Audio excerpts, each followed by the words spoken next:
Hello and a very warm welcome to Changzhou in China for finals day at the Li-Ning China Masters, event number 7 on the 12 tournament OSIM BWF World Superseries. Of course, this is the 6th year of the Superseries, and the Superseries are the elite tier of tournaments throughout the year, 12 of them to be precise, plus of course the Superseries Finals, which this year will take place in Shenzhen from the 12th to the 16th of December. And of those 12 tournaments, of course, 5 are premier events: Korea, All England, Indonesia, Denmark and China Open. Well, as I say, it is finals day and we have a terrific lineup. We start with women's doubles, and the number 1 seeds Bao Yixin and Chong Xianxin in their 5th final from their last 6 tournaments. They're up against the brand new pairing, their teammates Chengxu and Luo Yu. Then men's singles, and the defending champion appearing in his 3rd consecutive final here at the China Masters, Chen Long, up against Hong Kong's Hu Yun. Following that, we'll have women's singles final, and the world champion and Olympic silver medalist Wang Yihan going for her 15th Super Series title. Of course, we're watching the women's doubles players emerging onto the court for the first of our finals, but while they do so, let me tell you about the 4th match that will be on court. It's mixed doubles. The Olympic silver medalists and the defending champions Xu Chen and Ma Jin will be up against Chu Xian and Tang Jinhua, appearing in their 1st ever Super Series tournament, and they've reached the final. That's extraordinary. And then the last of our finals this afternoon will be men's doubles, and it will feature the number 1 seeds Endo and Hawakawa of Japan up against Chai Biao and Zhang Nan, of course, who was the Olympic gold medalist in London in the mixed doubles, has reformed his partnership with Chai Biao, and the way they've been performing so far this week, well, back it looks to somewhere near their very best. So the formalities of the first of our finals is the women's doubles, the toss of the coin to decide who will serve, who will start at which end. Our umpire Jiao Yu from China just making sure she's got everything correct of who's going to be serving. And we're looking at Chong Xianxin. They are our umpire. We've got umpires and service judges from all around the world. But of course, because this is an all-Chinese women's doubles final, it's still neutral to have both umpire and service judge from China. Well, what an occasion for this lady. Luo Yu playing with Chengxu. This is their 1st ever tournament together. Chengxu, of course, is a former world number 1. Used to play women's doubles with Zhao Yunlei. And women's doubles in China so incredibly strong. Last year's final here was an all-Chinese affair. And so it is again this year. So there's Chengxu, the 25-year-old former world number 1. And she actually appearing in her 3rd China Masters final, because she won the title back in 2008 with Zhao Yunlei and was beaten finalist a year later. Well, this young lady, the 21-year-old, usually plays women's doubles with her twin sister, Luo Ying. Winners of the Australian Open earlier this year, and a couple of years ago the Indonesian Grand Prix event. But her first tournament with Chengxu. But Bao Yixin, 19-year-old, although she's going to turn 20 later this month, and her partner Chong Xianxin, there she is, from Guangdong province, 22 years of age. Well, as I was saying right at the start, this is their 5th final in their last 6 tournaments. They won the last event that they played, the Singapore Super Series event. That was the last major event prior to the London Olympic Games. And they duly won the title there, beating the pair from Taipei, Chen Wen-Sing and Chen Yu-Chin, in that final. So there are other three previous finals so far this year, and they were beaten finalists. That was in the Swiss Grand Prix, the Asian Championships, and the India Superseries event as well. So, of course, because this pair that we're looking at the moment, playing their first ever international tournament together, no previous head-to-head matches between these two pairs, obviously. Changzhou, tall athlete, very powerful smash, and I thought yesterday in their semi-final, late yesterday evening against the number 3 seeds Shizuka Matsuo and Mamineto of Japan, very, very impressive. 21-16, 21-13 their victory. But when I tell you it took 55 minutes to get through that semi-final, it just shows how good the rallies were.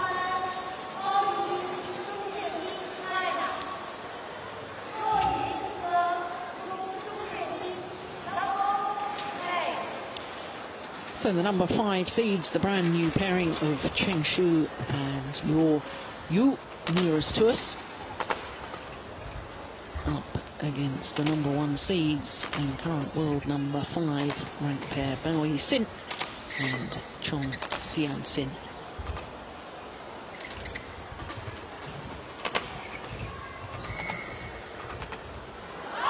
Oh, that's lovely play from Bao Yixin. Well, what's fascinating here is the fact that Bao Yixin gained experience playing throughout last year, playing with her opponent of today, Chengxu. There, that's Chengxu. In fact, they won the Canadian Grand Prix and reached the final of the Thailand Grand Prix as well.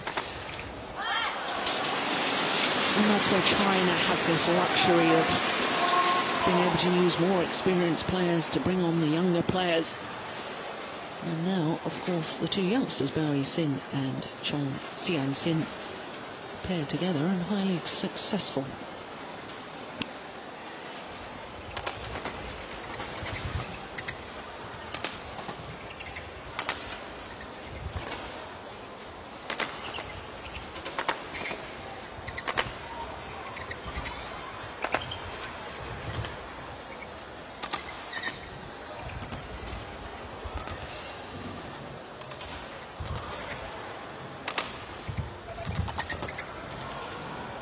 Oh, it's landed in.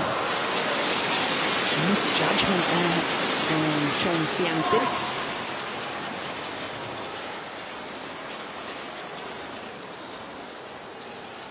Oh, she was in position. She could have played it, and it was only half court.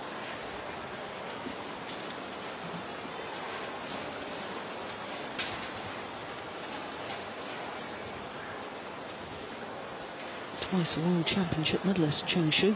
Lady serving, silver medal in Hyderabad in 2009 and bronze a year later in Paris. That, of course, was in partnership with Zhao Yunlei.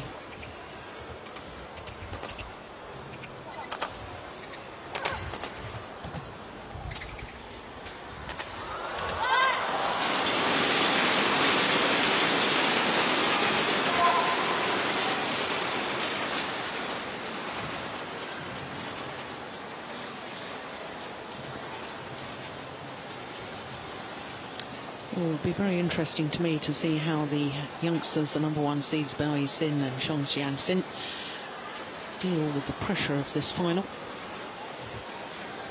Up until now, there's not really been any expectations on them performing in each tournament.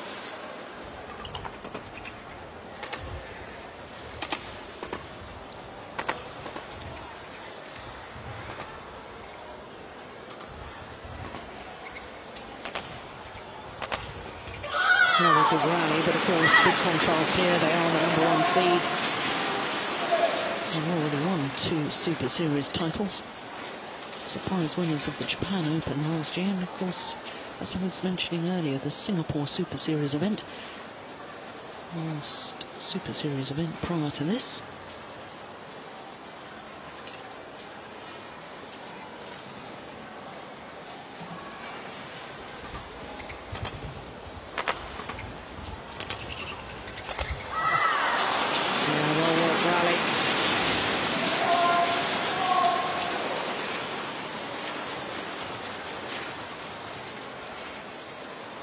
Changzhou been a little bit in the wilderness since her partnership with Zhao Yunlei was dissolved.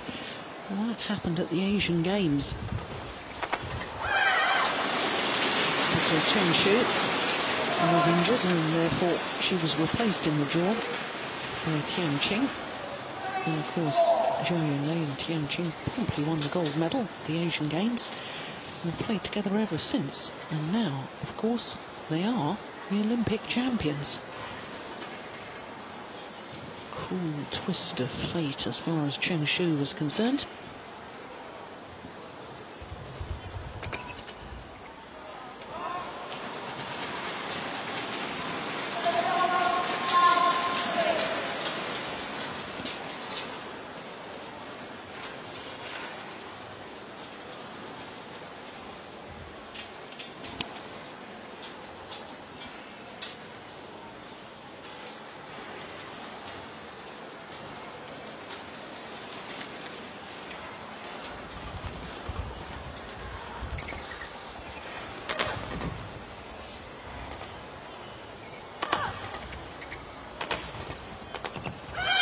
That's nicely done.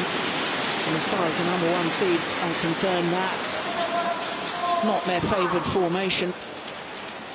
They usually prefer Bao Yixin to come forward to the net, but Chong Xian-sin just proving that she too is very capable from the net area.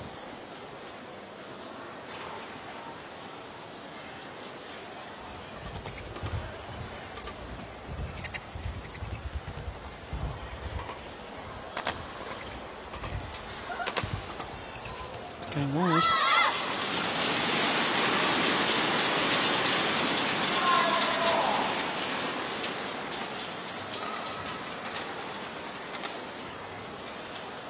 Very, very talented individual is Bao Yixin. Won 2 gold medals at the 2010 World Junior Championships, women's doubles and mixed doubles.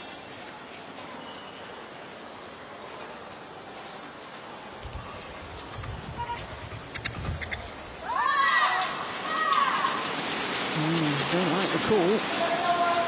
Called just wrong. And let's not forget, of course, that as we look at the Olympic champion, Li Rui, beaten in the quarterfinal by Sindhu of India. One of the biggest upsets and shocks in world badminton for, I was going to say many a month, but I think probably many a year. I was going to say that Chong Xian-sin, partner, of course, of Bao Yixin, herself a World Junior Champion. In fact, was in the final of 2 World Junior Championships, 2010 and 2008, one in 2010.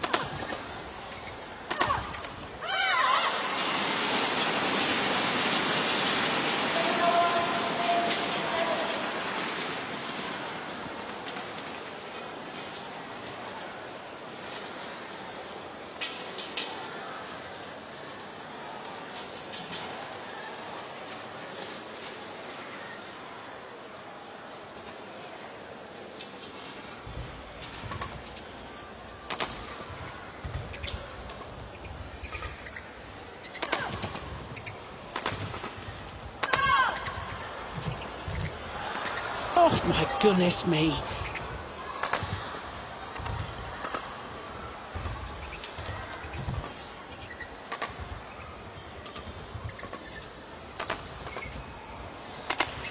What a rally.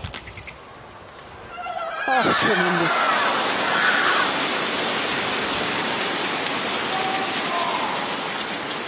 Well, I thought the rally was over and done some considerable time ago. But somehow the defence managed to scramble it back, and in the end the deceptive drop from Chong Xian-sin played to absolute perfection. And it means that they are back level, the #1 seeds, 7-all in this opening game.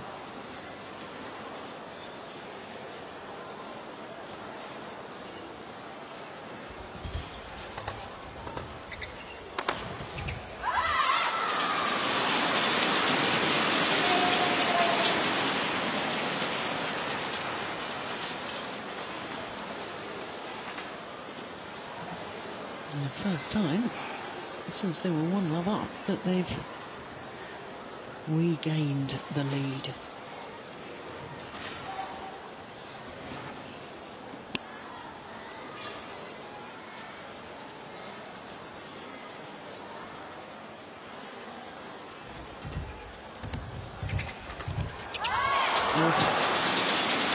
A little long of the back line.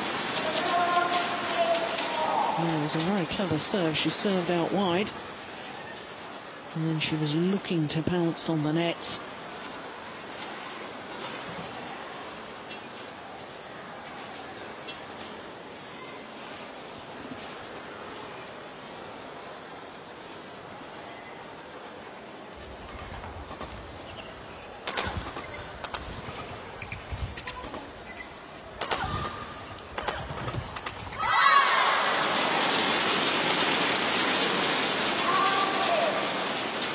Oh, she's missed a couple now on the net, as Li-Ning.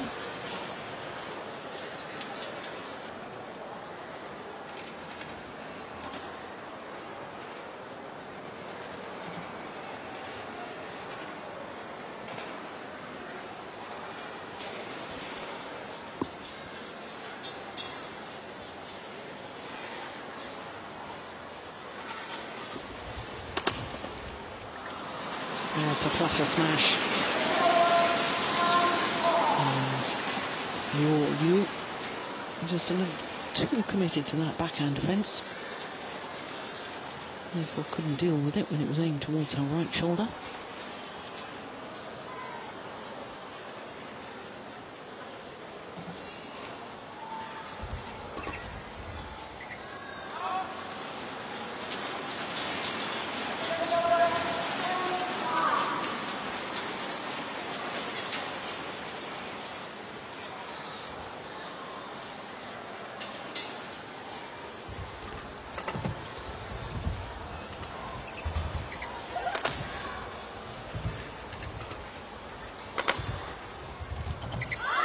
Oh, it's just wide.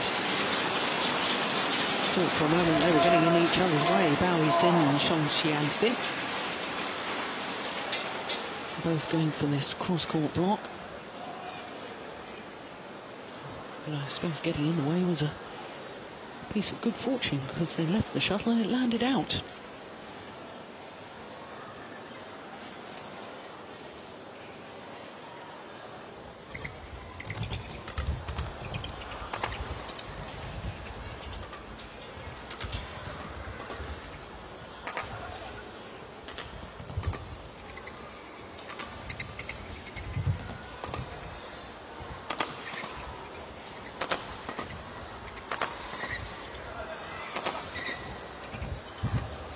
Good rally.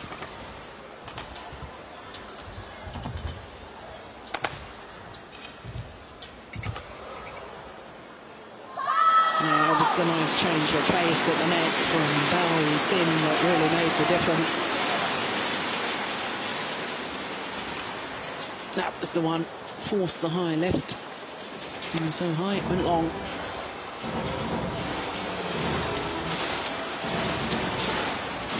Because two Chinese players playing against each other, no coaching staff involved. The coach was just leading to the players to sort things out. I wonder how much of an influence Changzhou will be. Vastly more experienced than the other three players on court.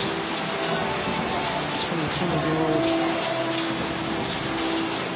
She's already won 4 Super Series titles with Li-Ning, not only this China Masters that I was mentioning earlier, but also the Japan Open in 2008, and in 2010, the Korean Open and the China Open.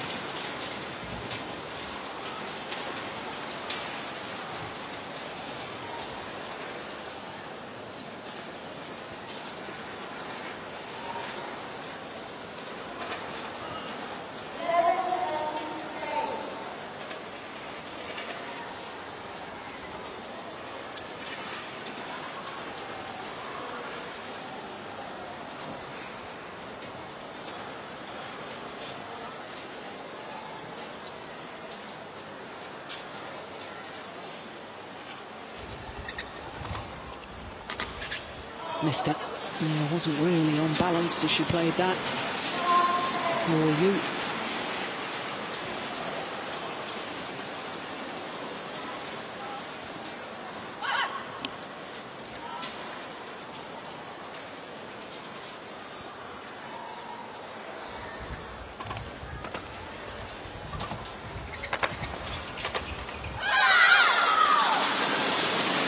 First time there's been more than a 2-point difference between these two pairs in this final so far.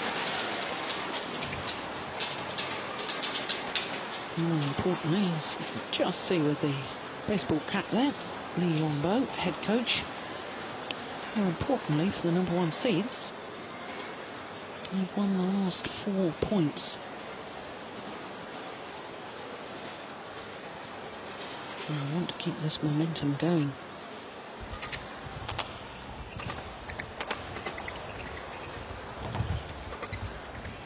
Indeed they do.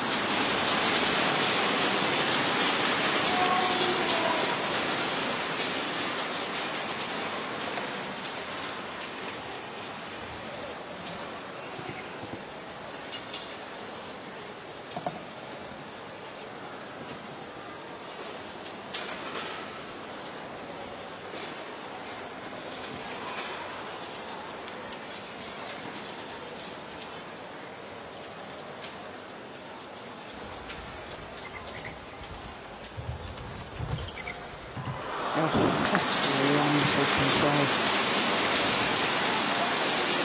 I really do think she is a precocious talent. And I reckon within a year or a couple of years she will be the outstanding doubles player in world terms. Women's doubles and mixed doubles. There you go, that's a prediction for you.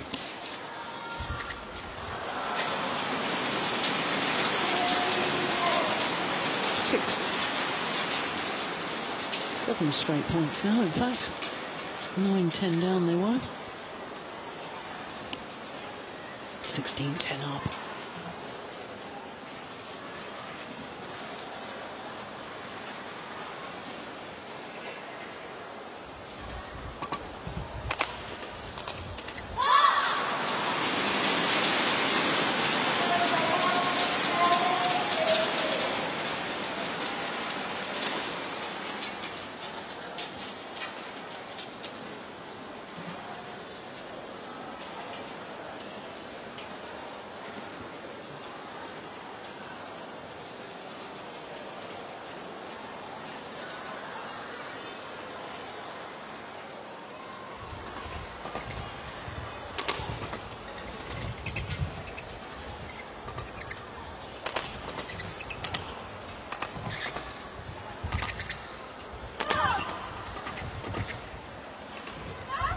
Oh, it's brilliant today.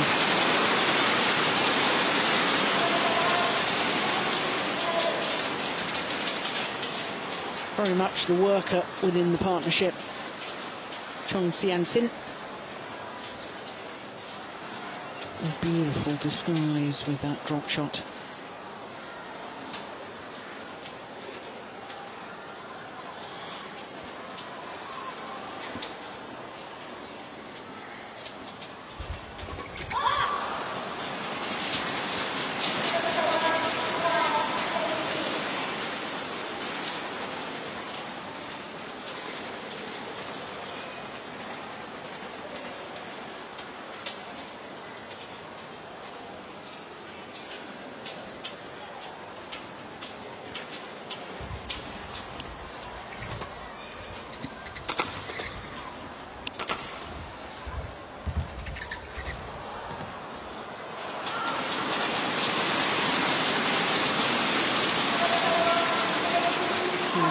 Very much in command now, don't they? 6-point advantage and just 3 points from this opening game.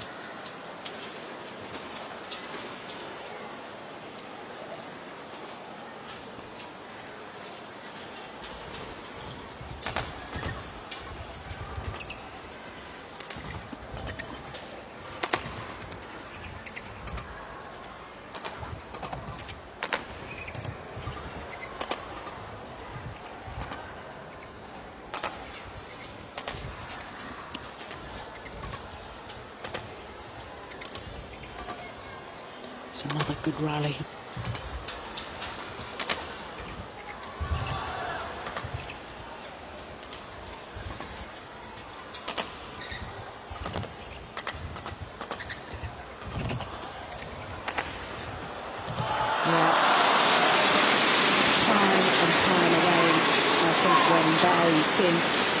Gets forward to the net, the reading of her game. She always seems to be in the right place at the right time. One of those players that can really make a difference. I'm not sure whether you can coach it or whether it's an innate ability. I'm sure you can improve on the natural awareness. And she just seems to have this wonderful understanding. Hindra Setyawan in the men's doubles, similar thing. Hindra Setyawan, of course, 2008 Olympic champion with Marcus Kido. 8 game points now to the #1 seeds.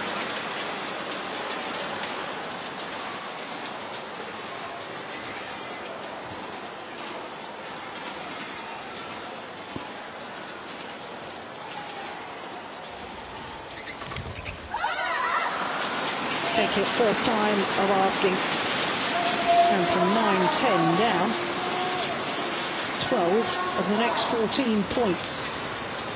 Well, that's what you call upping the tempo, upping the intensity, and the reward after 20 minutes of play is the opening game, 21-12.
So the umpire calls the players to get the second game underway, and I have to say, from that mid-game interval, the second half of that opening game, total dominance by the #1 seeds, Li Xin and Changzhou.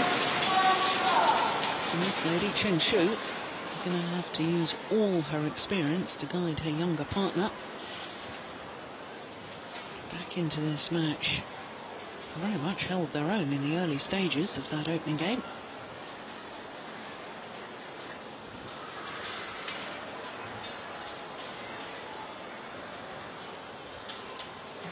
Now, if you've been with us earlier in the week, you'll have heard me talking about the drift in this arena. And it is a magnificent arena. The whole sports complex is superb. Wonderful swimming pool, magnificent football stadium.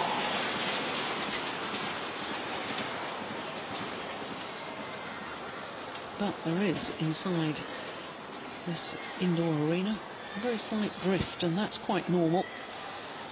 Natural air currents, warm air rises, Will cause the shuttle, which is so light, to just move slightly. And one end is going a little bit faster than the other. Here she is, right place at the right time, yet again.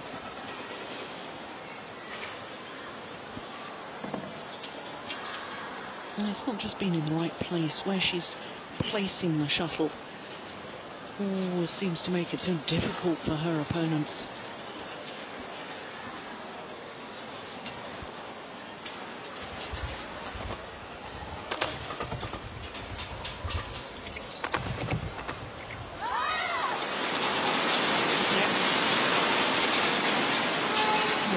I'm going to sound a little bit repetitive here, aren't I?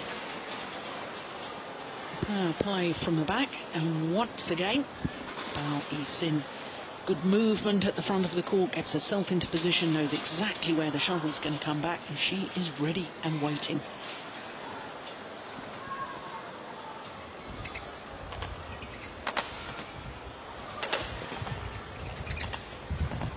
Oh, that is just unbelievable. What did I say? In a year or two, she'd be dominating world badminton as far as women's doubles players are concerned, women's doubles and mixed doubles. I'm not convinced it'll take as long as a year. Already an outstanding player.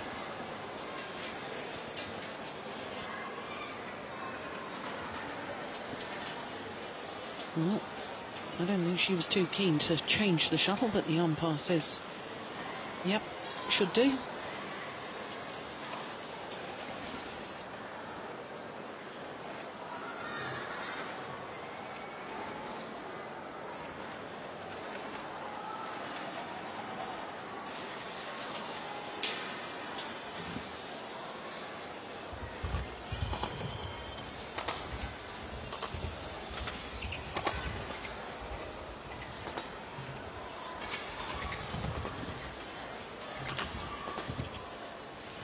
Just look at the positioning there of Bao Yixin. Look how she moves across the court, even though she's at the net, readjusting her position.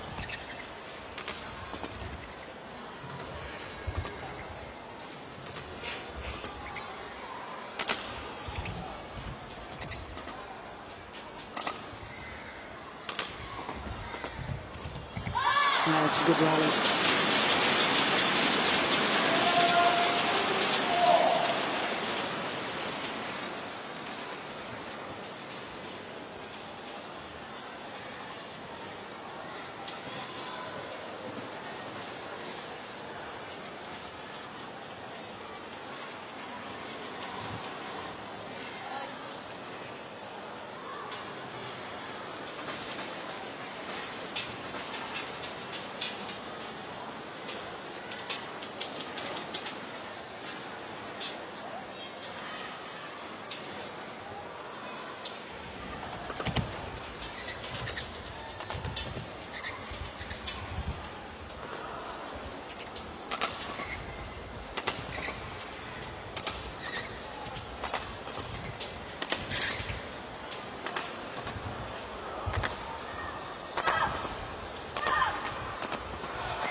Absolutely brilliant.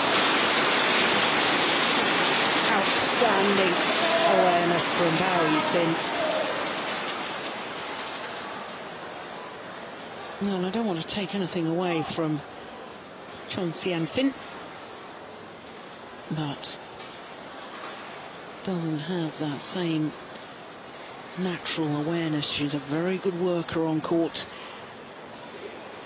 But more often than not, the player that's actually winning the rally, playing the winning shot, is Bao Yixin.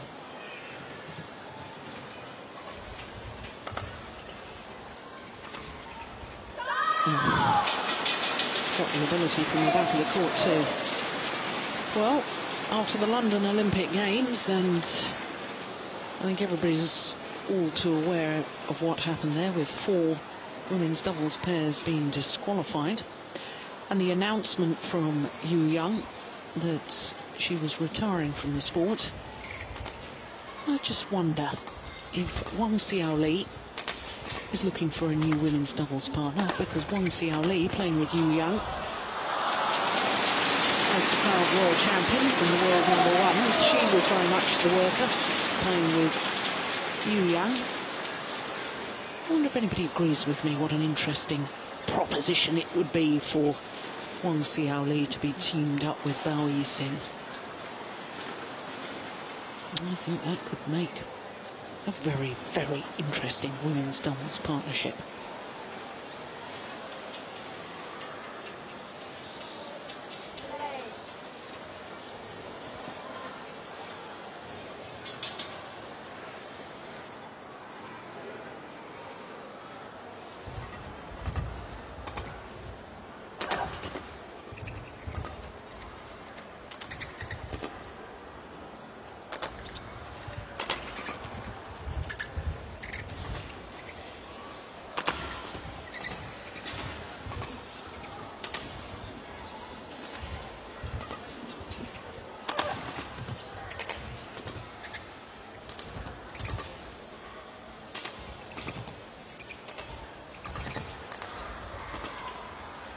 Another very good rally.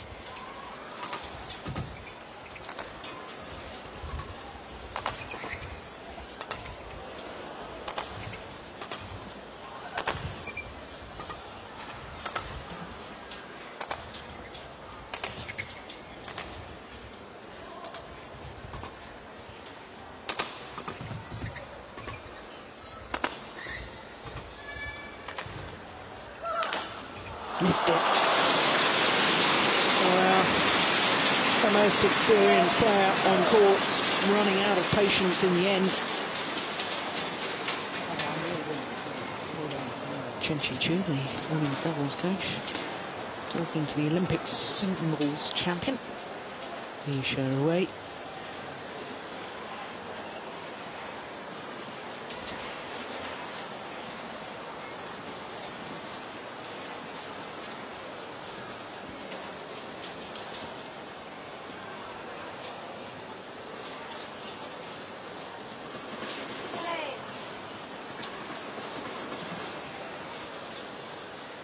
And the umpire trying to get them to move the pace along. Yes, there have been some grueling rallies.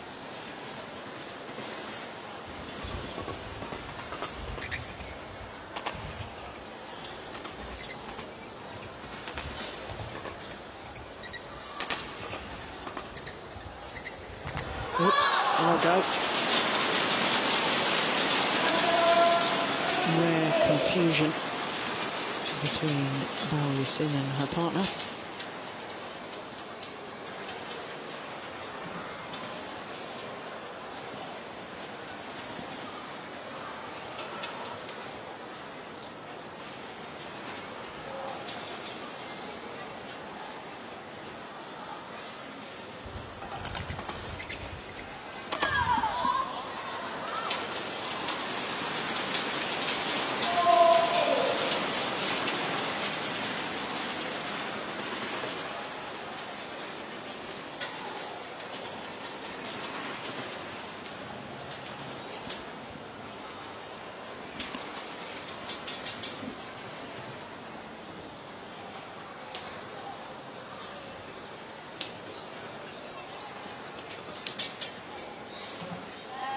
Well, a left will be played because she wasn't ready to receive serve, but the flick serve was actually long of the double service line.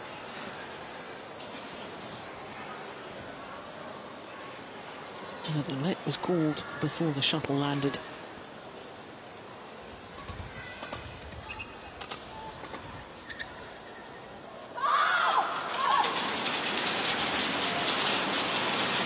See the drift coming into play.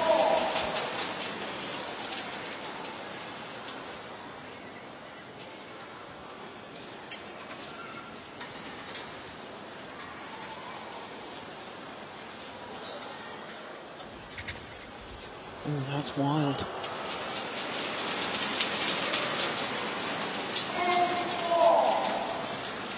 The experience of Luo Yu.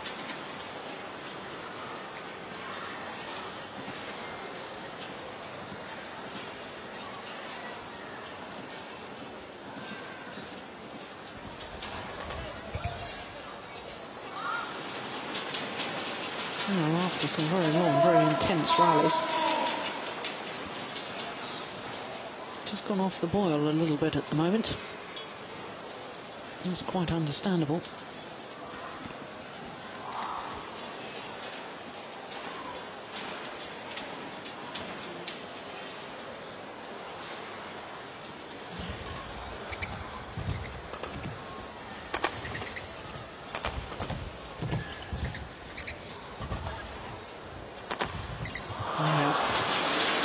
Well worked. Way out of position, Changzhou and Liu. That was the one that did the damage. So to the mid-game interval, the number 1 seeds with a 6-point advantage.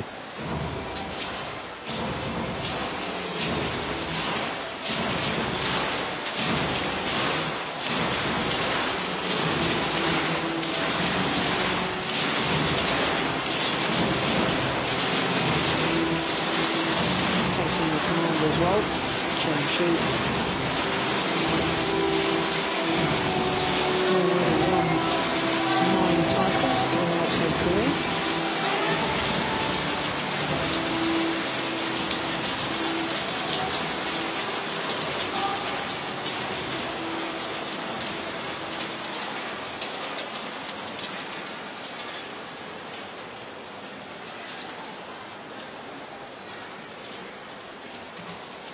Well, taking all of their allotted time, in fact, a little over, the umpire urging them to get back onto court and get ready.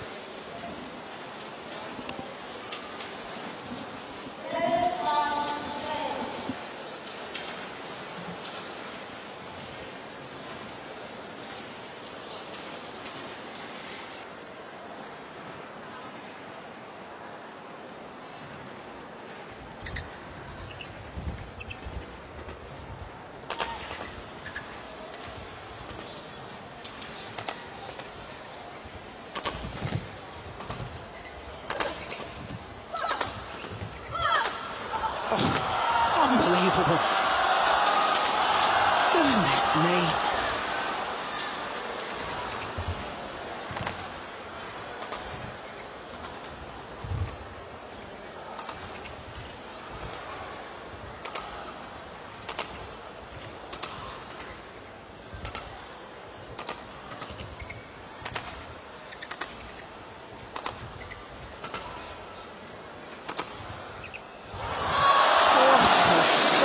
Cross-court block, defensive shots from Liu.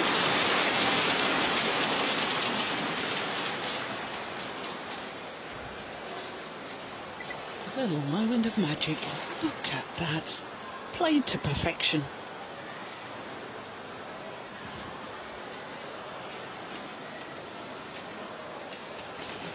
No, she's not pleased with herself, is she? Well, it was a terrific rally. I think she's been a little harsh.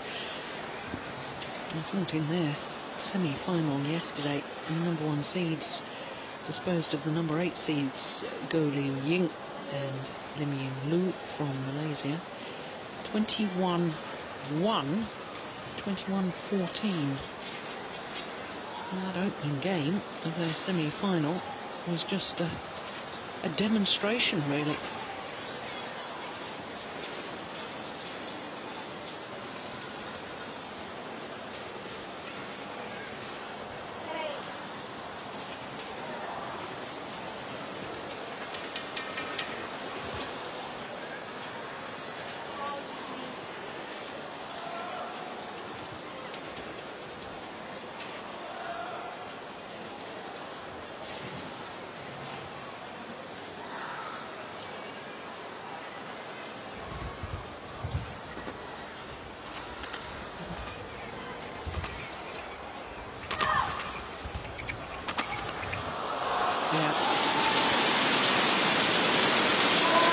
Good positioning of the smash from Changzhou.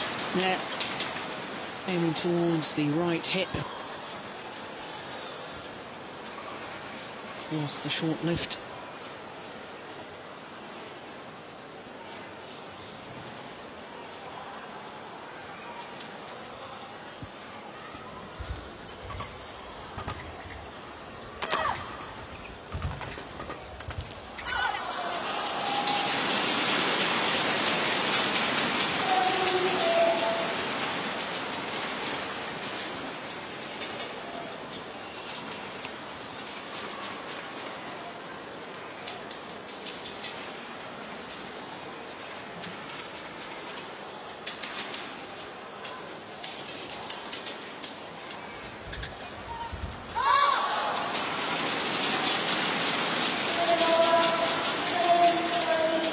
Super return of serve. Standard tactic in doubles, try and push the shuttle down into the tramline area, just past the net player, but making the shuttle land in front of the rear court player. Ideal return.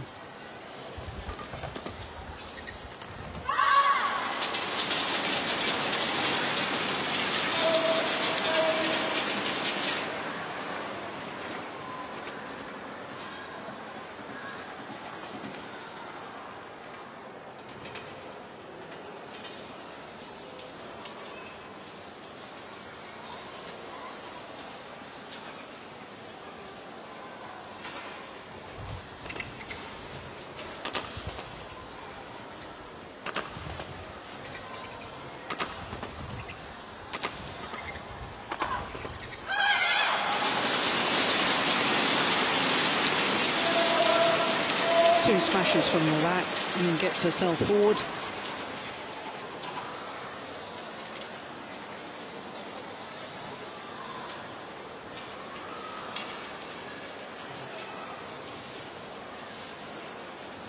Good rotational play.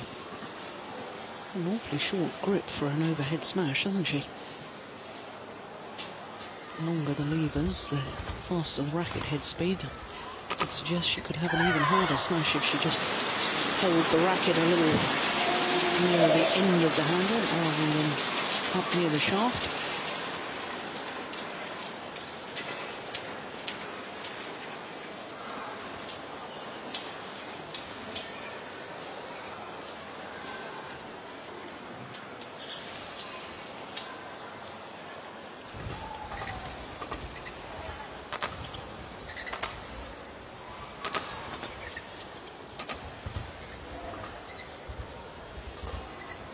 Oh, that's going out. My goodness, she took it.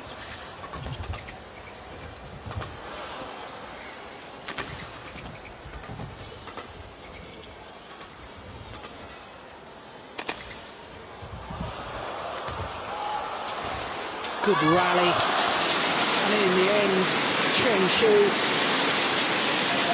playing the winner. But my goodness me, she could have left that one down her forehand side. It was going a mile out. Much earlier on in the rally. And I suppose all's well that ends well.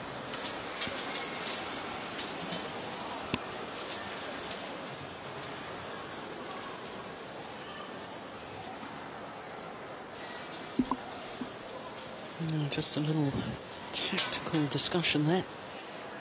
42 minutes already. And that's an indication of just how good some of these rallies have been. Not return long of the back line, though.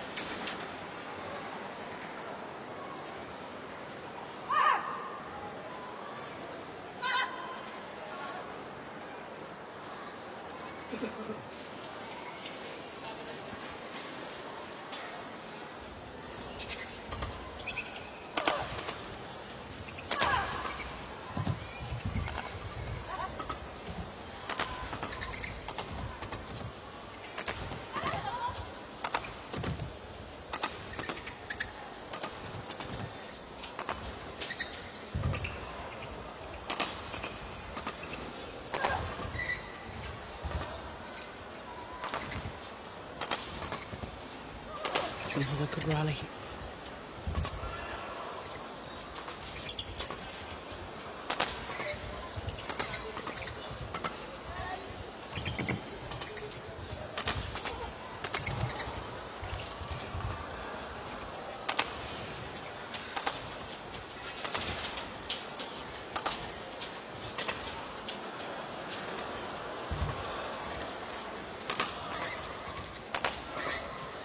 It's a marathon rally.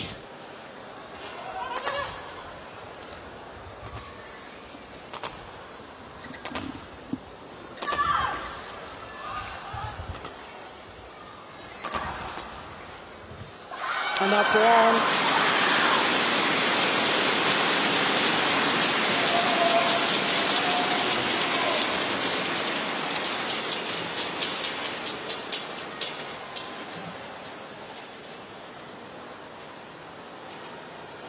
Well, I'm sure head coach Li Yongbo, who's sitting in the VIP area at the moment, he'll be watching this with interest. I wonder what he's considering after the Olympic Games with women's doubles pairs, whether he's going to swap them around yet again.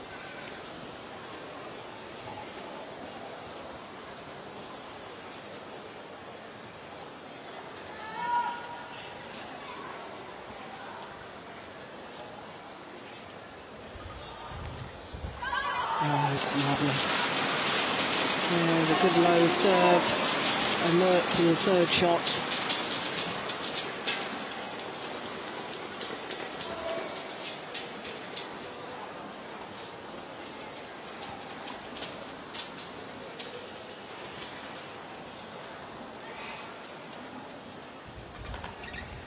Oh, it's just wide. And the number one seeds, Xin and Changzhou, just 3 points away from their third title, which would be their third Super Series title.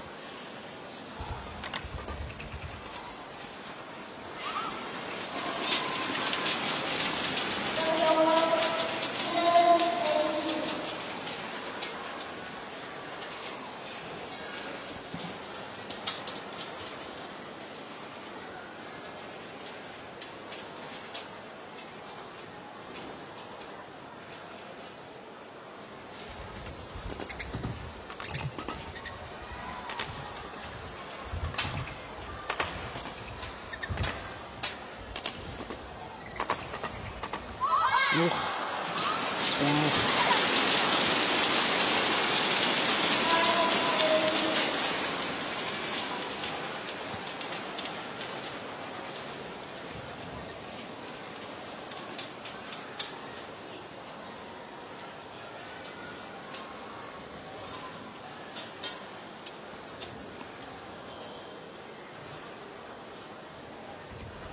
Oh, dear me. Well, shows how good Xin is on the return of serve, and therefore extra pressure on her low serve. And that, I suspect, may just be their last opportunity.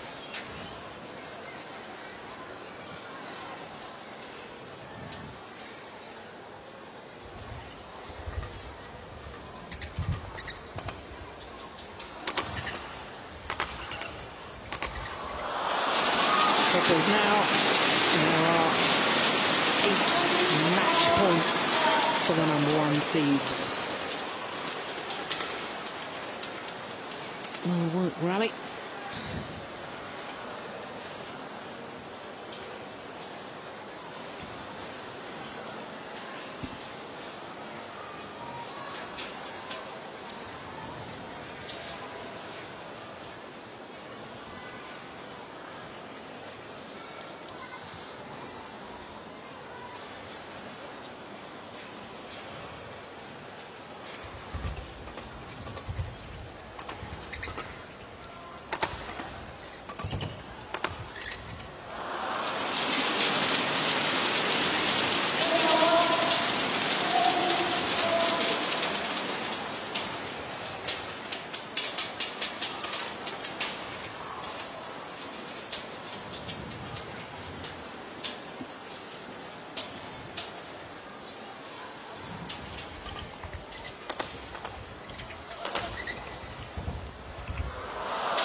Very, very clever play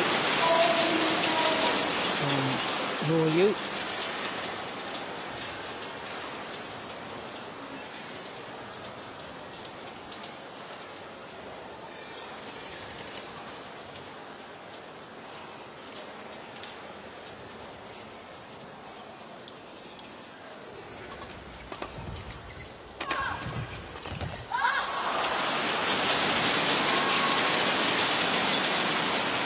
Three opportunities have come and gone.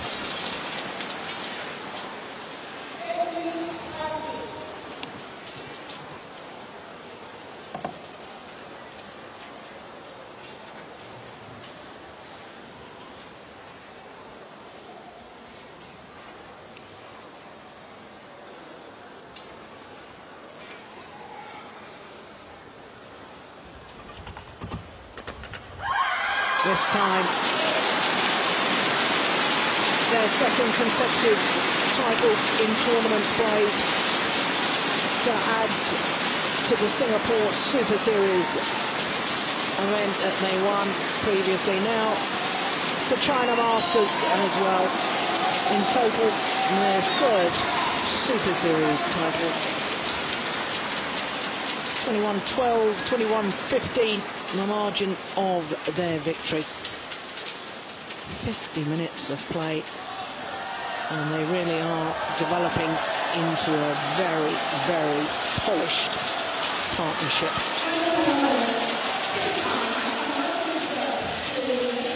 So confirmation of the score, 21-12, 21-15. And a third Super Series title for Barry Sin and Changzhou Sin.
So to the prize presentation for the women's doubles here at the Li-Ning China Masters, part of the OSIM BWF World Superseries. And first of all, the beaten finalists, Changzhou, the taller of the two ladies, and her partner Lu Yu.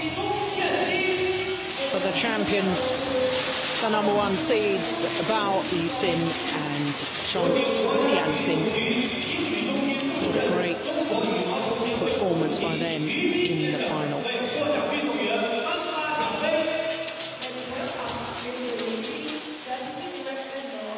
So Mr. Yu Bin, Deputy Director General of the Table Tennis and Badminton Centre of General Administration of Sport of China and Vice President of Chinese Badminton Association, presenting the trophies.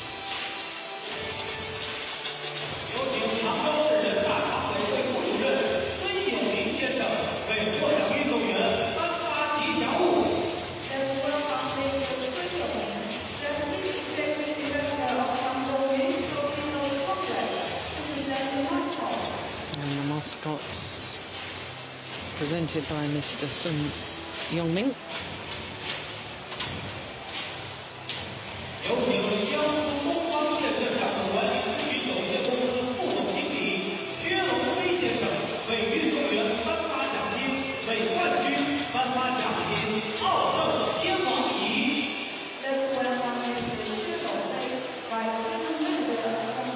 Mr. Xu Nongfei presenting the checks, of course, $400,000 US prize money in total. And as you can see, for the winners, $31,600.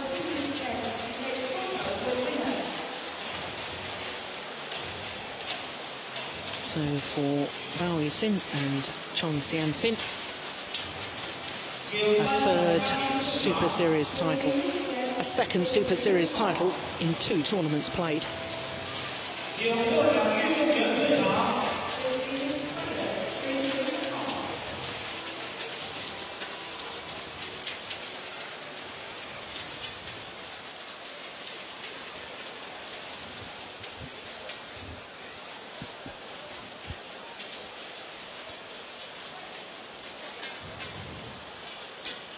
Well, with the conclusion of the women's doubles, just to remind you that we've still got 4 more finals to come. Next up will be men's singles, then women's singles, mixed doubles, and then our last match of the day will be men's doubles.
So to the men's singles final. The defending champion, the #1 seed, Chen Long, appearing in his third consecutive final here at the China Masters, because not only did he win the title last year, he was beaten finalist in 2010. And what an occasion for Hu Yun, representing Hong Kong today, appearing in his first ever Super Series tournament final. In fact, he's only ever been in one previous final of any sort of tournament, let alone a Super Series, and that was the Philippine Grand Prix Gold event back in 2009. And who did he meet in that final in Manila? His opponent of today. So Hu Yun, yet to win a title in only his second ever final, but his first Super Series final. Tall order, isn't it, against the defending champion, the #1 seed, currently #3 in the world ranking, Chen Long. It has been as high as 2.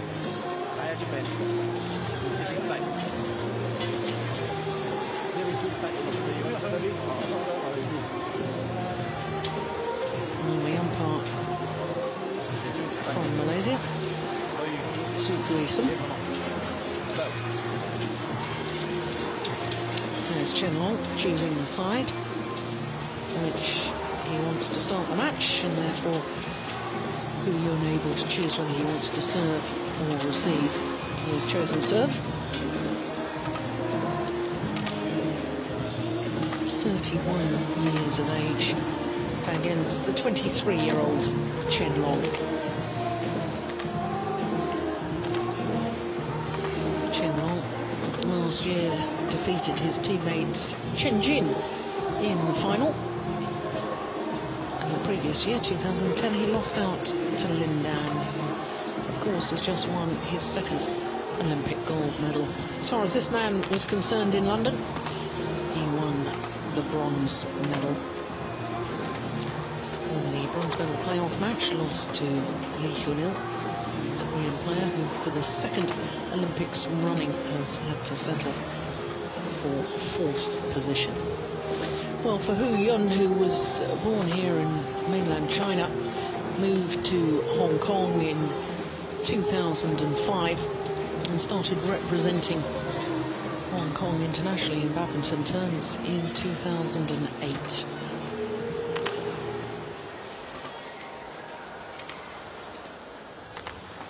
Chen Long, former world junior champion, back in 2007, beat Kenichi Tago. And his coach is nearest to us, Charles Ranger, world champion himself back in 2003 in Birmingham.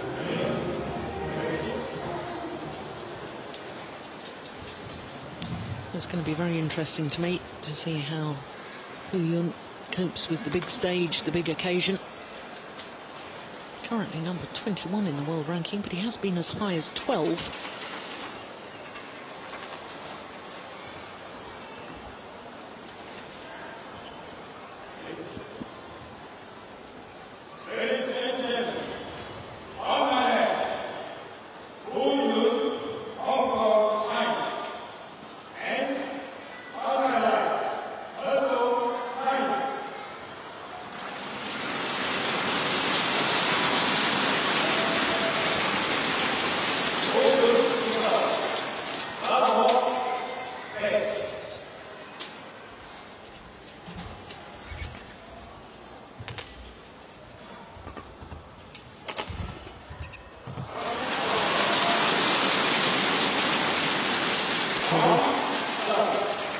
Is in fact the third meeting between these two players in international competition. I've already mentioned when they met in the final of the Philippine Grand Prix Gold event in 2009. They met each other last year as well in the last 16 of the Asian Championships. Both their previous meetings have been won by Chen Long in 2 very convincing games. And not only has Hu Yun got to contend with the big occasion, he's never been in a Super Series tournament final before. He's also got to play against a man who, up till now, he hasn't even got close against.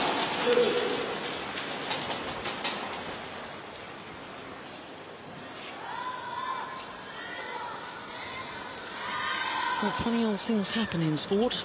One of them, of course, happened to Chen Long at last year's World Championships.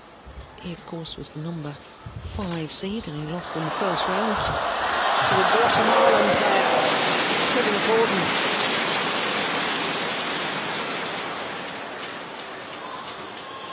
Following that surprise defeat, Chen Long then promptly won his next 3 tournaments he played, including this one. Well, if that's any indication of whether Hu Yun is up for this final and relaxed and settled, that's certainly a good sign.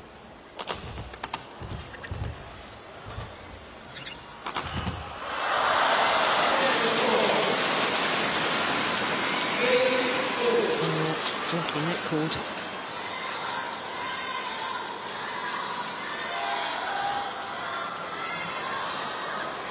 Bounced on the top of the tape, fell over.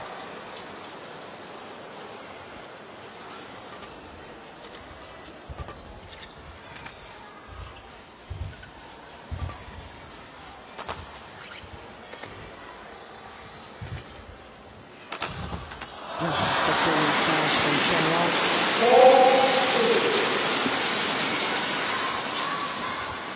From Fujian province, Chen Long, on the east coast of China.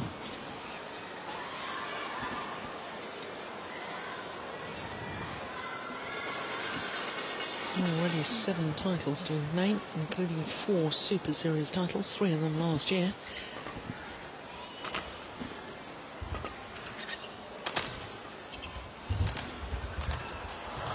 Oh, that's brilliant. Comprehensively outmaneuvered Hu Yun. It is very much the singles tactics. Try and outmaneuver your opponents. Make them move to all 4 corners of the court.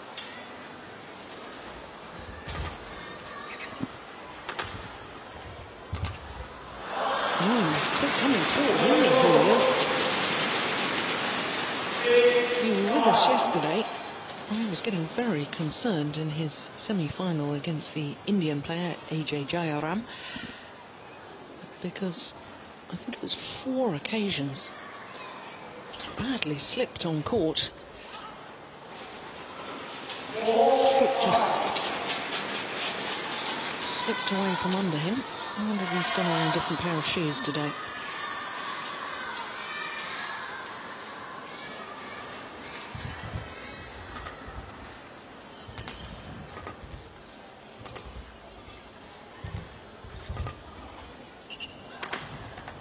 That's a beautiful shot. Now, of course, both of these players have had the benefit of a walkover in their progress through to today's final. Chen Long yesterday didn't have to play his semi-final against his teammate, the number 4 seed Du Pengyu. And as far as Hu Yun was concerned, he was given a walkover in the second round against the number 2 seed Chen Jin.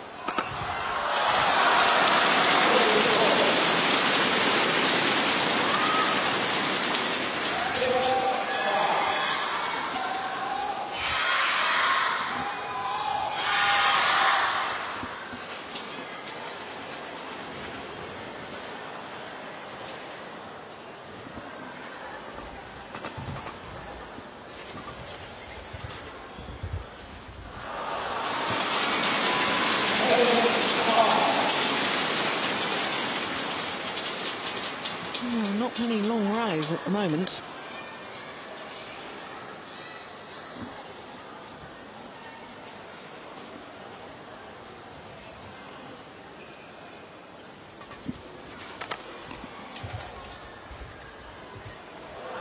Another short rally.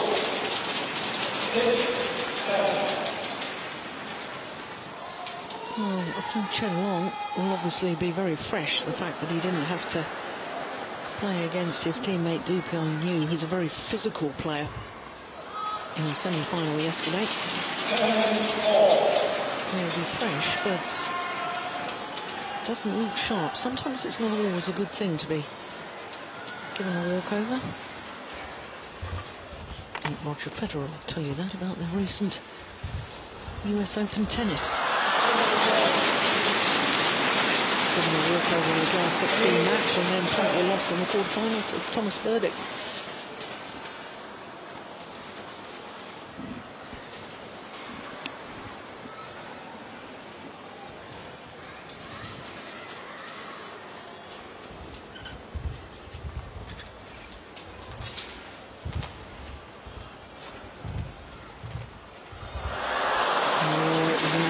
Shot to try.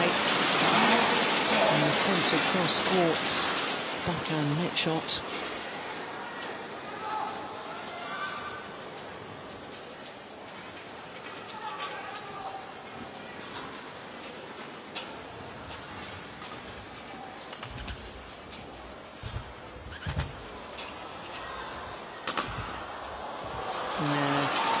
Been a very, very good net shot from Hu Yun. Tight spinning net shot, force the short lift. So often see this in singles. When the players manage to take the shuttle early at the net, they make the shuttle spin and tumble. And that means for an opponent then to get it back, you've got to allow the shuttle to come out of the tumble so that you can hit the base of the shuttle, the cork. Otherwise, you don't get any control at all. By the time you've let it come out of the tumble, very, very difficult to get the shuttle to the back of the court.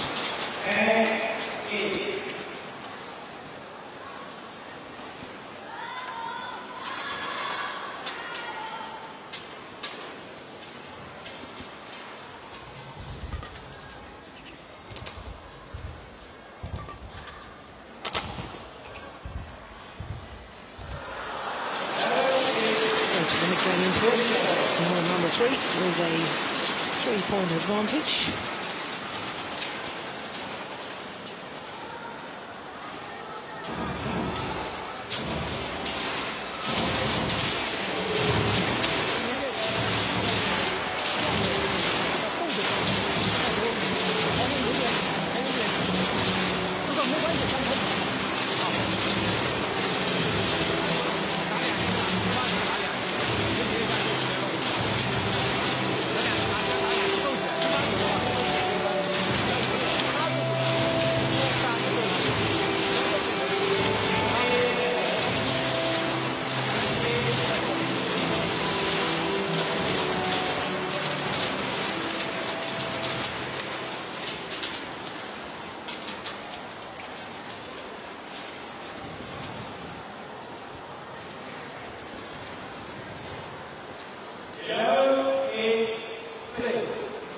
Well, he looks pretty relaxed at the moment, does Chen Long, the defending champion.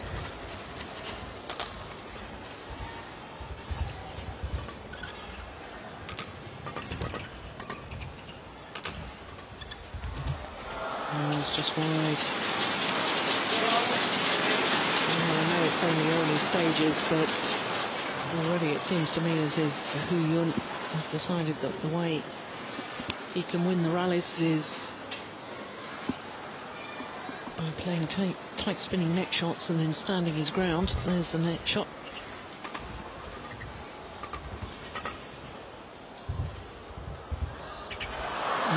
Not taking it high enough. Got to be the first one to the net if you want to take advantage of that net play.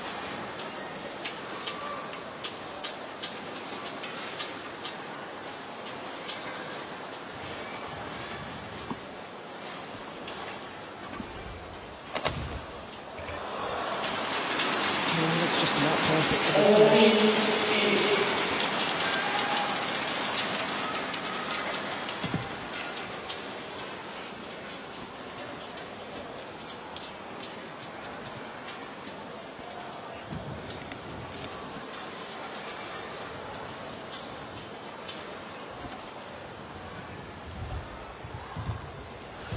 Oh, that's the next shot I was talking about.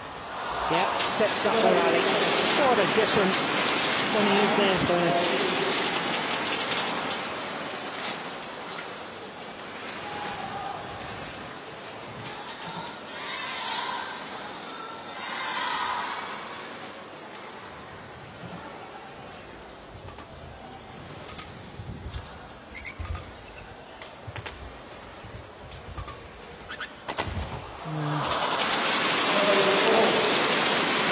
Deceptive with his overhead shots is Chen Long.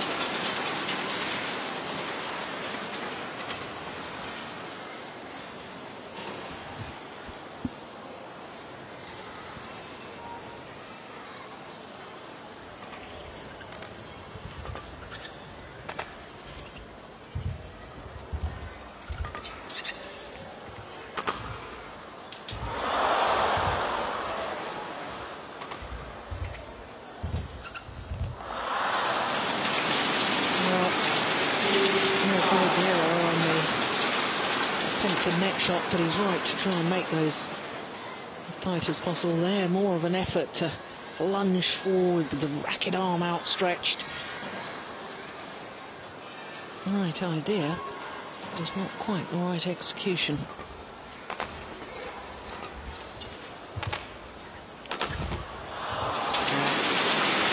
Previous winning smash from Chen Long had been cross-court, that time straight down the line. The variation. Wonderful.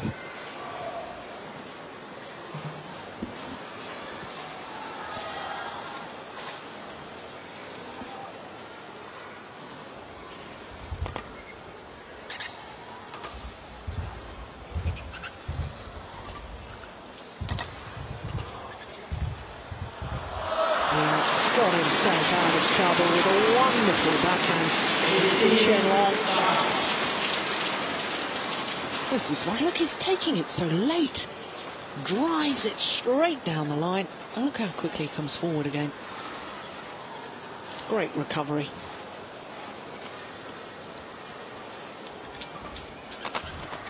He's got a backhand smash as well. And it looked to me as if we were just running out of ideas in that rally. A couple of shots he played, he thought should have probably been winners, and back they came. 2 points away from the opening game now, Chen Long.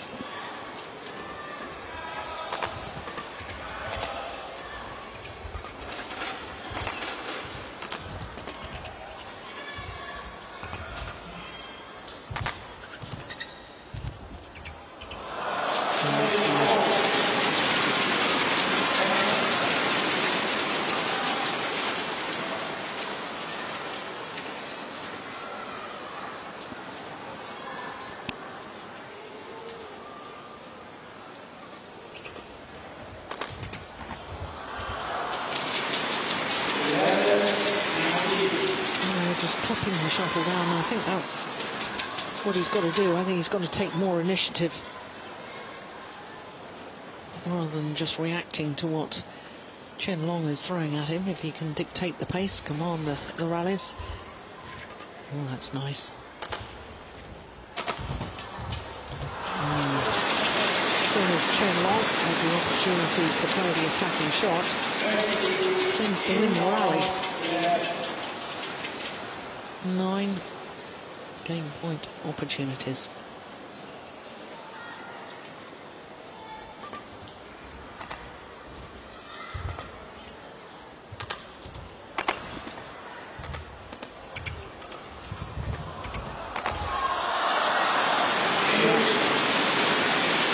Wonderful performance in the opening game there from Chen Long. Total control. 21-11 confirms the umpire. Must have been one on the line. 15 minutes for that opening game for the defending champion.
Well, the defending champion looked very much in control in that opening game, taking it 21-11. Quite frankly, when you see him playing as well as he did in the first game, it's difficult to understand why this is his first final of the year. Prior to this China Masters, been in 4 semi-finals but not reached a final.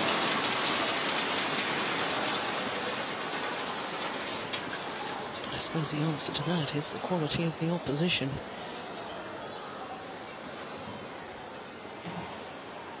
Li Chongwei lost to Li Chongwei in the Malaysian. Swiss lost to Li Hyunil. Asian Championships lost to his teammate Du Pingyu. And of course the Olympic Games lost to the eventual silver medalist, the Malaysian Li Chongwei.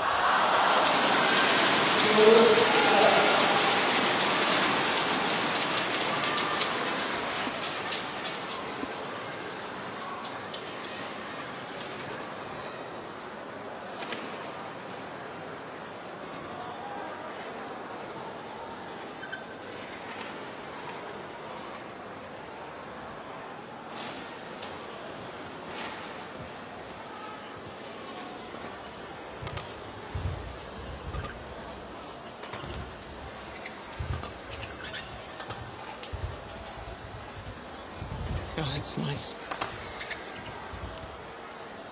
Oof, just wide.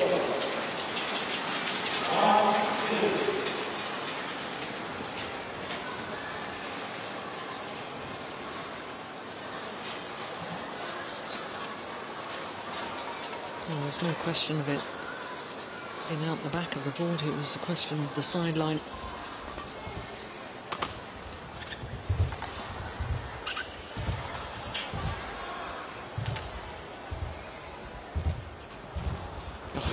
Great net play.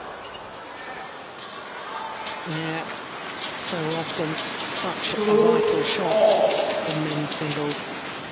Get control of the net, you force the short lift, and then your big power play, your attacking shots going into their own.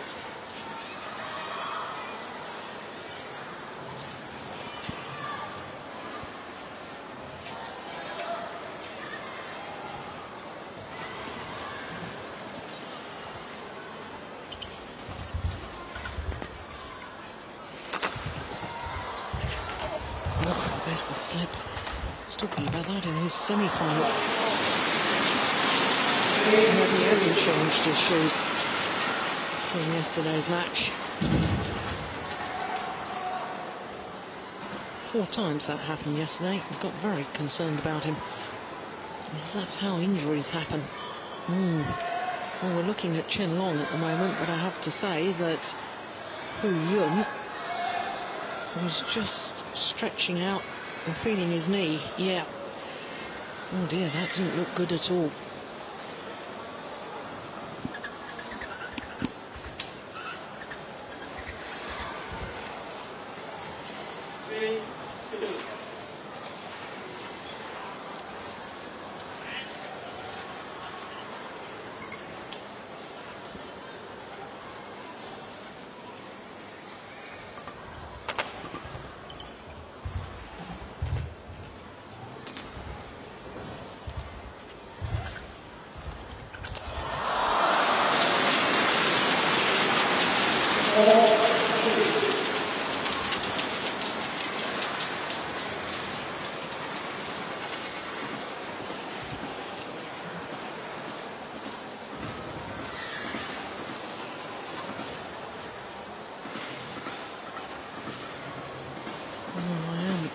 Concerned about Hu Yun. I wonder if he's looking for some spray. Yes, I think he's concerned about his knee. Dear. Well, I talked yesterday about how shoes didn't seem to be gripping the court properly. How injuries can happen. And he slipped again in that previous rally. And he's obviously in a bit of physical distress.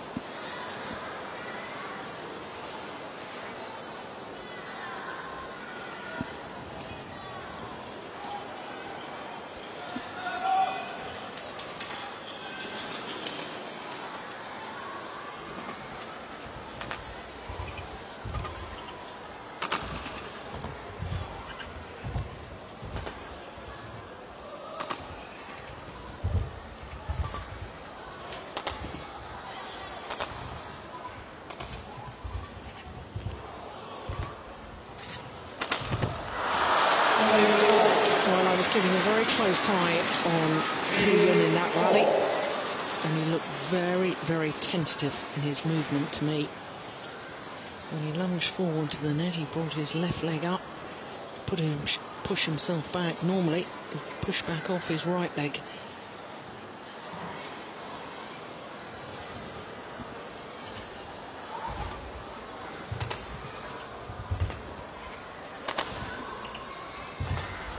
Yeah, same again there.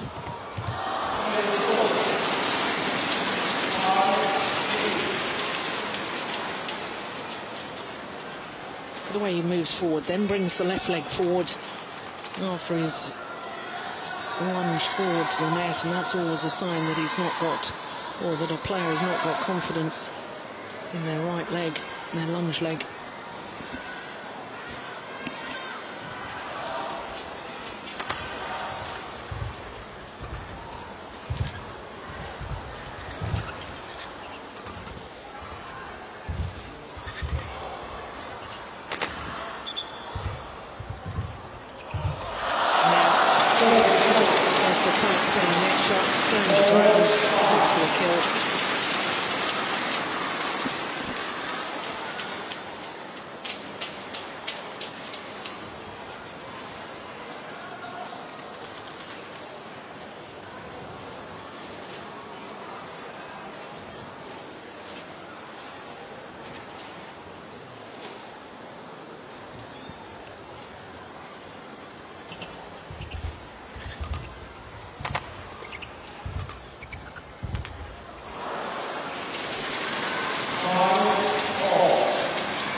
It's called good.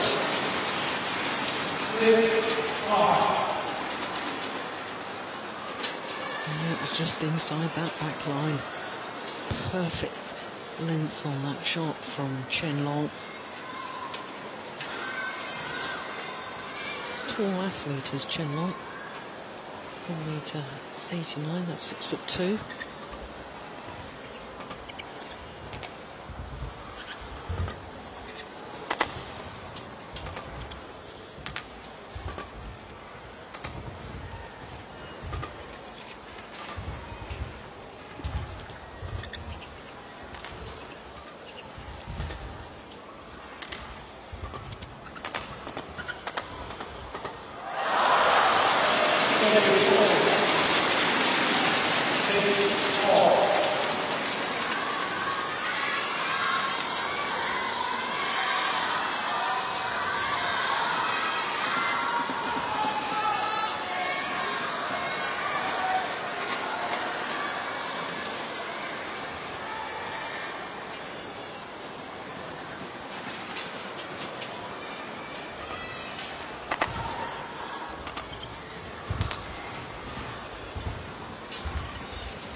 Super play.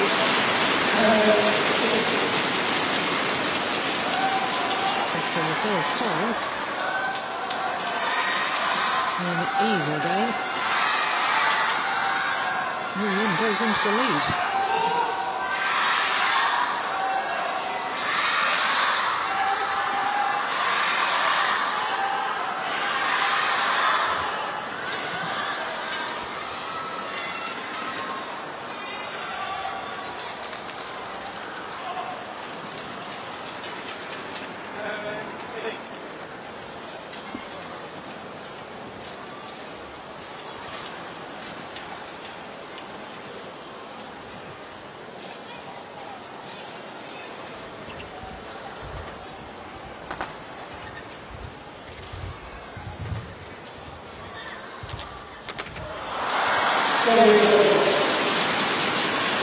It's always very dangerous to play in the backhand because you turn your back on your opponent here. He's got his back to the net. He can't see where Chen Long is. And Chen Long is ready and waiting for his cross-court drop shot.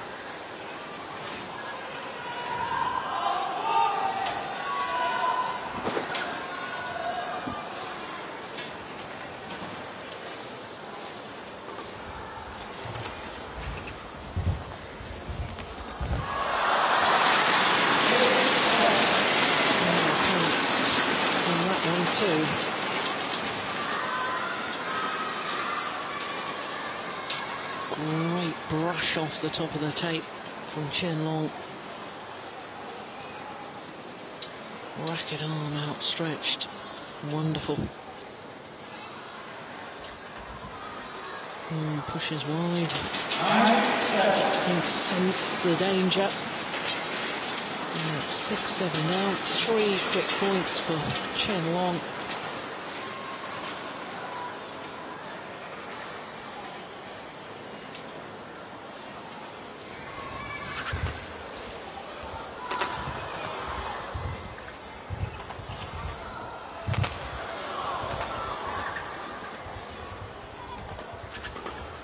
Going wide.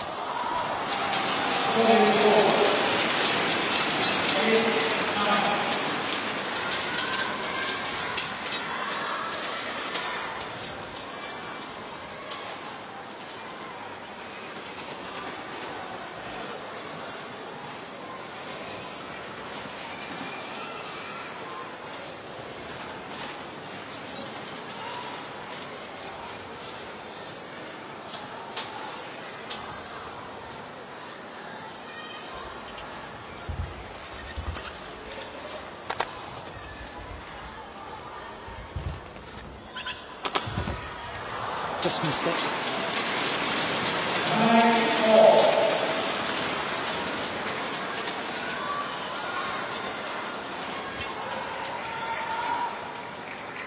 Yeah, good call, line judge. He'll win back level again.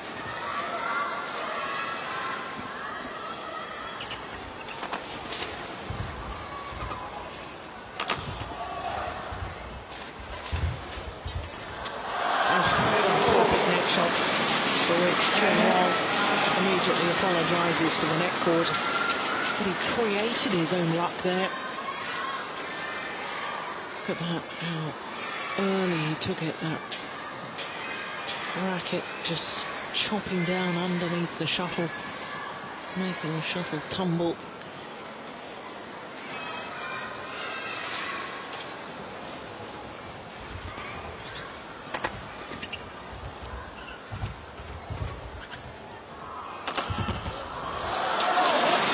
The line.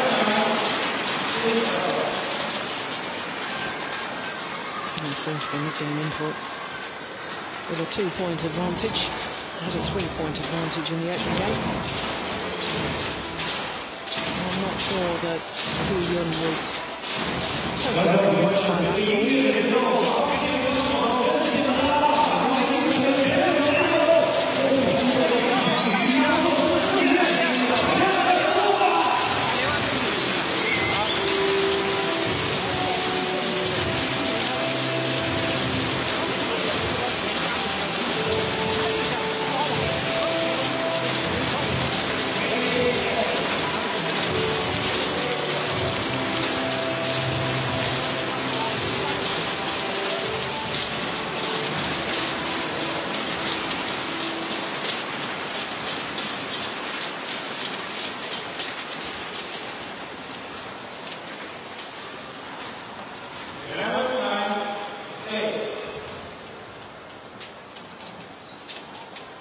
So the umpire calls play to resume. 11-9 the advantage in the second game to the defending champion, having won the first.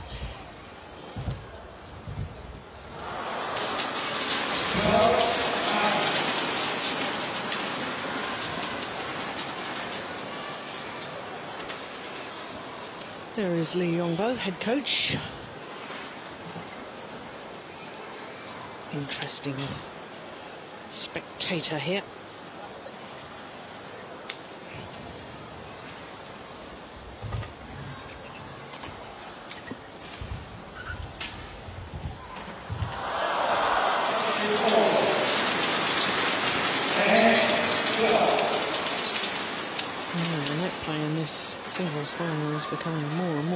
happened.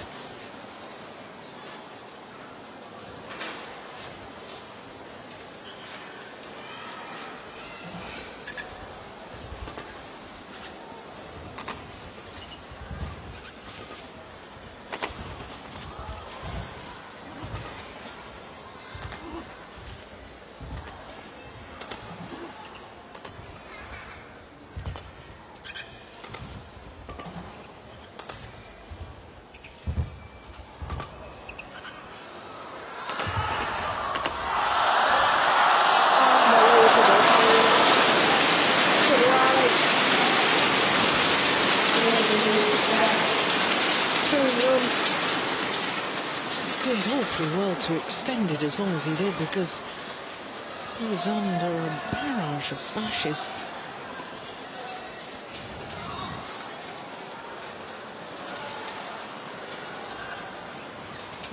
Desperation defence.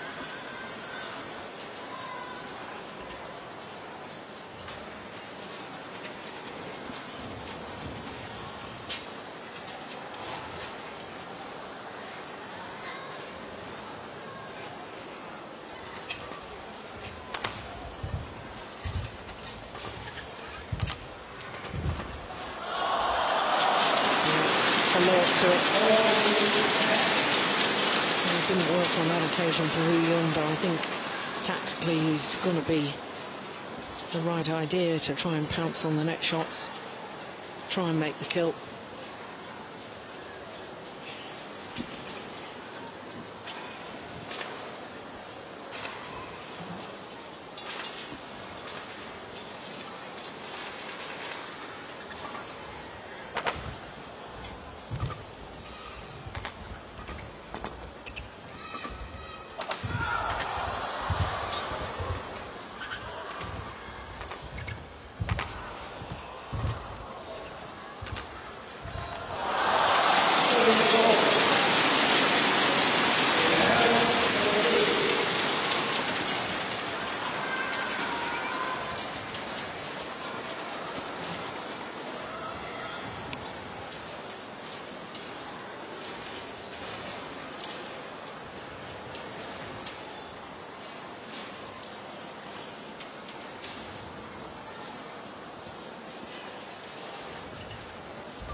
Another net cord from Changzhou.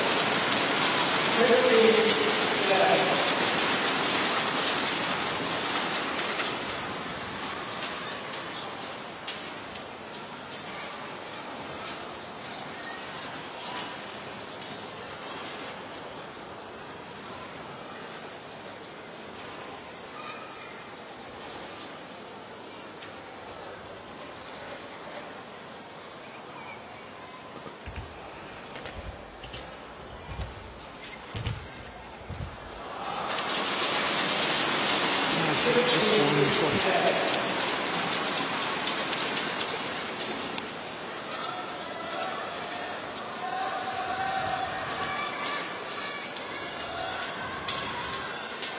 The time is running out for this man.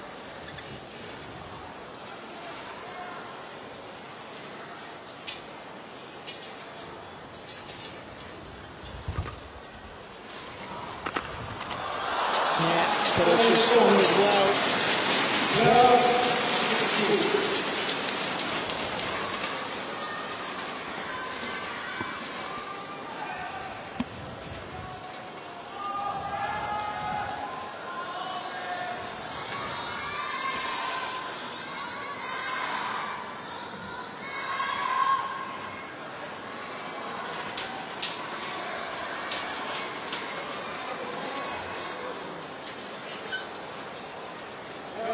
Well, Li-Ning seems to be enjoying this match, enjoying proceedings.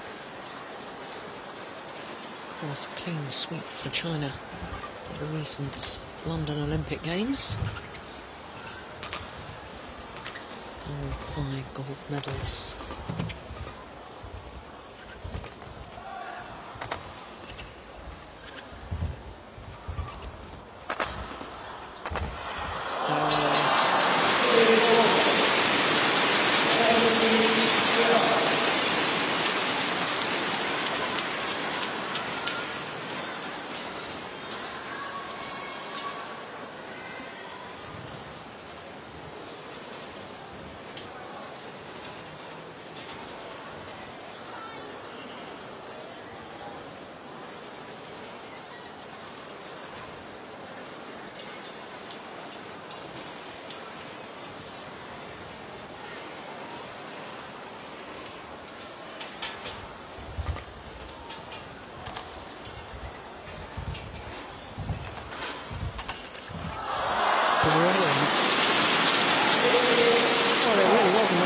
shot. In fact, it was a very good net shot from Hu Yun.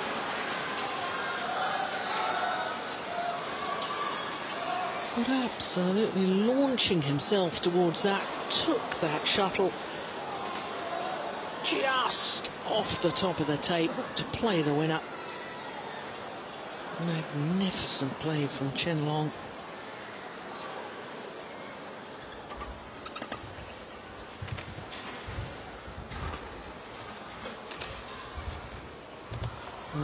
He's running out of ideas now.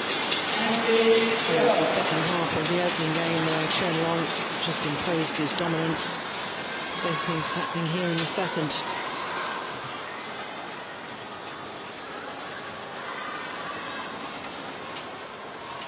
9-9, if you remember. Yeah.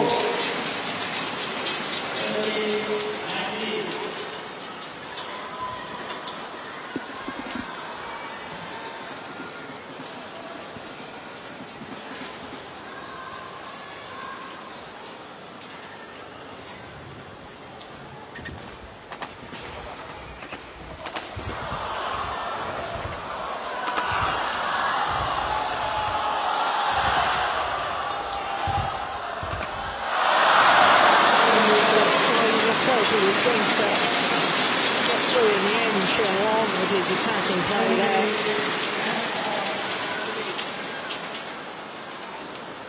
And that aggressive rally has earned the defending champion 7 match point opportunities to retain his title.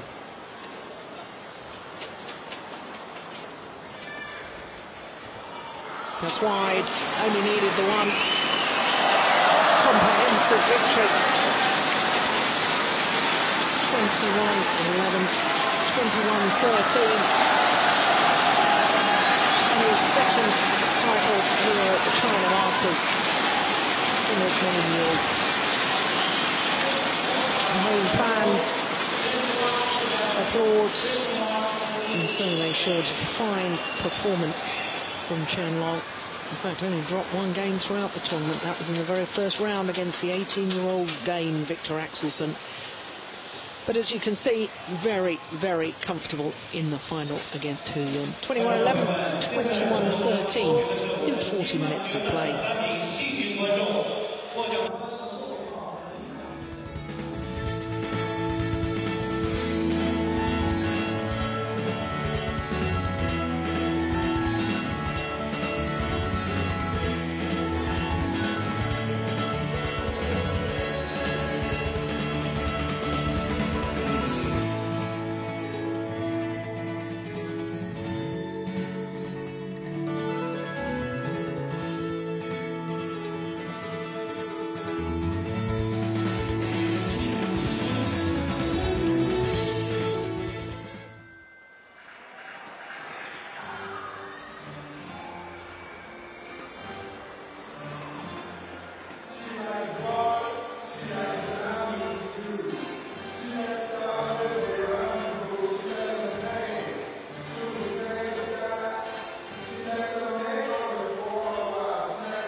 So to the prize presentation for the men's singles here at the Li-Ning China Masters 2012.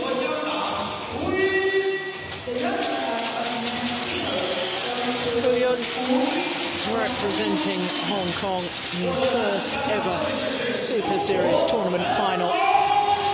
For Chen Long, his third consecutive final here at the China Masters and his second consecutive title.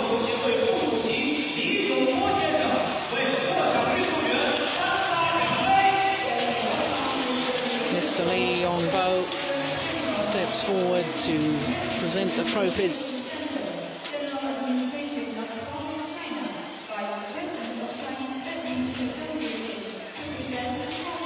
Former world champion himself, but now Deputy Director General of Table Tennis and Badminton Administration Centre and Vice President of Chinese Badminton Association.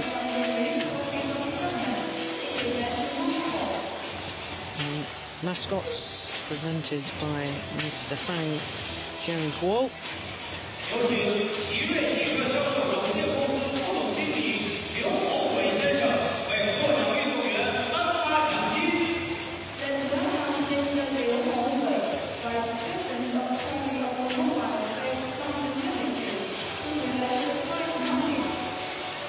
And the prize money presented by Mr. Liu Hongwei.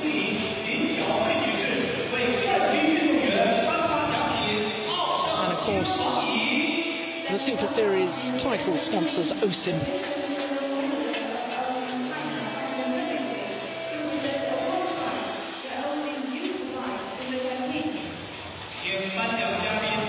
So for Chen Long, his 8th career title, his 5th Super Series title.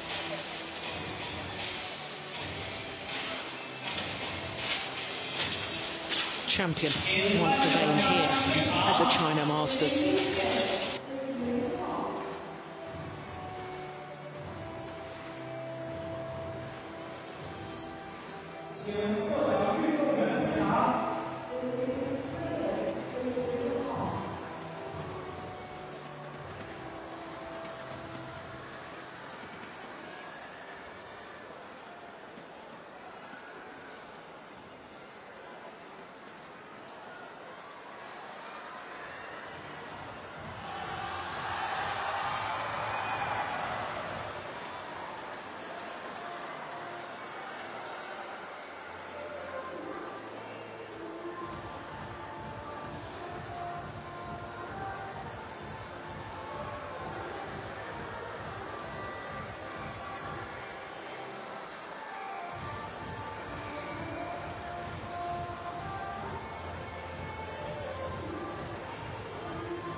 So the world number one, the world champion, Wang Yihan, comes to centre stage. Of course, the silver medalist from the recent Olympic Games. And the disappointment to lose that final, very obvious in the aftermath of that final match.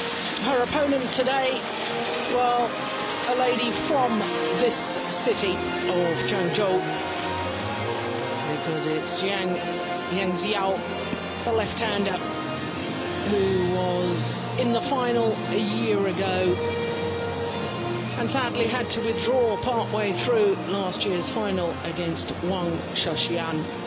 She was a game and 8-5 down 12 months ago.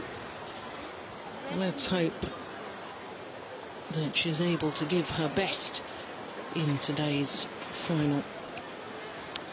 The umpire, Emi Tsukamoto of Japan.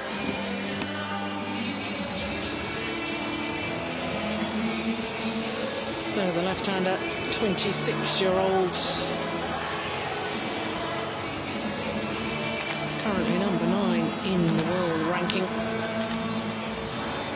Her opponent, as I say, is world number 1. But surprisingly, for the world number 1, this is her first appearance in the final of the China Masters. 4 times previously, she was a semi-finalist, but this, her first time in the final. 5th final of the year for her, though. Won the Malaysian Superseries right at the start of the year. And since then, was beaten in the All England final, the Asian Championships and the Olympic Games. All 3 finals losing out to Li Ning. 26-year-old Yang Xiao has been as high as 3 in the world ranking. It's been 7 weeks at number 3. That was back in 2010.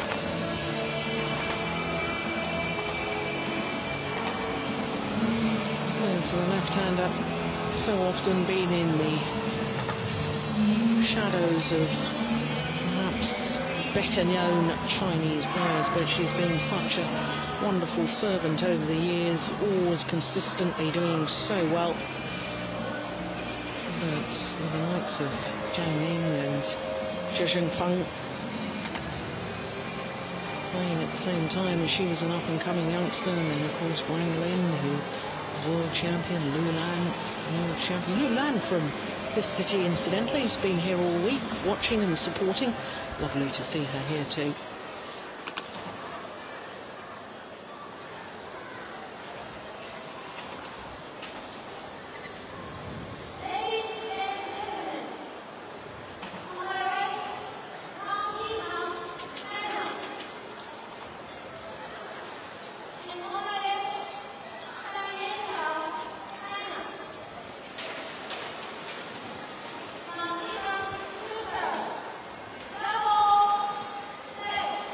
So the women's singles final here at the Li-Ning China Masters 2012. Event number 7 on the OSIM BWF World Superseries. And so the left-hander, number 4 seed Yang Xiao, up against the world number one seed Wang Yihan.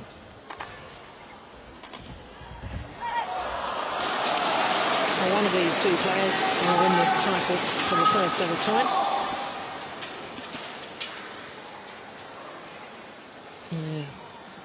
Their coach is just sitting in the stand enjoying watching this one.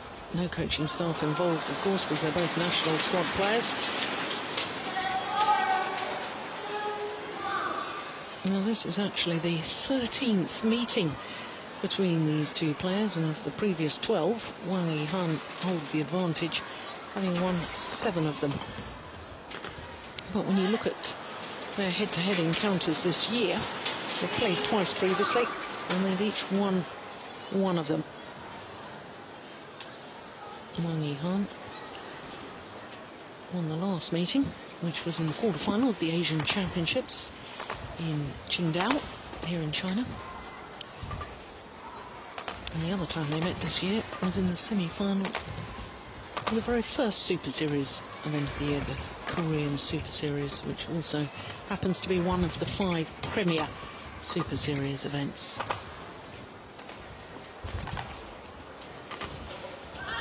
Oh, it's a lovely rally there from the Olympic silver medalist.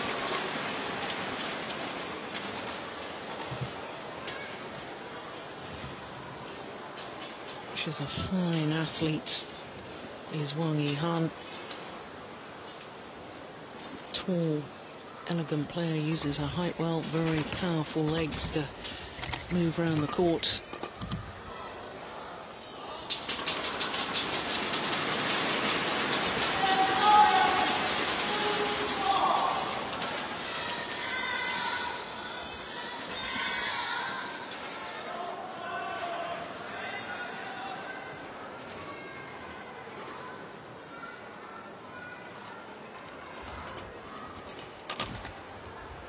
Oh, finds the line.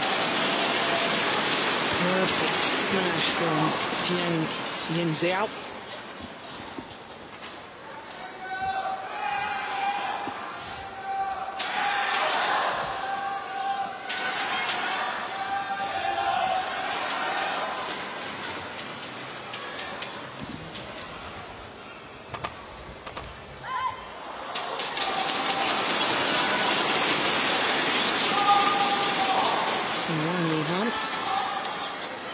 Through to today's final. Had a bye in the first round, and then in the second round beat the Southeast Asian Games gold medalist Fu-Ming Tian from Singapore, quarter-final against the number 5 seed, the current world junior champion Intanon Ratchanok of Thailand. And then in the semi-final, disposed of another Thailand youngster, Sapsari Thanachai.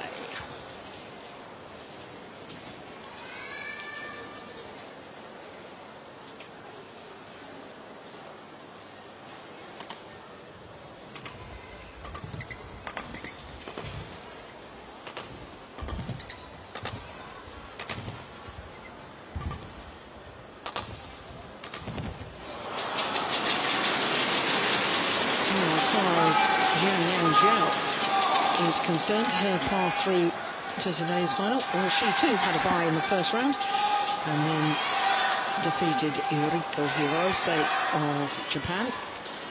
Quarter-final against Busan An of Thailand.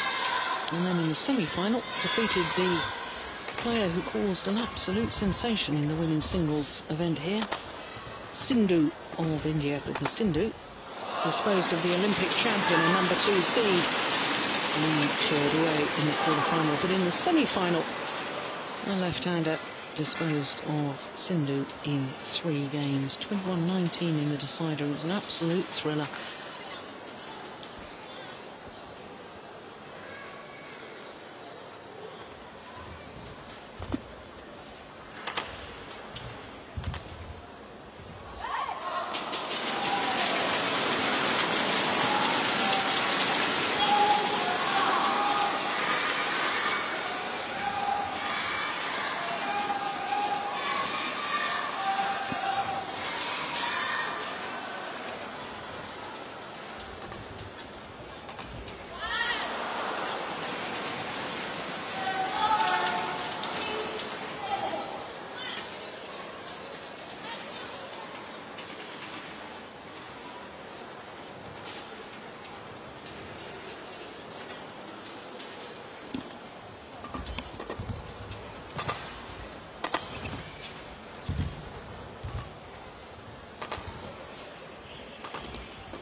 Good smash.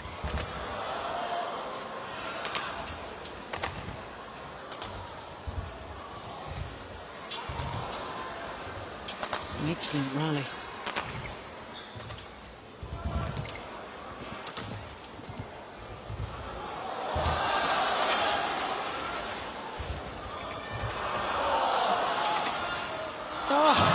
Perfect final shots from the world champion.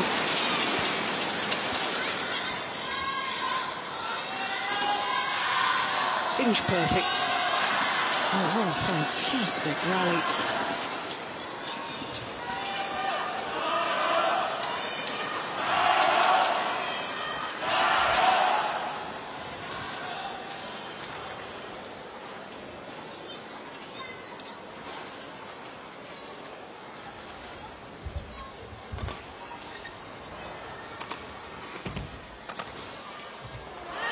Another perfect shot, deep into that back corner, the deep forehand corner of the left-hander.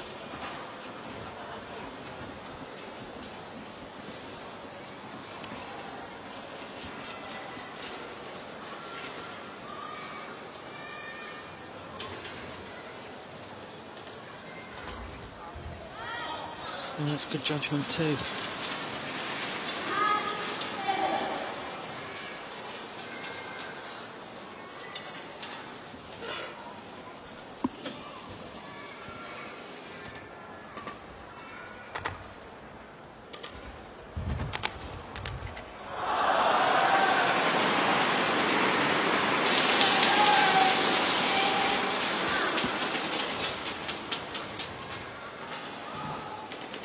Yeah, control of the front of the court in women's singles becoming just as important as it is in men's singles.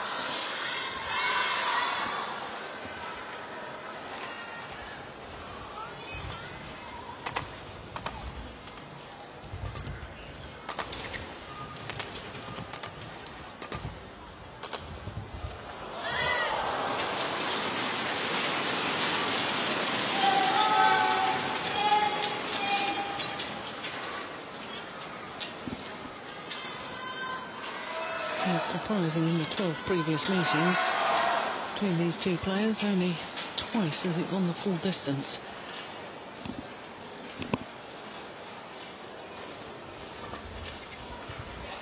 Oh, that's nice.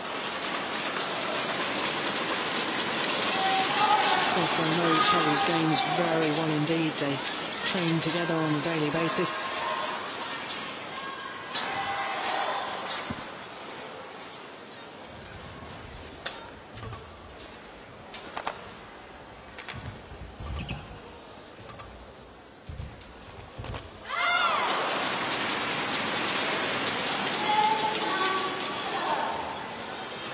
So, 2-point advantage at the mid-game interval. And there's a tight spinning neck shot doing the damage.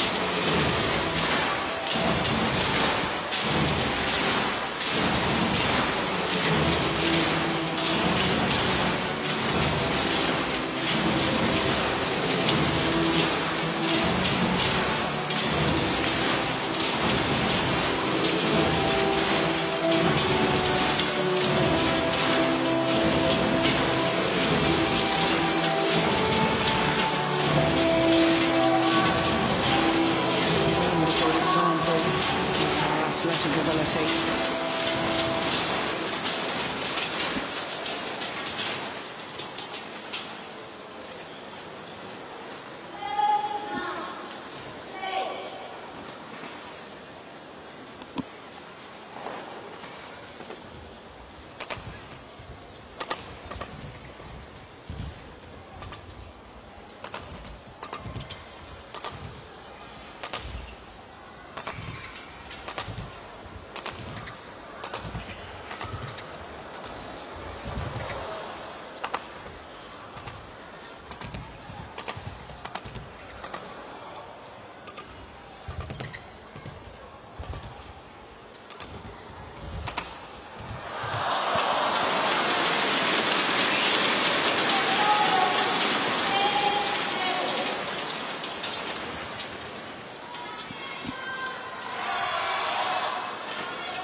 The crowd here trying to get behind Ying Xiao.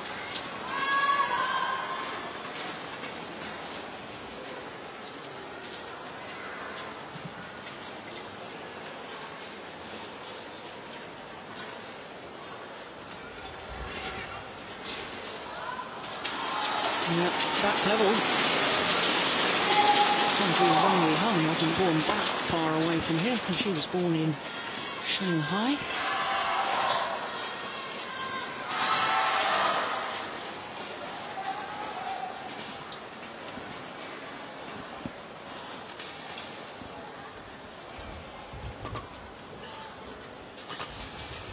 Oh, that's lovely. Yes, using her height, slicing across the feathers of the shuttle, creating extra spin, and therefore the shuttle dying a lot quicker, and the angle it comes down is much steeper. 178 is Wang Yihan, that's about 5'10". Got a 4-inch advantage over her opponent. But when you've got shots like that, and disguise, deception, it doesn't matter how poor your opponent is.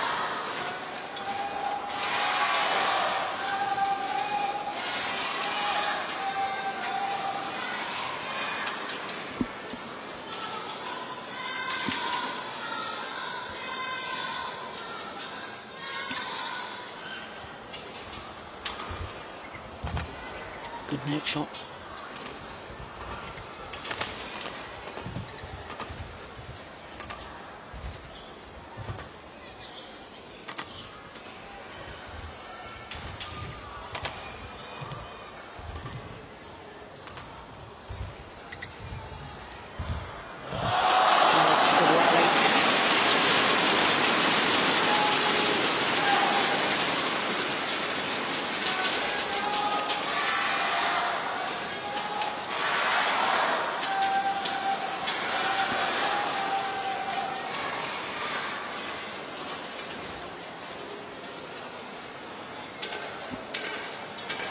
Of course, these two also met each other in the semi-final stage of this tournament a year ago. And not the first time they played on the centre show court.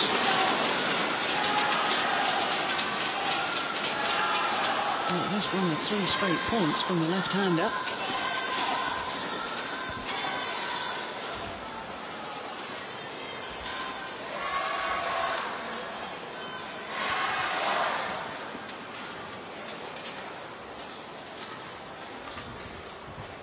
Oh, this judgment landed well in.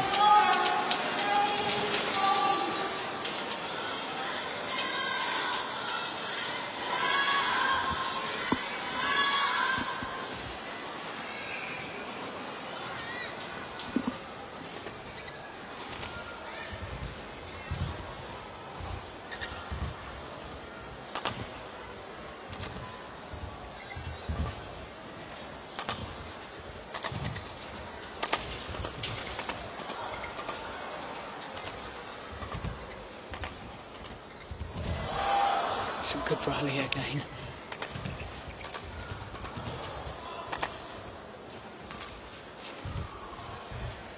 Oh, phenomenal net shot. Yuan out. That is wonderful.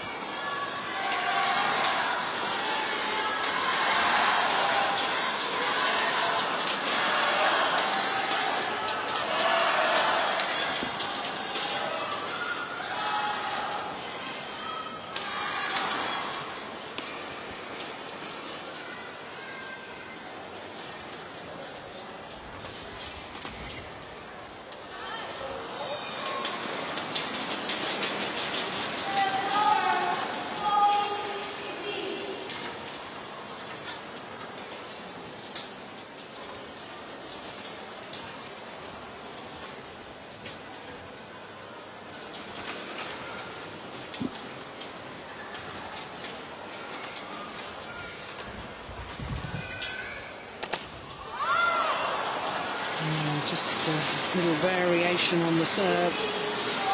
Flexing it there from Wang Yihan.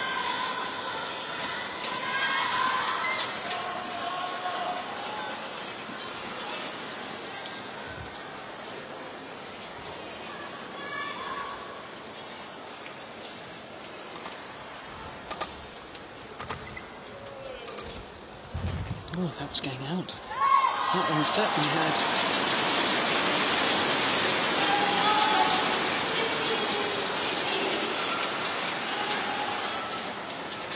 That's the one I thought was going out.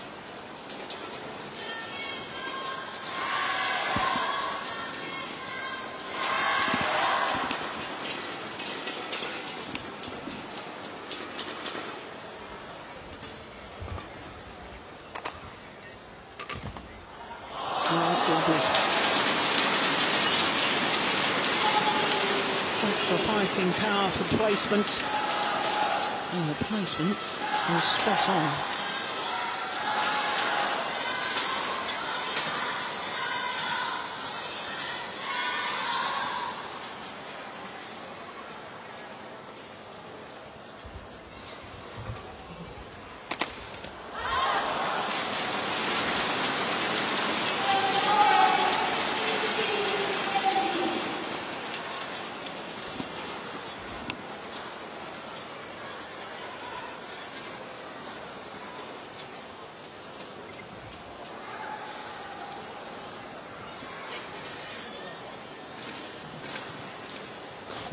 Crucial stage of the opening game.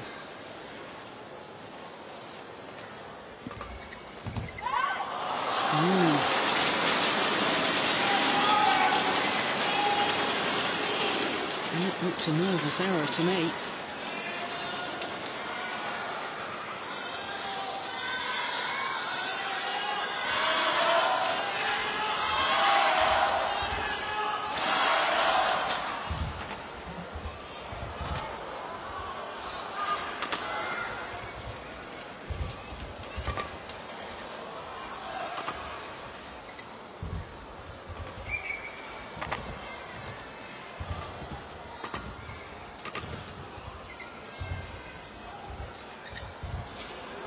Good rally. Yeah. Should have done the hard work with the tight spinning net shot there, the big lift. And you can see from the position of Wang Yihan's feet, nowhere near the back of the court, near the double service line. And therefore the opportunity to play the winning smash. So just 1 point the deficit now.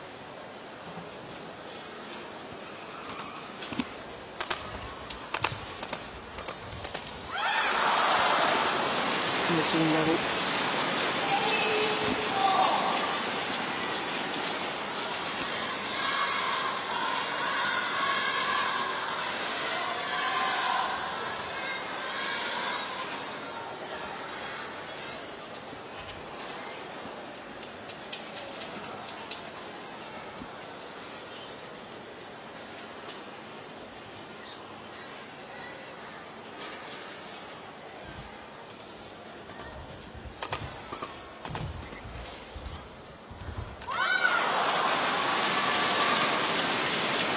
Well, having played that nervous-looking backhand,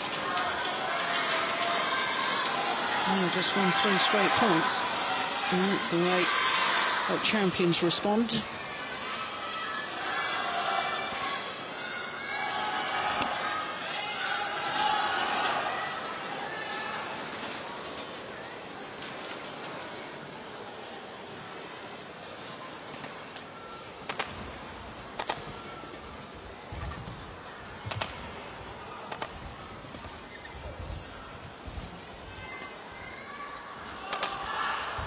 Oh, good block.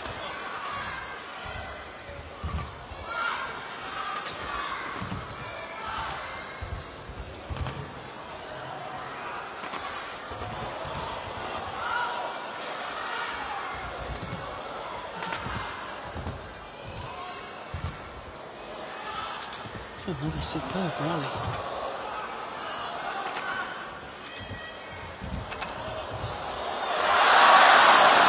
Fantastic badminton. So now on a run of 4 straight points from 16, 18 adrift. Now 2 game point opportunities for the world champion, Wang Yihan.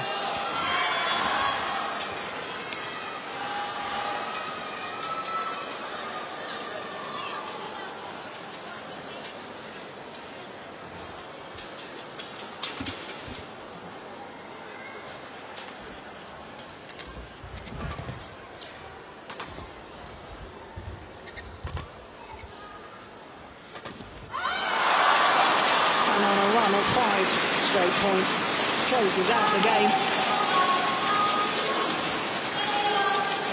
And at 16-17, Wang Yihan played a very nervous-looking backhand, and since then has played sublime badminton to close out the game, 21-18.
Well, the reigning world champion being made to work very, very hard in that opening game.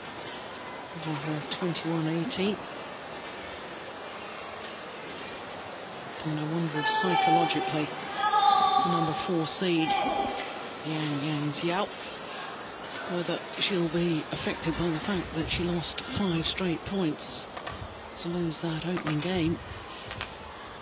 Mentally has to be very tough here. Last year's beaten finalist.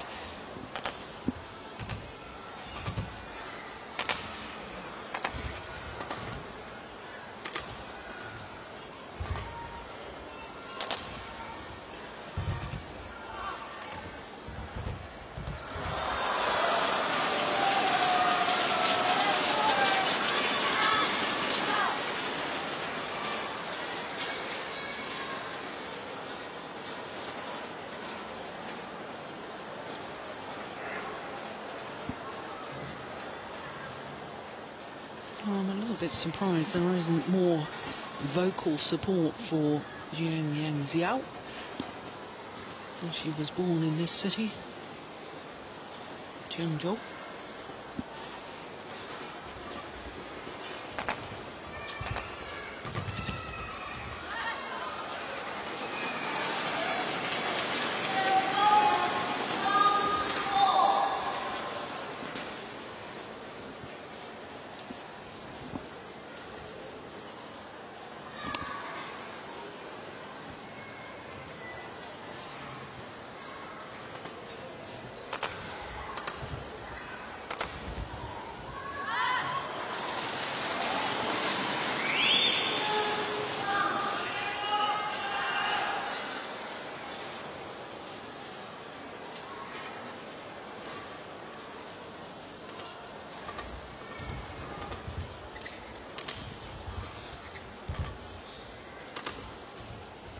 That's a nice backhand. Yeah, superb angle.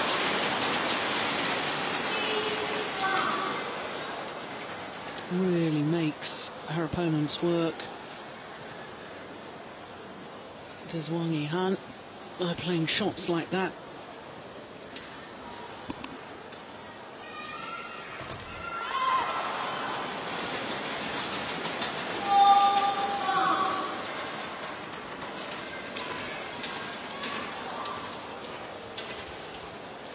If you take into account the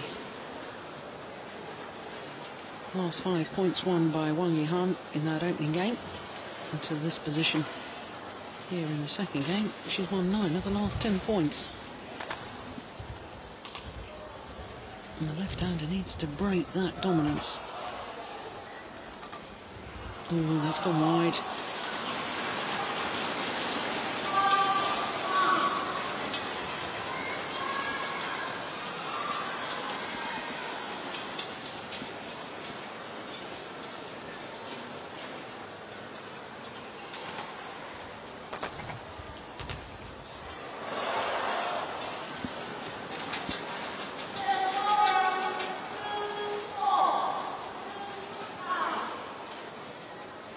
Yes, the umpire just quickly correcting herself.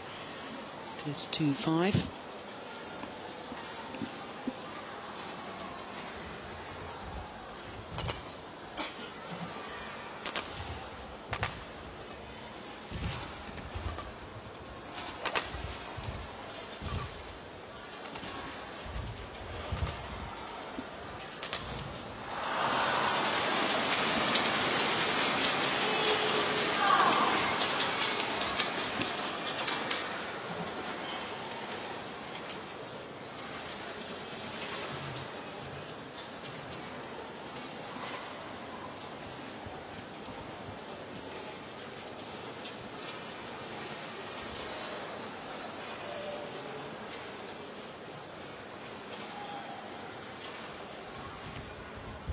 Good return of serve.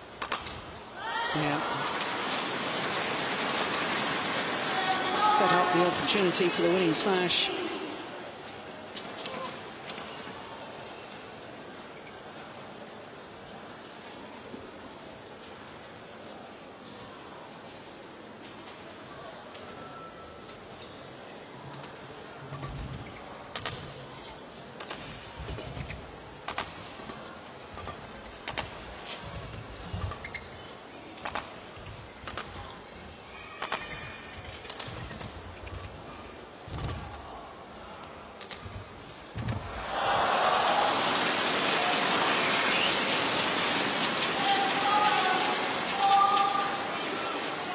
The court will need to be mopped of the perspiration. 2 shots played to the same place. And Wang Yihan wasn't expecting it.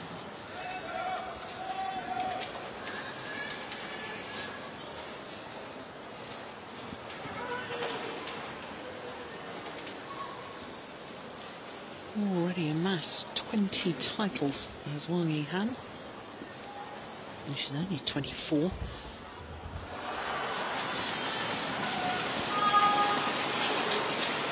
Last year won 3 of the 5 Premier Super Series events.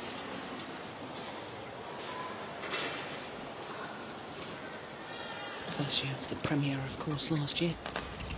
5 of the 12 tournaments promoted to an even higher status. It's a good net shot.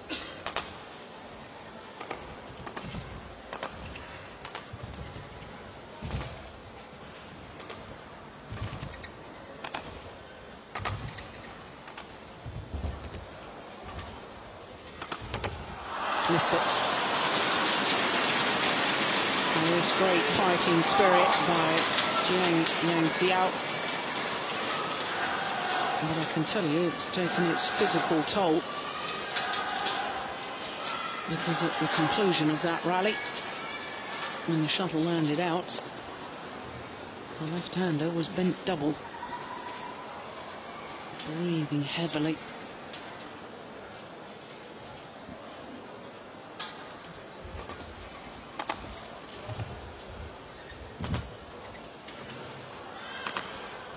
Yeah, that's nice. Wow. Into the lead.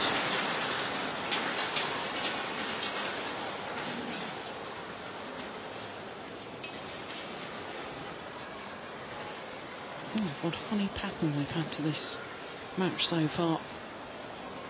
1-5 down she was. Just won 6 of the last 7 points.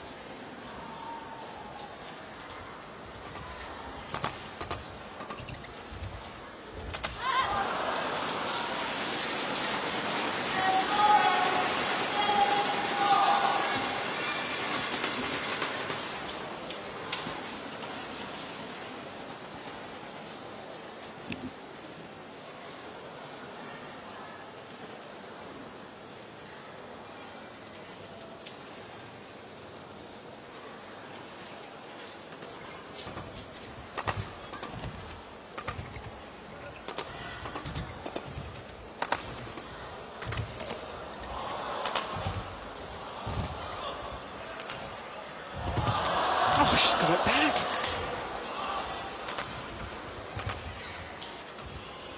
She won't get that one, though.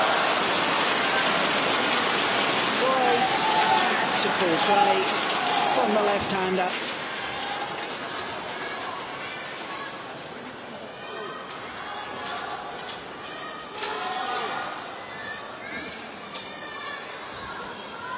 Yeah, that hurt physically.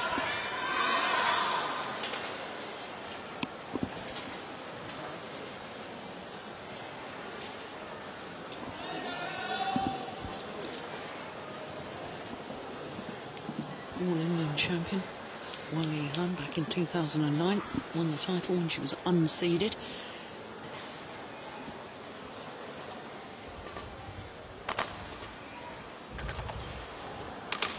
And that's the sort of shot that's already taken her to 20 titles. That is magnificent.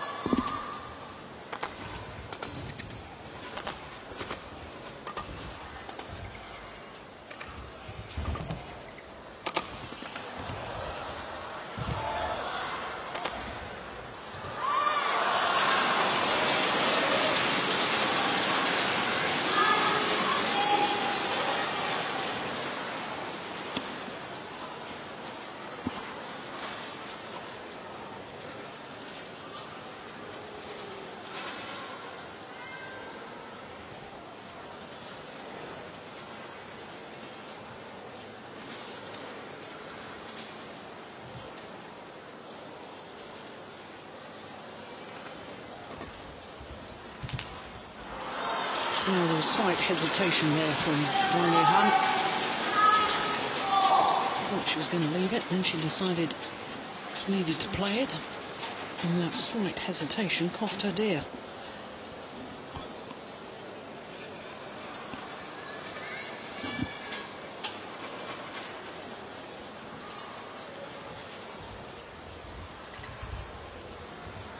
Oh, my goodness me. That's extraordinary control at the net from Yang Xiao.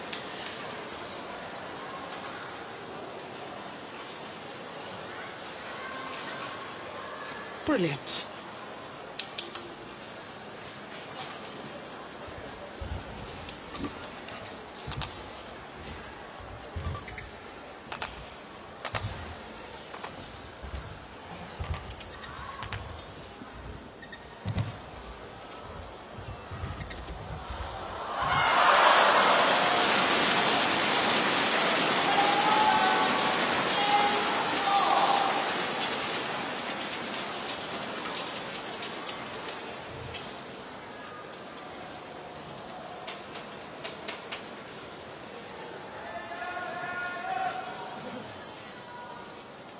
Well, that cross-court net shot played to perfection. Said in the early stages about the net play and the importance of it.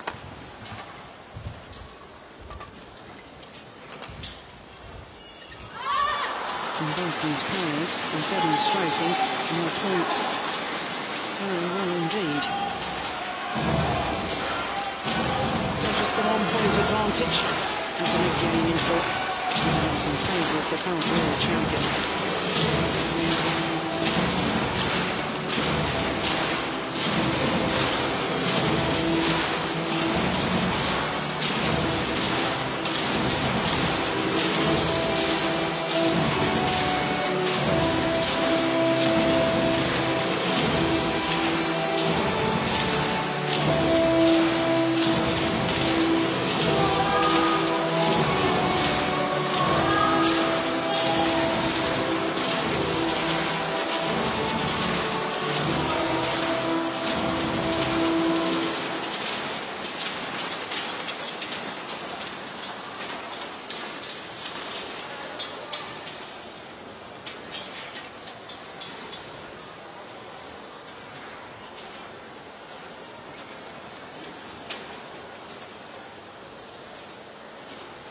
Well, it couldn't be any closer at a mid-game interval, because there's got to be at least 1 point in it, and that's all there is.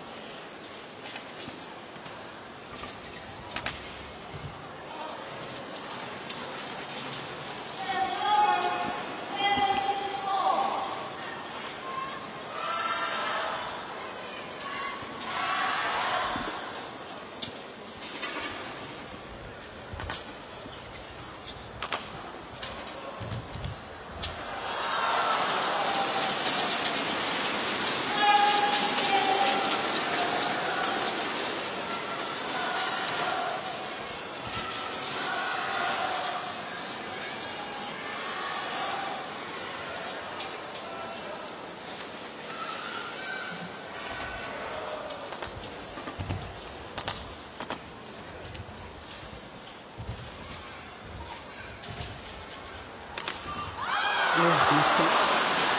Yeah. She knows, never really got behind the shuttle.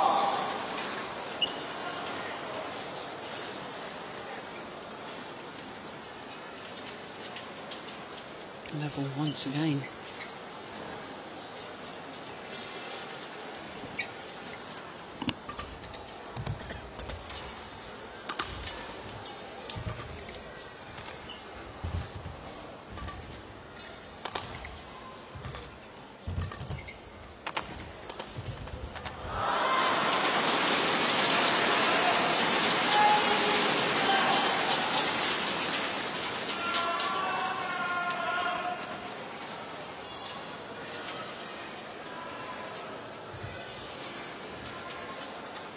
Plays that shot with virtually no backswing of the racket, just reaches up and clips it down across court.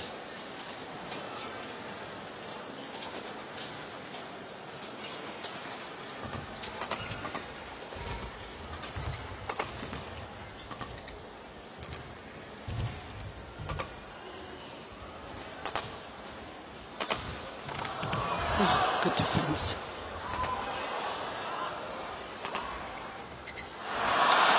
And then the variation in the speed of the attack doing the damage.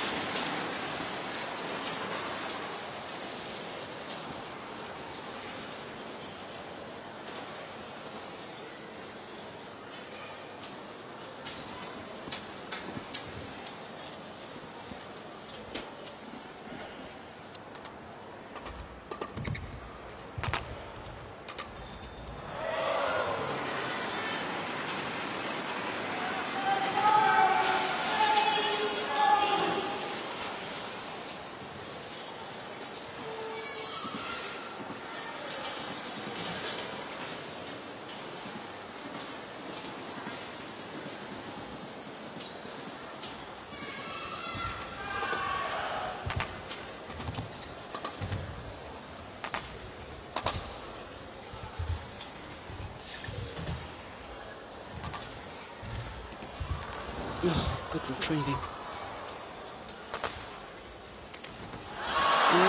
Once again, with that round the head shot, really not getting the feet in position.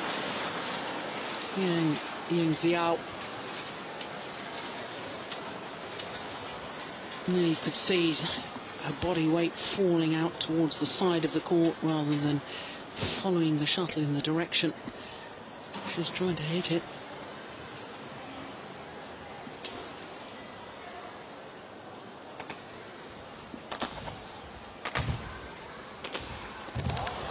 Great retrieving.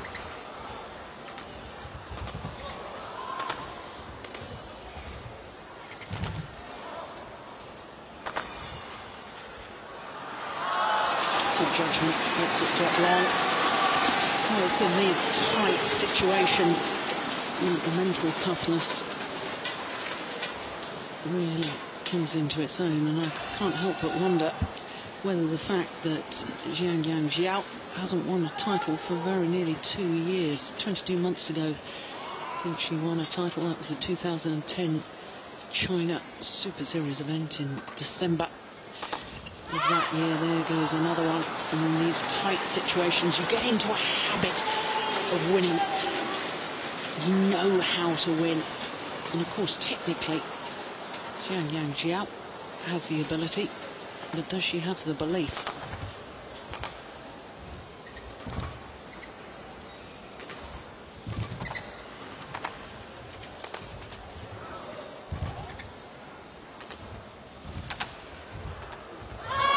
And that, to me, didn't look like belief.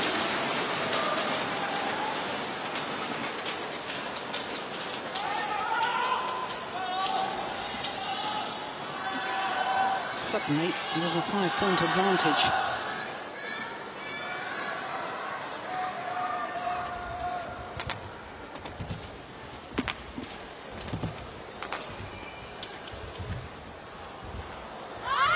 Make that 6-point advantage. And more importantly, for the world champion, 2 points away from her second title of the year.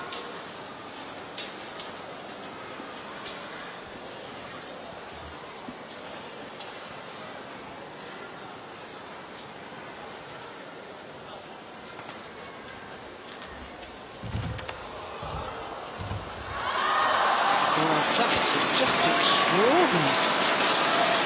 Unbelievable control from Wang Han.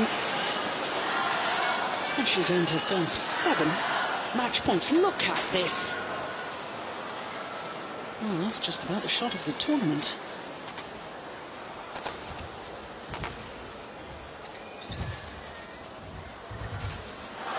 Couldn't do it a second time.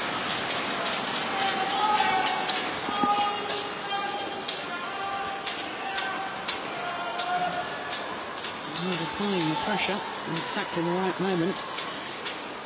From 14-13, 6 straight points to get to match points. And now it's a big uphill battle for the left-hander.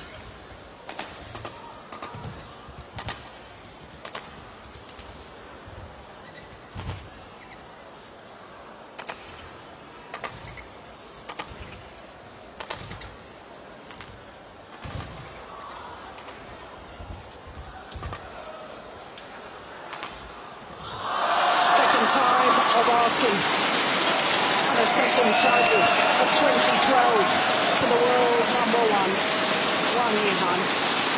21-18, 21-14. And she's back in her winning ways. For the left-handed Zhang Jiao, heartache again, because 12 months ago she had to retire from the final here at the China Masters. This year, she has to settle for second best once again.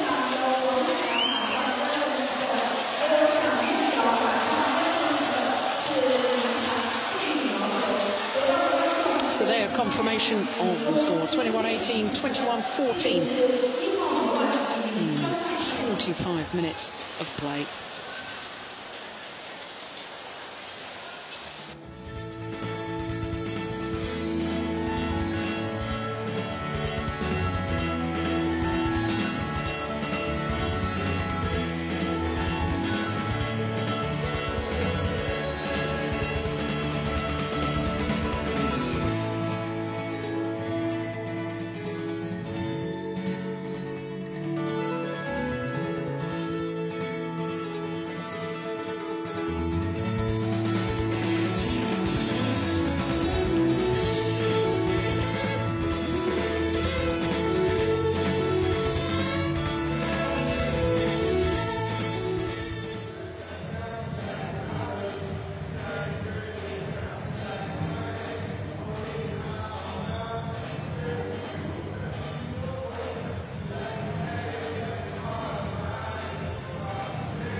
So to the prize presentation for the women's singles. And for a second consecutive year, the home player from the city of Changzhou, Jiang Yangjiao, has to settle for second best. But for the world #1, the world champion, her first ever China Masters title, 21st title in total.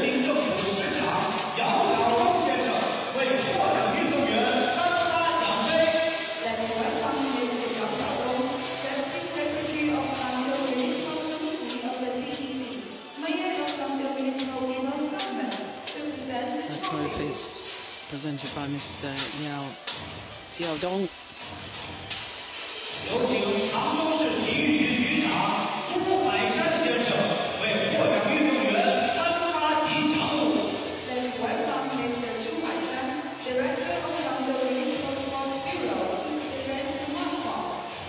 And as the public address has said, Mr. Zhu Haishan, director of Changzhou Municipal Sports Bureau, presenting the mascots.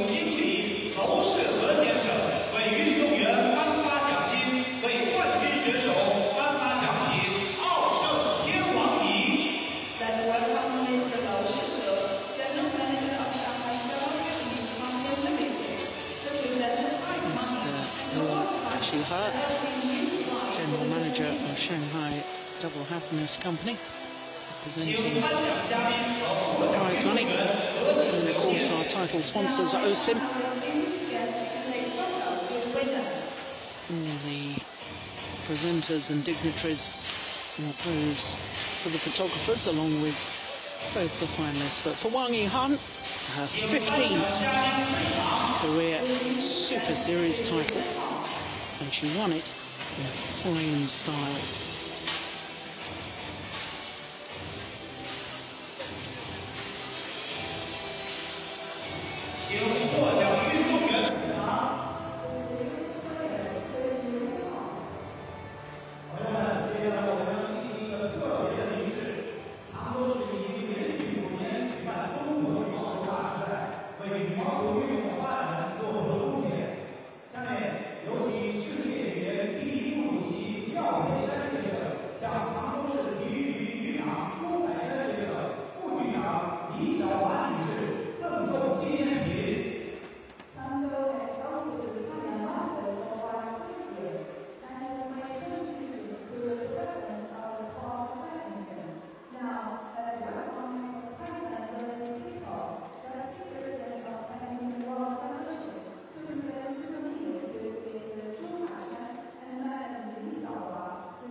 So, Mr. Haisan Ranki-Sikpo,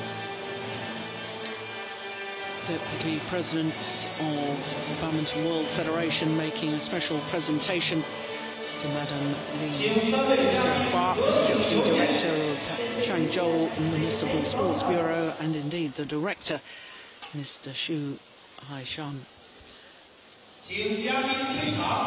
Changzhou having staged the China Masters for the last 5 years. Wonderful facility here for badminton, wonderful sports facilities in general. So nice that the organisers have recognition of their work here at the China Masters. Well, just to remind you, 2 more finals to come. Next up will be mixed doubles, and it features the Olympic silver medalists Zhu Chen and Ma Jin. They are, of course, the defending champions here at the China Masters, and they're up against their teammates. First ever tournament, Super Series tournament for Chu Shihan and Tang Xinhua. All the action of that mixed doubles coming up in a moment, and then following that we'll have the men's doubles final with Indo and Hawakawa of Japan, the #1 seeds, up against Chai Biao and Zhang Nan from China.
So to the mixed doubles final and the Olympic silver medalists, the #1 seeds, the defending champions here at the China Masters, Zhu Chen and Ma Jin.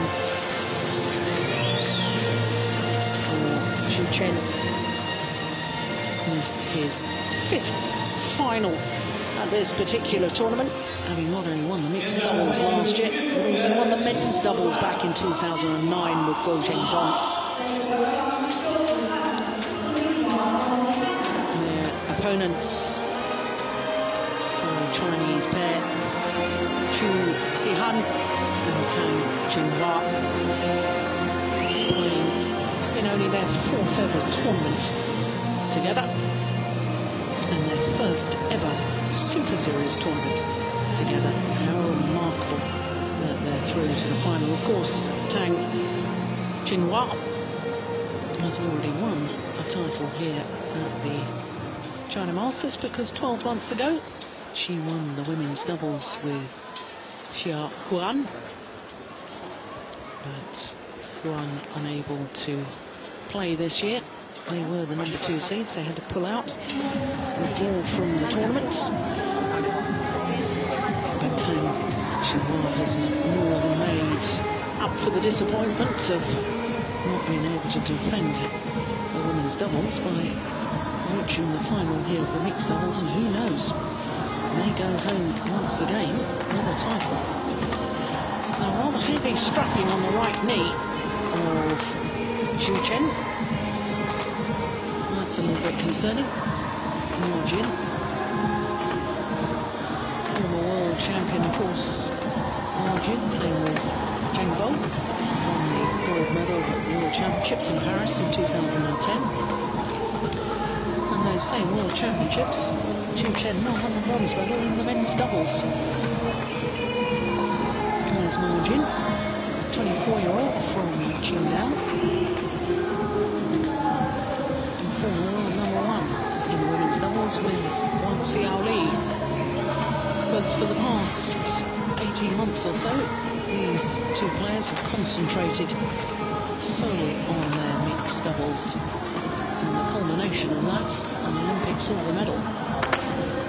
They only formed their partnership at the beginning of 2011. Since then, have won the All England Championships and Olympic silver, World Championship bronze. Well, there's the 21-year-old from Shandong province, Chu Xilan, and his partner Tang Xinhua, 20 years of age, from Nanjing.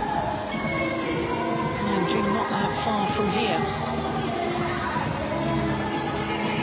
Of course, Changzhou, part of Jiangsu province.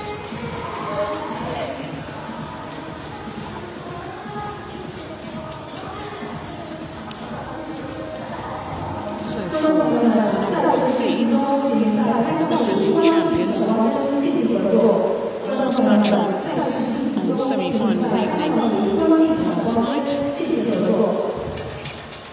had a 3-game encounter against the number 3 seeds, Chan Peng Soon and Go Li Ying from Malaysia. Hour and 6 minutes that was, and I wonder if that is the reason for the strapping on the right knee of Zhu Chen. For this pair, their semi-final was also a marathon match. 3 games against the number 2 seeds, Sukip Prakabol and Sarali Dongkamp. In fact, they were a game and 19-15 up, but couldn't convert that second game. Lost the next 6 points to drop the game 21-19. And then they were 13-15 down in the deciding game before promptly winning 8 of the next 10 points to win the decider 21-17 in an hour and 14 minutes. So both these pairs, long semi-final matches yesterday.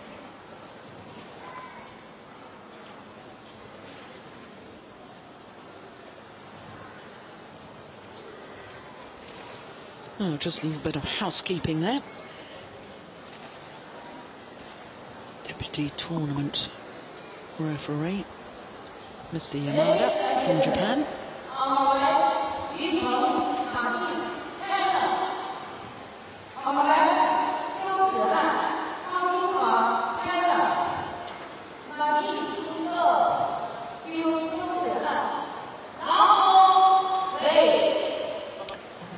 So the defending champions get this mixed doubles final underway. A year ago, of course, they had Korean opposition in the final, defeated Yu Young-sung and Yang Na. 2 straight games.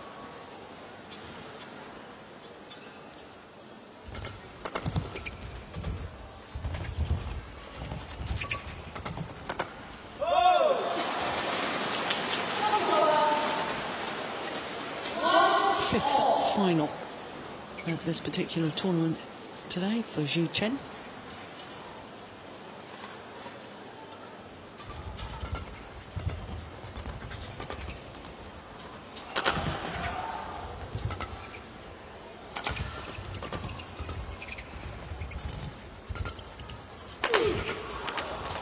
Good rally. And for Zhu Chen, his third consecutive mixed doubles final, because he was beaten finalist 2 years ago playing with Yu Yang.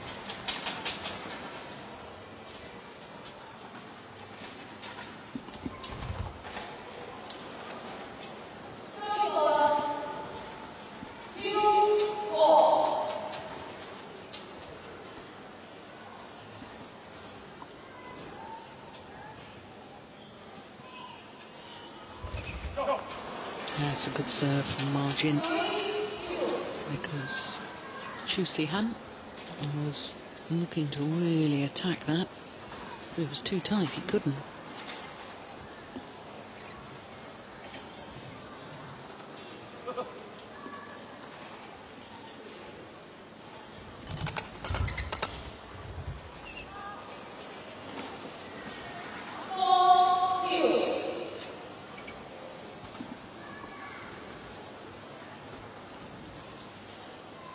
World Junior medalists, both Tang Xinhua, she won a gold and a silver at the World Junior Championships. Gold in the women's doubles in 2009, and silver a year later. Chu Si-han, well, he was a silver medalist in the men's doubles with Chai Biao, who we'll be seeing in the next match at the 2008 World Junior Championships. Just wide.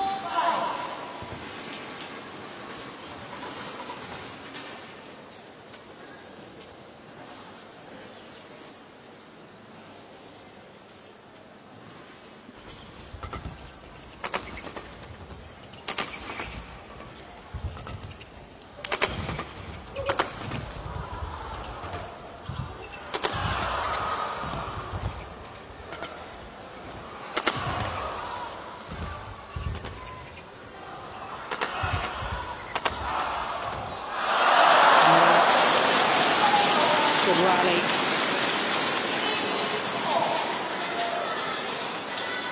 And very noticeable in these early stages how both the women on court, not fearing their opponents' smashes at all, very, very competent and confident when defending, although both pairs quite obviously looking to try and get on the attack.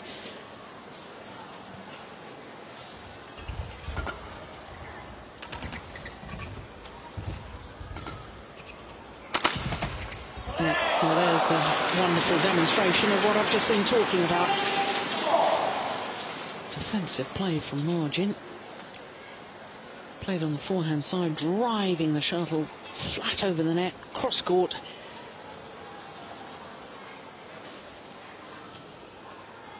And I think both the male players on court need to try and vary their attacks a little bit more, mix up the pace. Think more about the placement than the power.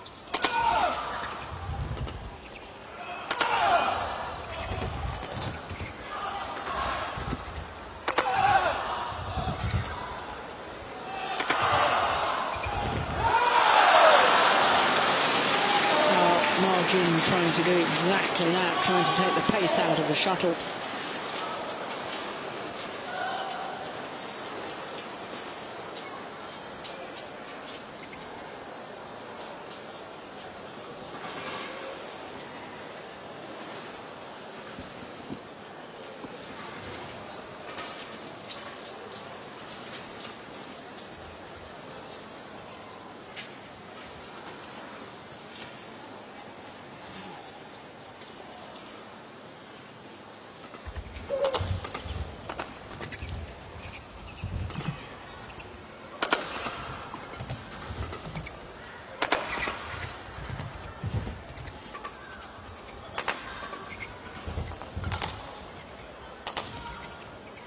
Good little look from Xu Chen down towards his racket.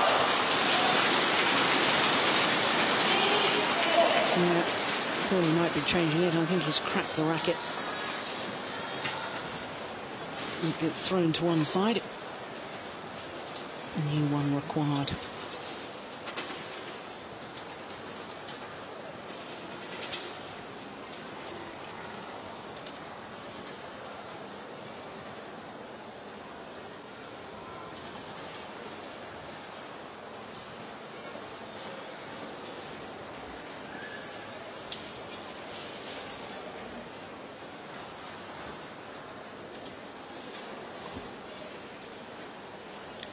Well, the tournament referee isn't going to be happy about the spare racket being left on the side of the court on the advertising boards. And I can tell you that one of the deputy referees has just moved that racket. Sometimes players leave the racket in a position where they can quickly grab it if necessary mid-rally. Leave their partner to hold the fort as they dash off court, grab a new racket, come back on. Well, that won't be the case here because that spare racket has been moved.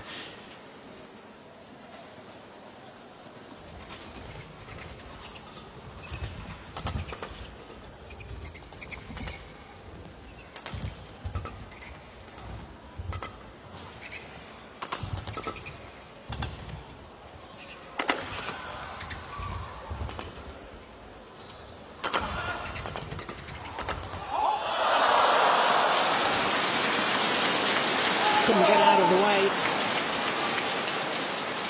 Yeah, a little smile from Tang Xinhua. As a partner called for her to leave it. It bounced off her ponytail, I think. And even then, still landed in.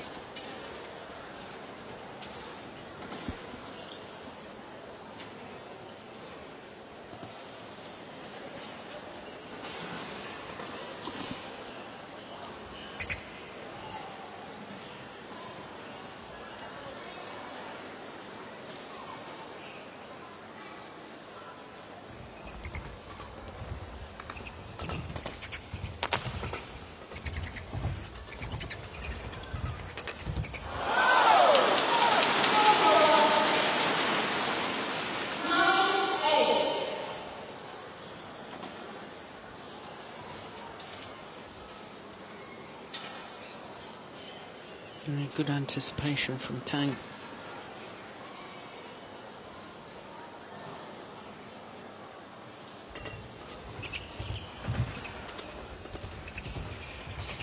Oh, that is magnificent. Well, the Olympic silver medalists don't like the call.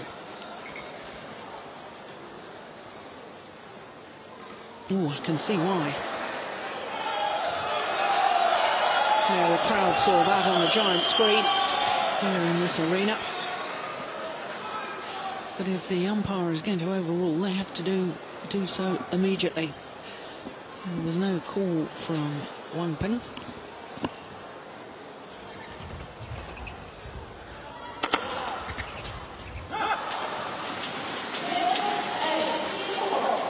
And it means that this very new pairing of Chu Sihan and Tang Xinhua have a 3-point advantage in the opening game here of this mixed doubles final against the Olympic silver medalists.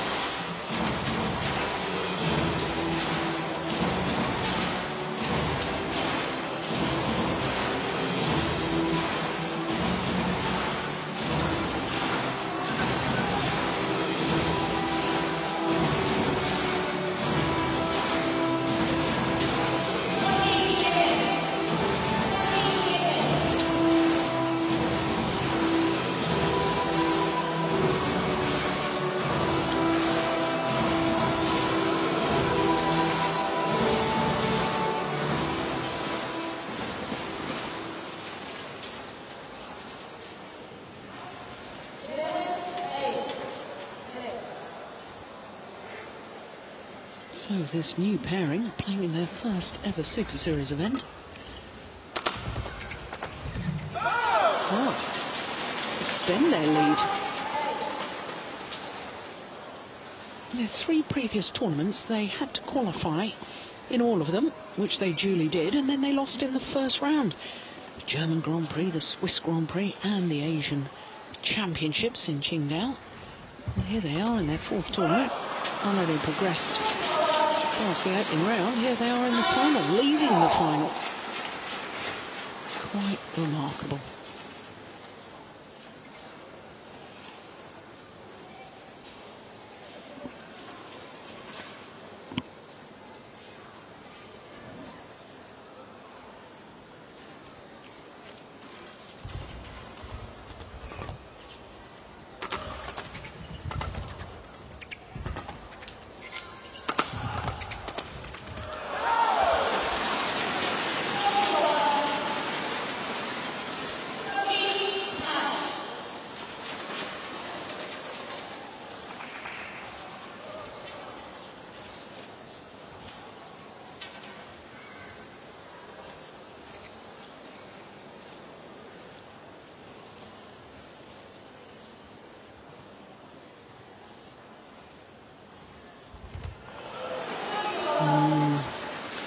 Perhaps the nerves, perhaps the realisation of just what they're achieving at the moment. Just hitting home and making him a little bit nervous.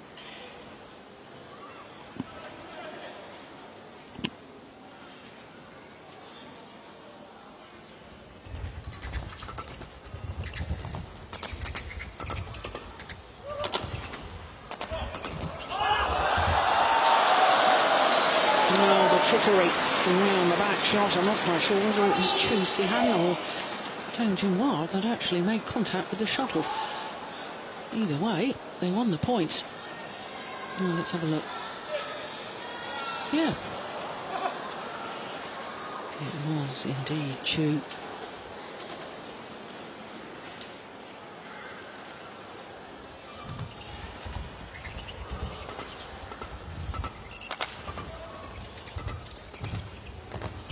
Going wide. Oh, he's all out of sorts at the moment, is Xu Chen.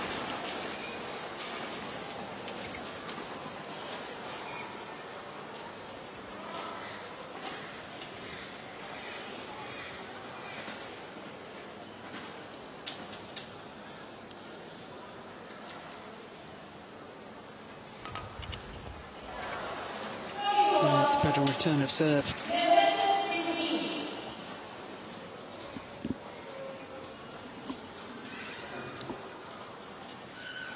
Time for the defending champions to show us what they're made of. Oh dear me. Well, that's an indication. Well, well, well.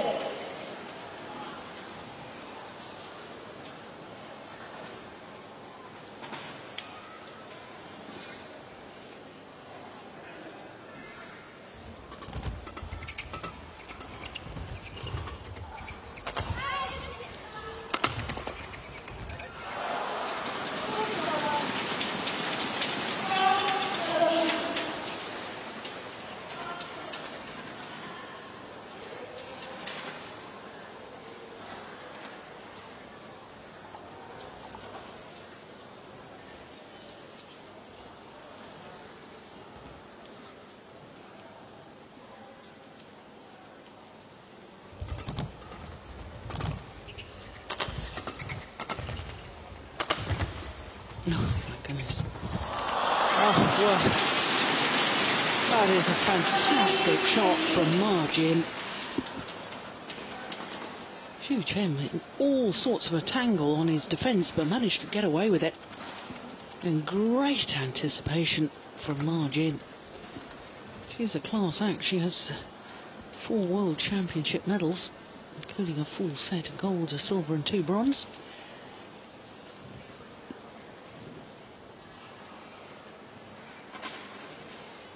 Of course, from women's doubles as well as mixed doubles, those 4 medals.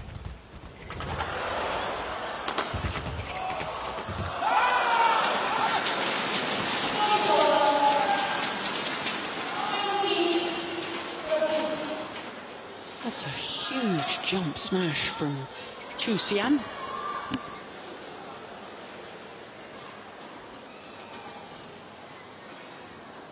Full body and soul going into that smash.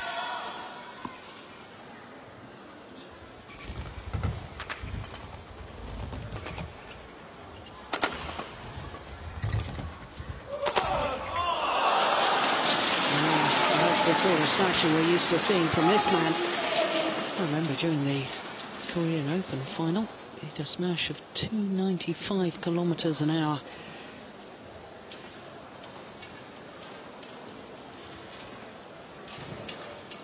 And I don't think that one would have been much slower than that, if at all.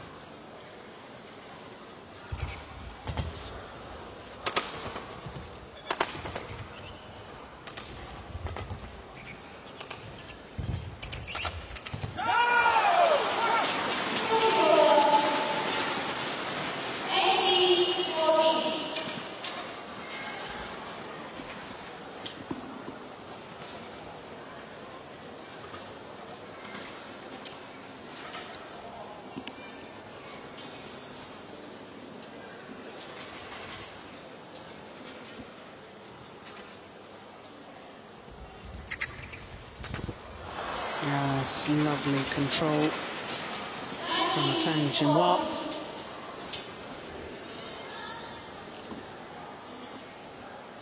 2 points away now from the opening game.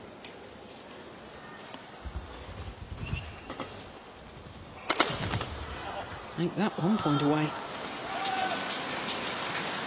Been so positive in this opening game, and they thoroughly deserve their 6 game point opportunities.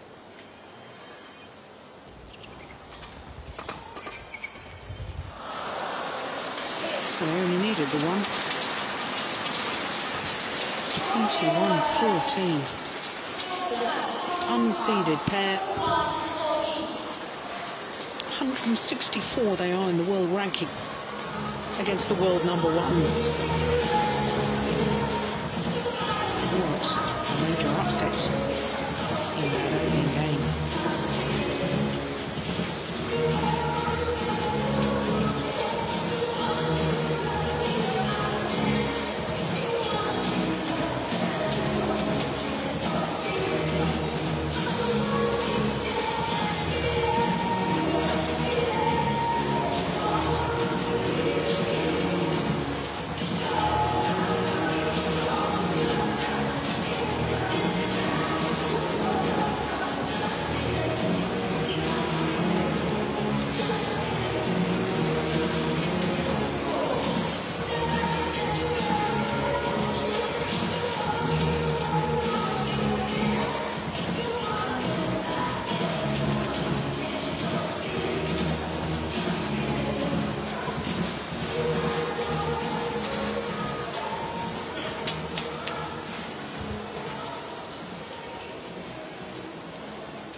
World number ones, Olympic silver medalists, former All England champions, defending champions here. And their backs are against the wall because they've not looked like the number one status in the opening game at all. Outclassed by Chu Xian and Tan Jinhua.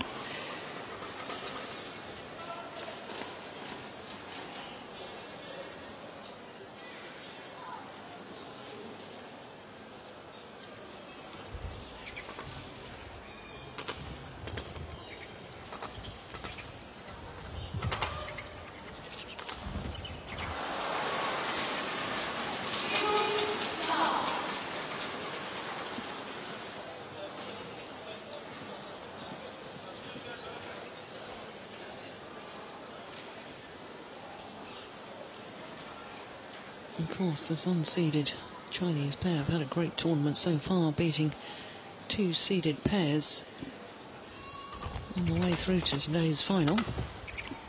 Number 4 seeds Manipong Jongjit and Savitri Amatrapai. from Thailand in the first round. Semi-final against another Thailand pair, the number 2 seed, Sukit Praprakamol and Sarali Thongtongkap. They've already more than proved their worth.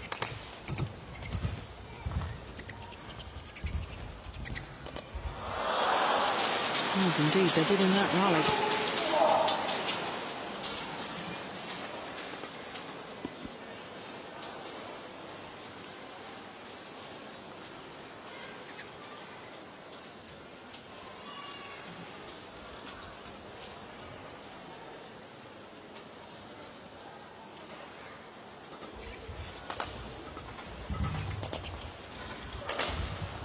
That's a good smash.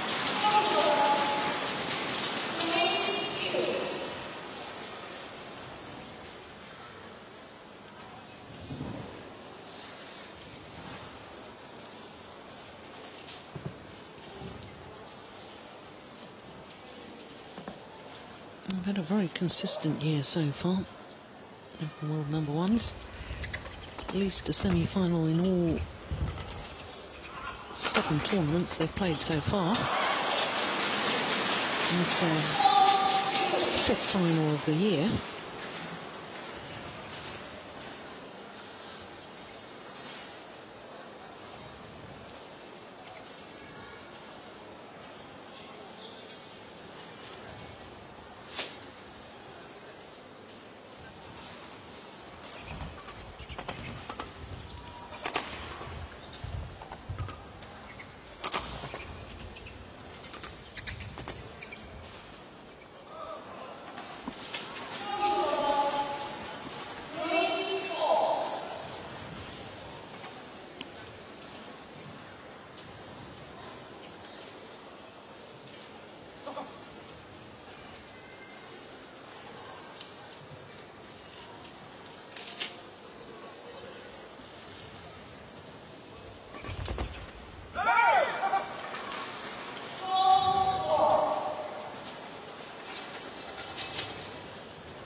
On the top of the net, didn't go over though.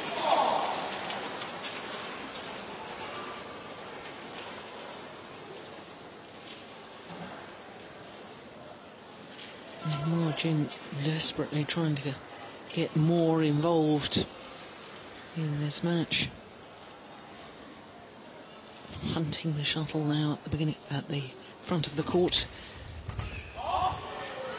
She's not being helped all that much by her partner at the moment.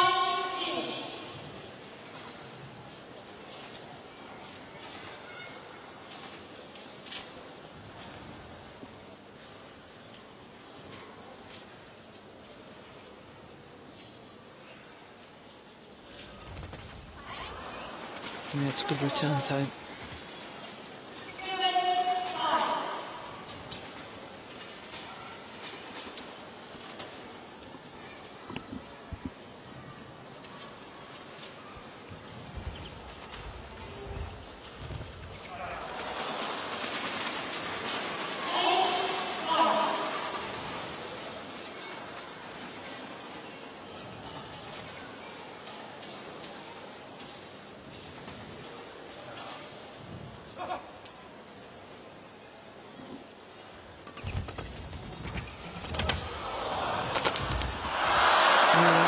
That's the sort of rally that can be a turning point in a match.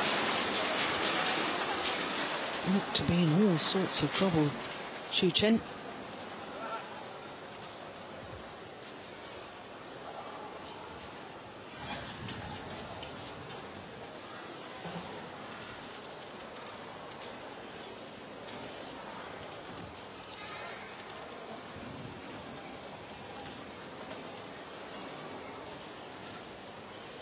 It's interesting that the world number 164, up 2 places this week, is the doubles coaching staff. They're the more eager to get on with it. They stayed on court while their opponents went off to towel down while the court was mopped. Of course, you don't get a realistic world ranking until you've played 10 tournaments. And during Tang, you've only played 3 previous tournaments together. So certainly not a realistic ranking.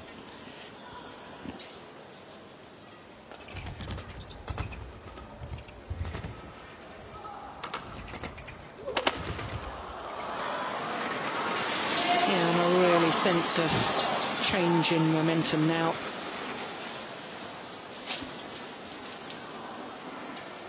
From 4-all, 7 of the next 8 points going in favour of the world number ones.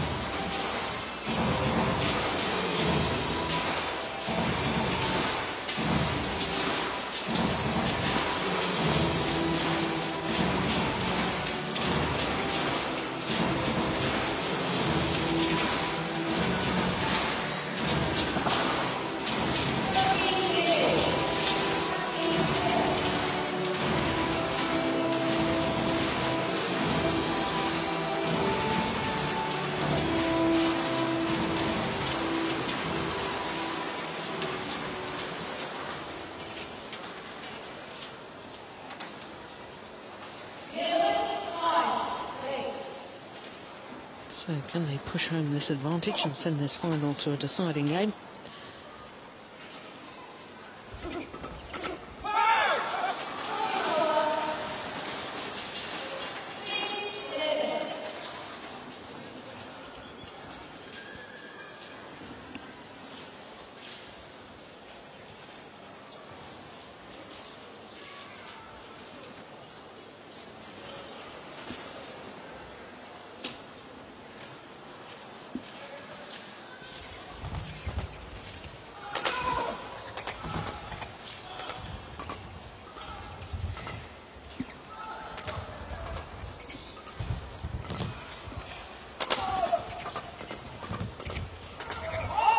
Oh, it's gone long. Oh, they were on the attack for the entirety of the rally. Yeah, Margin just trying to settle her partner down. Definitely not at his scintillating best today.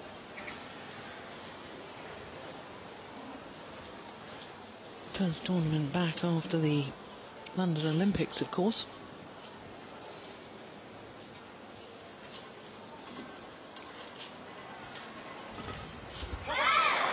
And that's a better return of serve.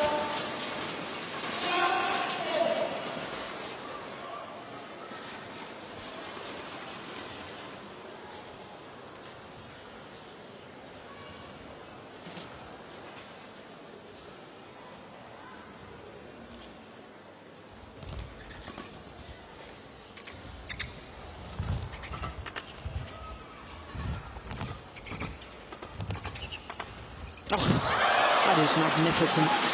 That's the sort of shot we're used to seeing from this man. Generating drive and power on the backhand there. With no backswing and no follow through. How on earth does he do that?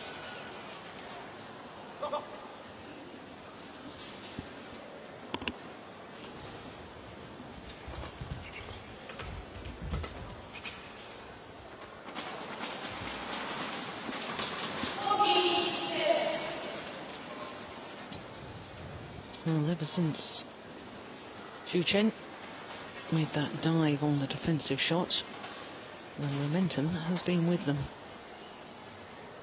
Won a rally they had no right to win.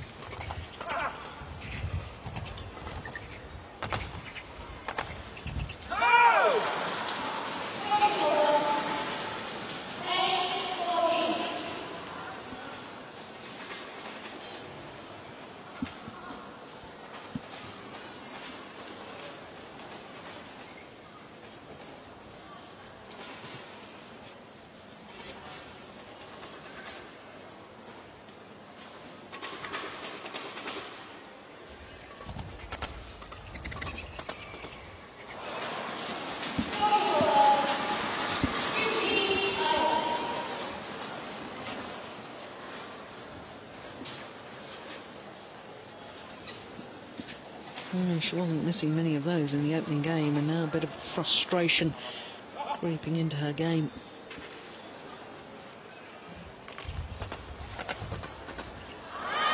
And that's what happens when you get frustrated. The errors start to flow.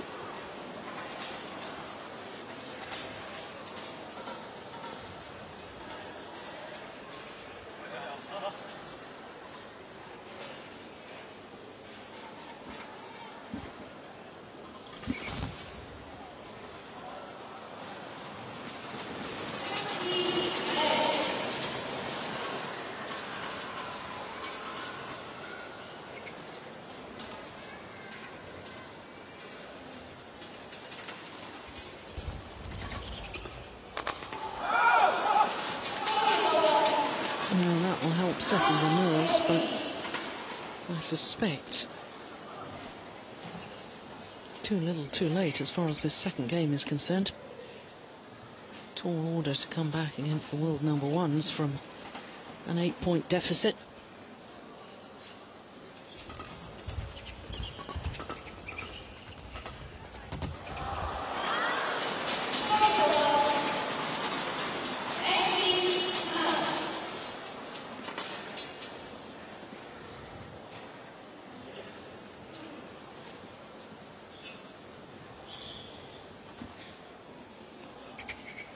Change of racket for Changzhou. Hoping it will bring a change of fortune. Changzhou on the right as we look at them. Of course, he was more than Olympic champion twice with Gao Ling.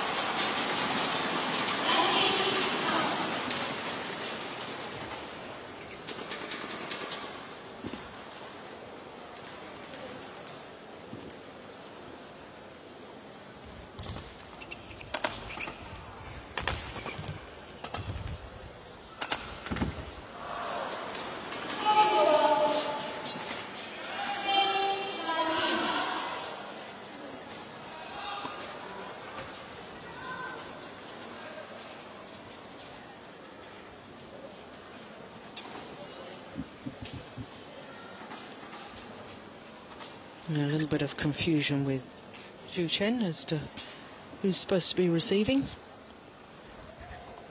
Oh, low serve is short of the mark, and that error on serve means that there are 10 game point opportunities. Score graphic not caught up, but this is 20 points to 10. There we go.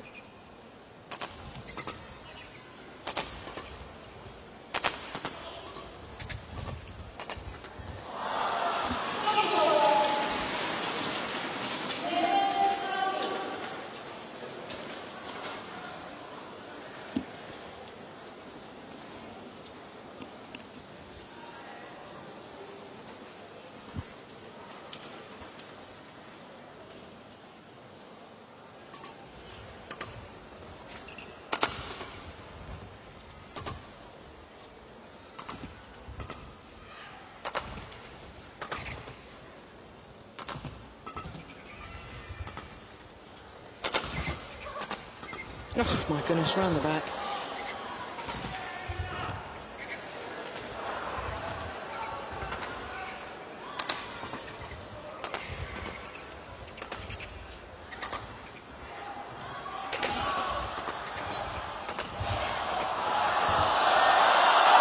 This time, it needed several attempts to actually play the winning shot. But in the end, the attacking play paid dividends. 21-11, and it is one game apiece in this mixed doubles final.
This game will decide the title. Number 1 seeds and defending champions Zhu Chen and Ma Jin nearest to us. And this new exciting combination of Chu Sihan and Tang Jinhua.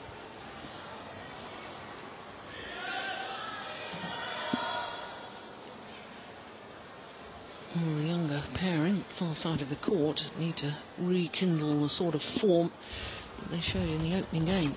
They're to take their first ever title. It's the first ever Super Series tournament, the first time they've progressed beyond the first round of any tournament they've played in this partnership. What a story it would be if they could take the title.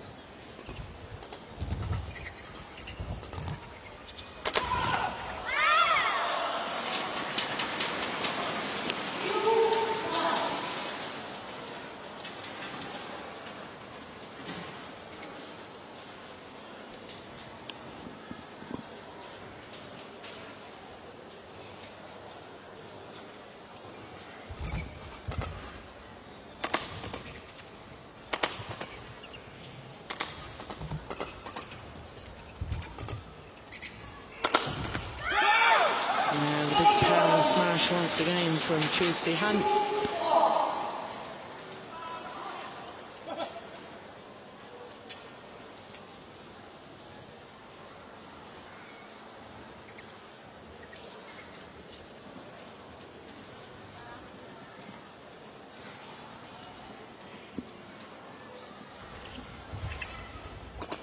Oh, that's nice. She was reading the game so well in the opening game, intercepting at the net.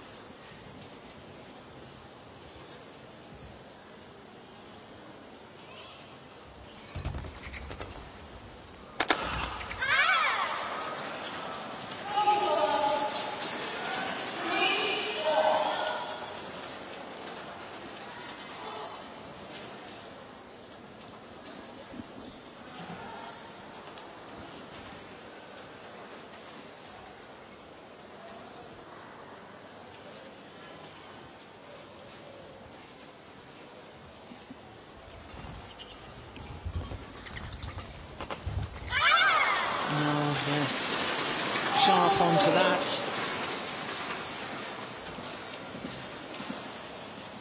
So, advantage back with the number 1 seeds, 4-3.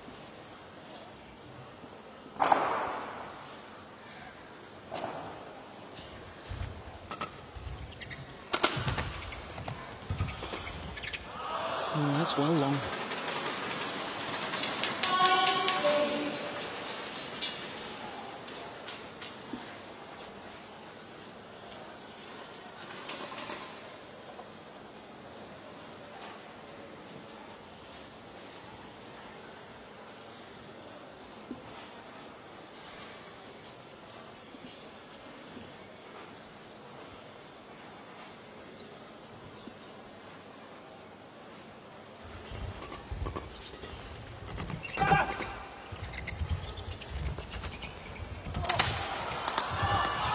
Oh, my goodness me. Oh, well, a fault's been called.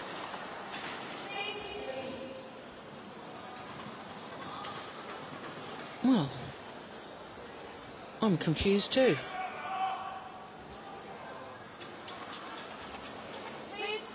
Well, it certainly must have happened before that. I'm not entirely sure what the fault was called for.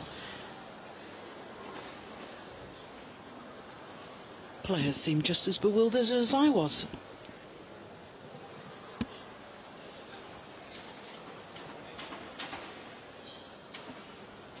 So, 6-3, deciding game.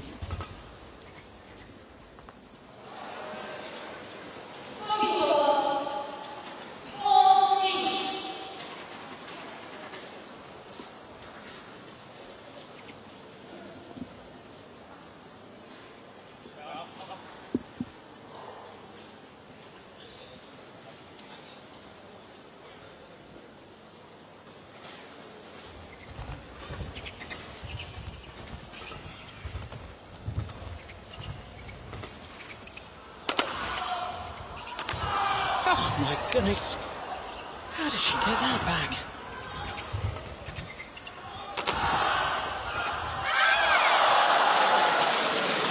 Well, there was a defensive shot earlier on in that rally from Tang Jinhua. That was just extraordinary. I don't think we're going to see it. No.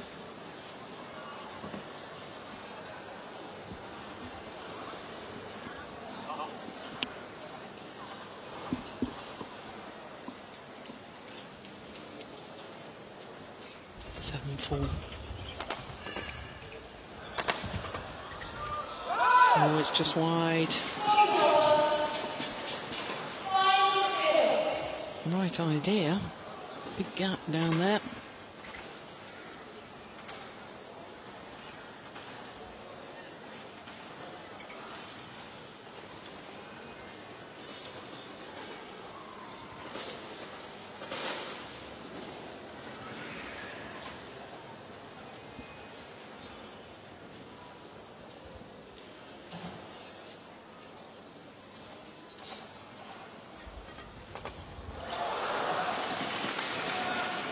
Yeah, it's a good serve.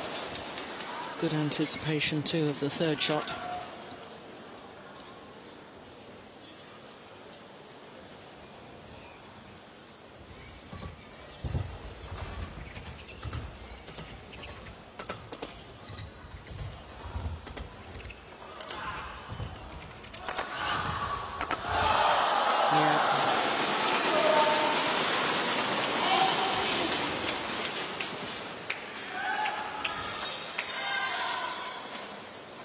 Good understanding between Xi Chen and Ma Jin.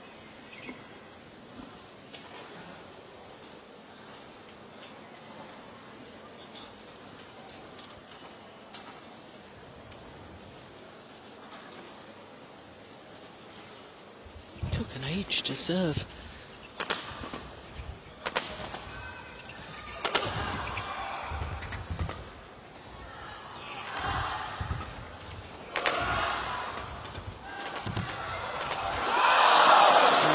Is fine badminton. Good rally.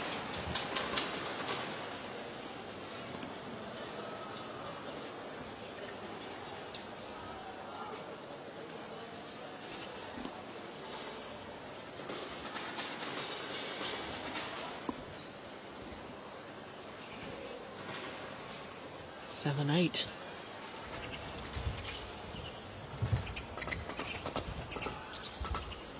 And that's what happens sometimes with a new pairing. Both slightly hesitant, both thought the other would go for it. Yep, there's the hesitation.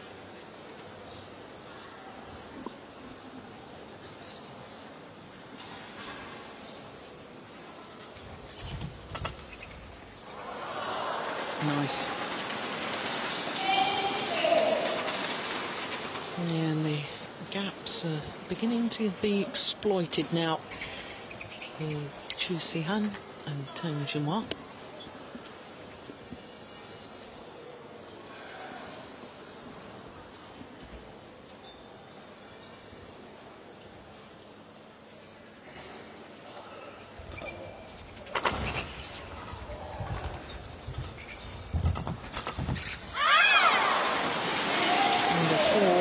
Advantage now for the defending champions as they change ends in this deciding game.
Well, a year ago,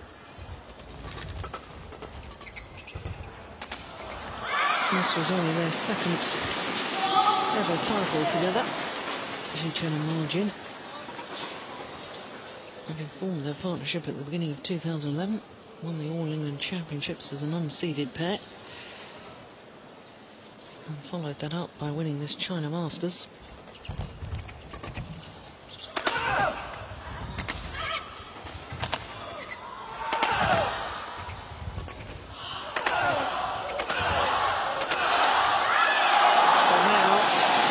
To show their class.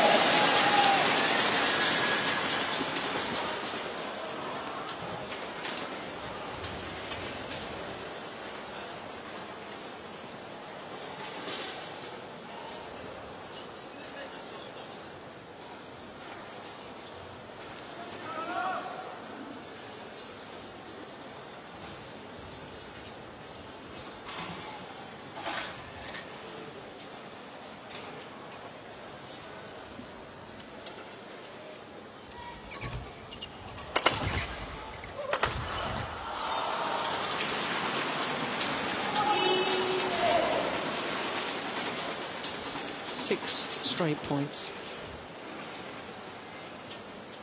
8-7, and it all looked very tight. It all looked very much in the balance. Not so now.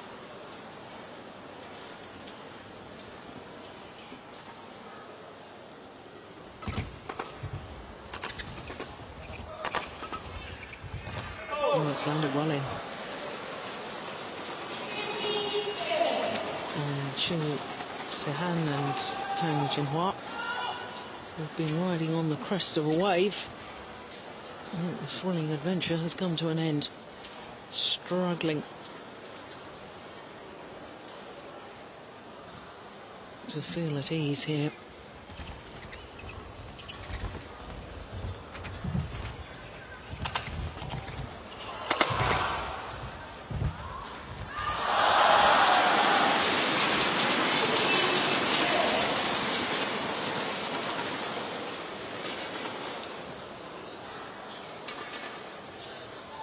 Lovely take by Margin.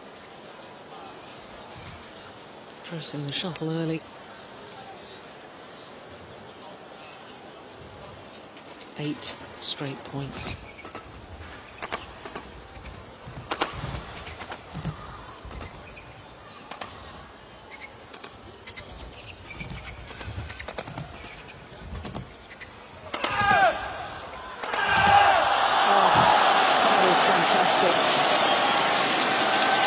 What an angle on the smash.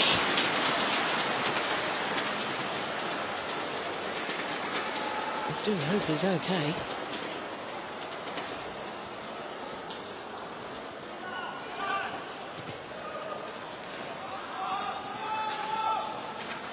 Yeah, just asking if you can towel down. That's sometimes an indication that a player just needs to recompose themselves after a slight niggling injury. I've already noticed that nothing seemed to give way there. Well, we have noticed that his right knee is heavily strapped.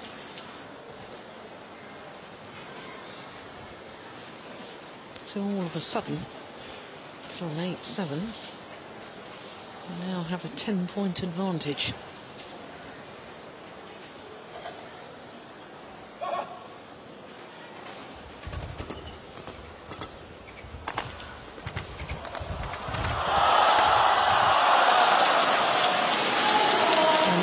Such a lead, still refuses to give up on the rally.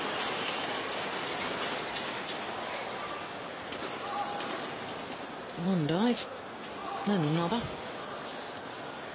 Couldn't make it a hat-trick.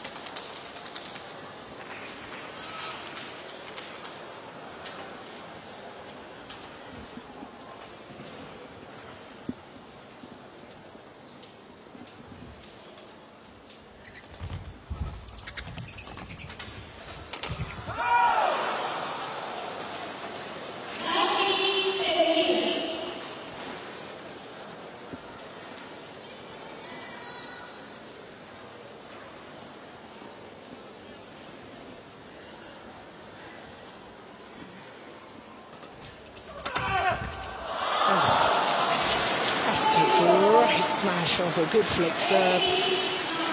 A gasp from the crowd here. That was quick and accurate.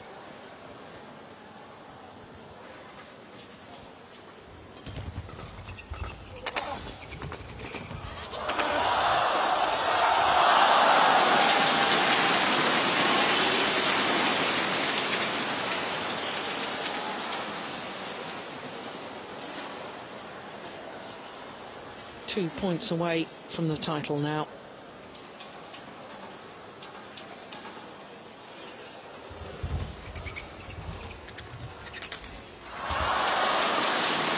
Just the one required.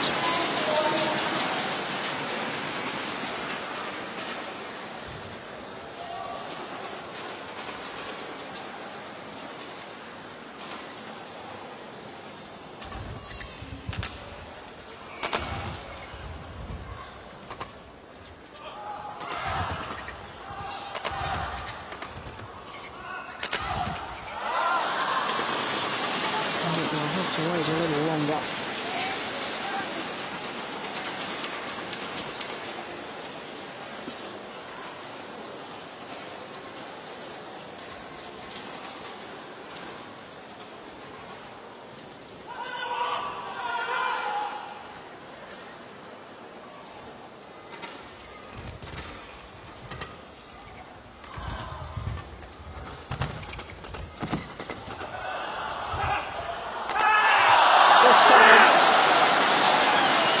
And Margin retain their China Masters title, but my goodness, they were made to work hard for it.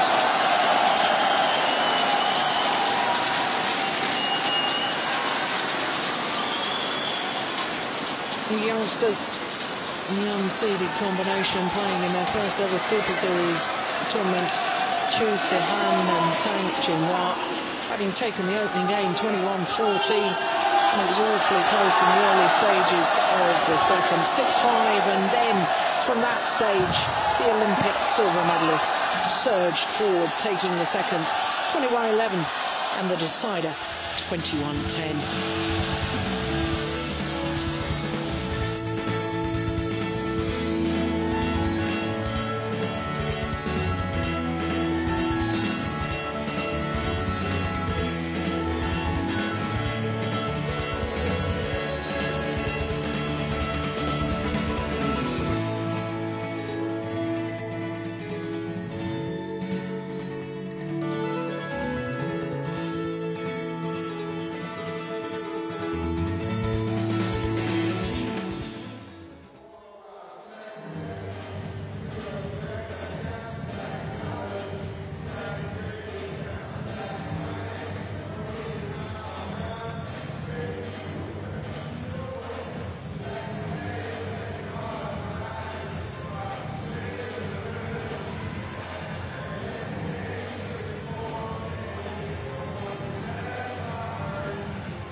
So the mixed doubles finalists step forward for the prize presentation.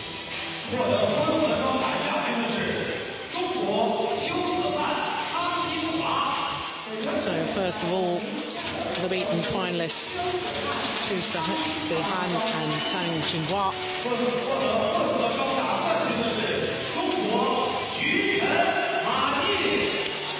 So the number one seeds retain their title. Their fourth title that they've won together since they formed their partnership at the beginning of last year.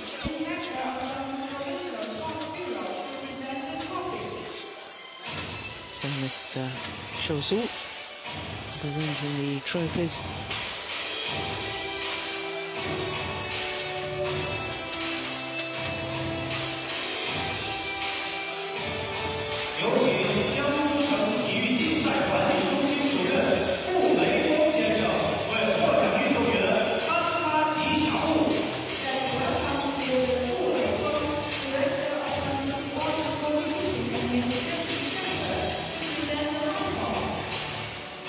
Mr. Lei Feng presenting the mascots.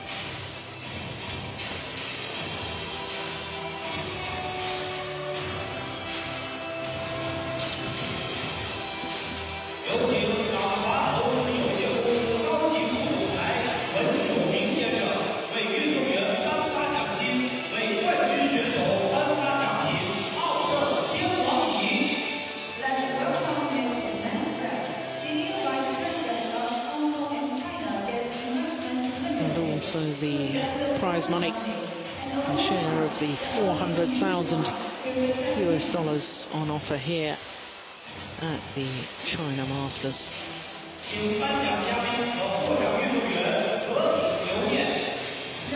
A fourth career title, a fourth Super Series title, and a second here at the China Masters for Zhu Chen and Ma Jin.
So to our last final of the afternoon here at the Li-Ning China Masters.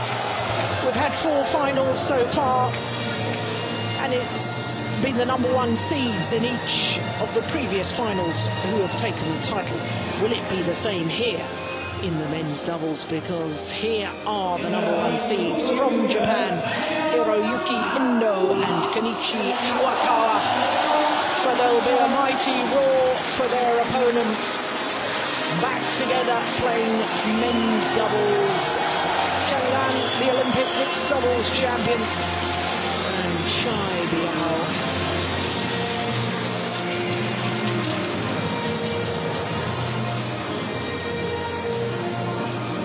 To concentration on the mixed doubles, Zhang Nan and Chai Biao. As a pairing reached number 11 in the world rankings. That was in February, end of February last year.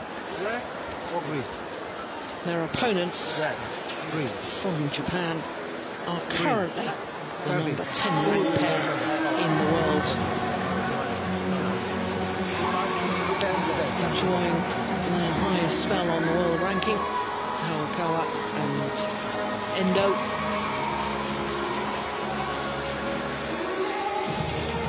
Here is Kenichi Iwakawa.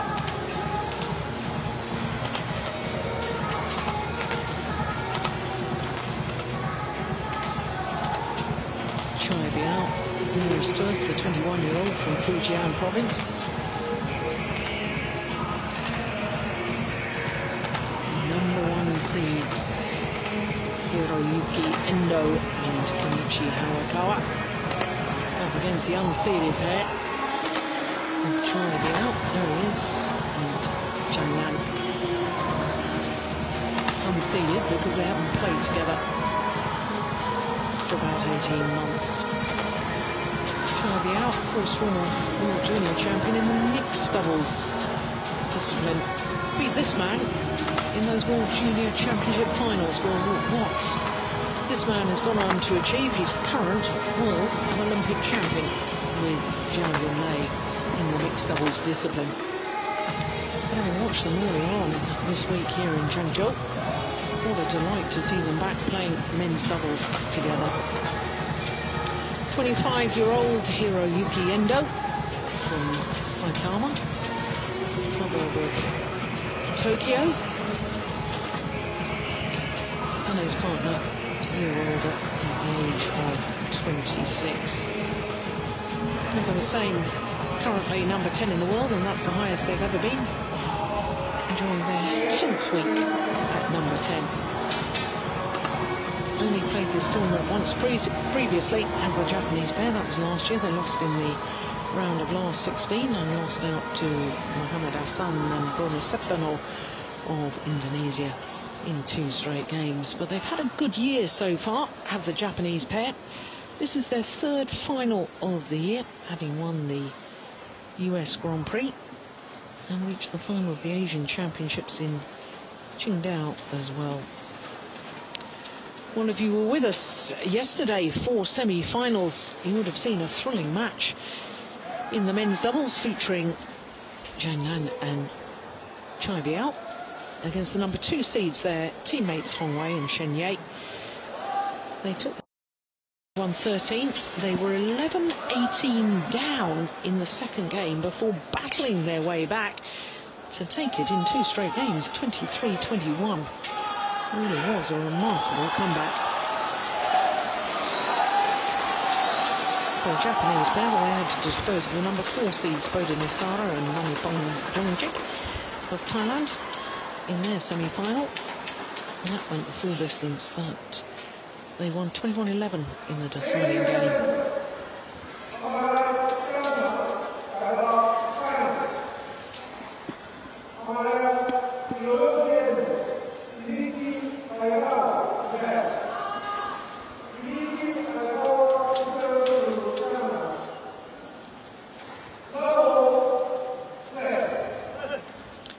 So the number 1 seeds, Hiroyuki Endo and Kenichi Iwakawa. Far side of the court. I can assure you that every single point that Zhang Nan and Chai Biao win will be greeted with rapturous applause from the crowd here in Changzhou. Played 3 matches so far of the Chinese pair. They've beaten 3 seeded combinations. Number 3 seeds, Liu Xiaolong and Chu Sihan, who we've just seen in the mixed doubles final. And then in the quarterfinal, the number 8 seeds, Gantek Chai and Hong Soon Hock of Malaysia. And as I was just saying, beat the number 2 seeds from China, Hong Wei and Shen Ye, in yesterday's semi-final. They're on a wonderful run. And of course, when they were regulars, one title together. That was the 2010 Macau Grand Prix.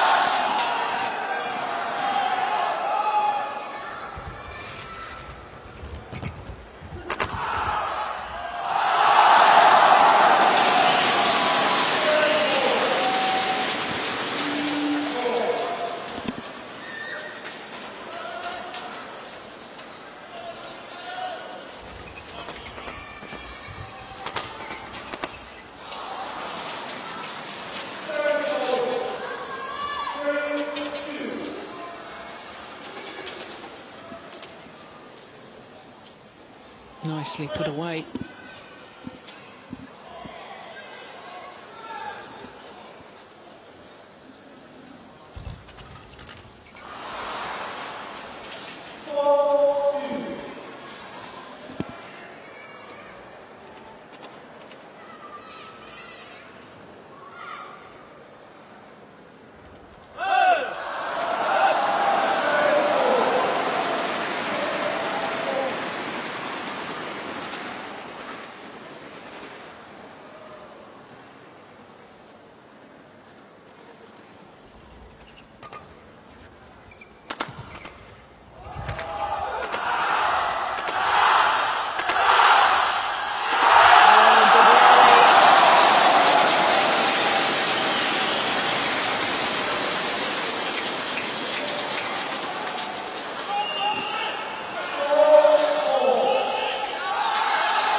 To attack these 2 Chinese players.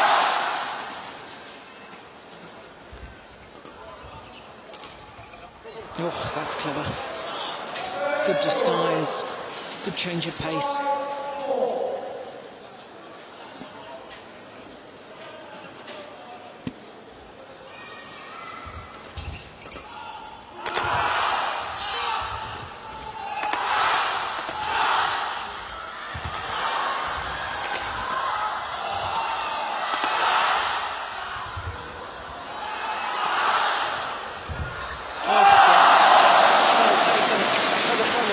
From Chai Biao.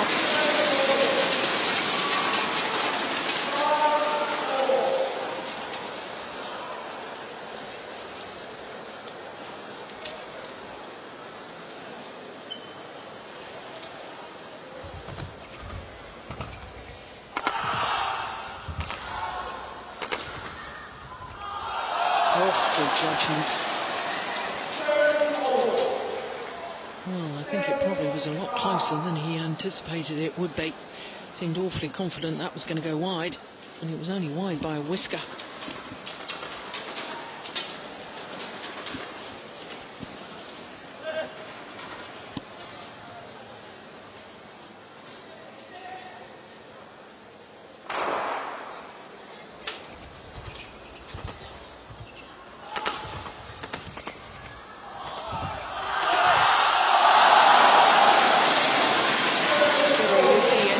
Forced to play the high backhand. There it is. From that moment, they were in trouble.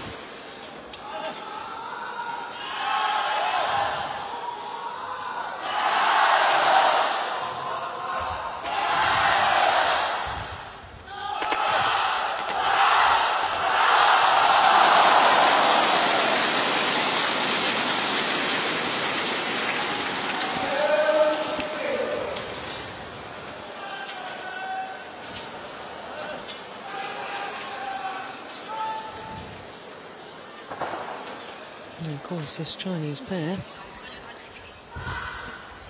have the experience of having played in a Super Series tournament final previously.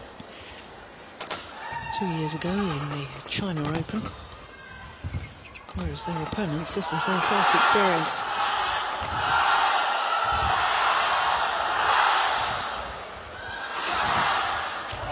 Right idea, just overdone it.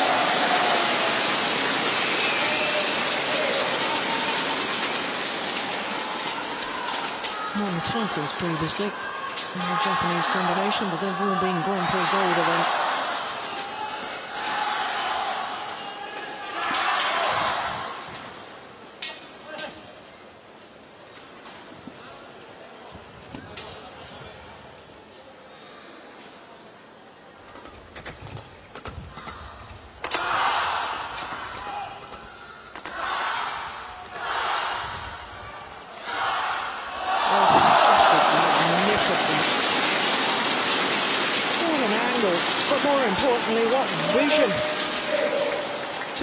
That's where the gap was. Incredible shot from the Olympic mixed doubles champion.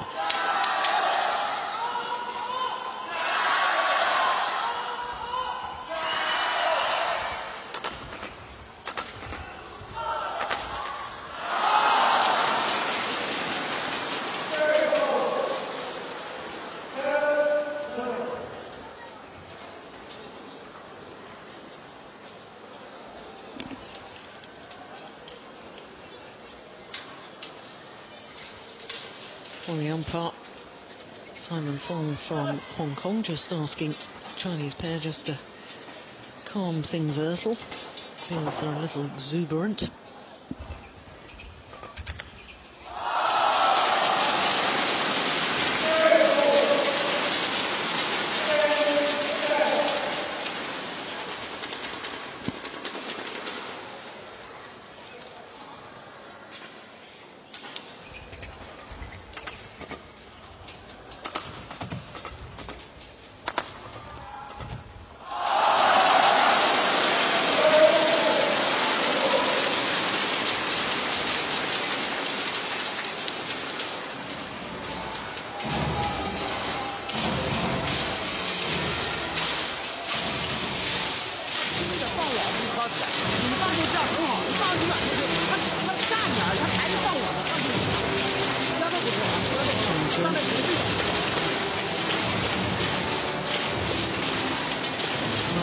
He'll be very happy with their performance so far. And to me, both Van and Chai out, we're very happy to be back on the doubles court together.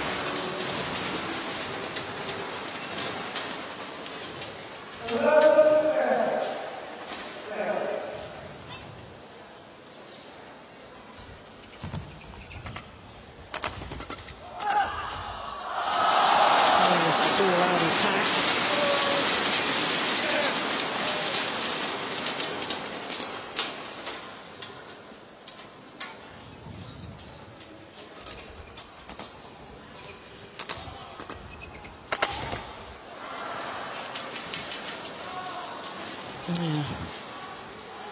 Greeted with almost silence from the crowd here.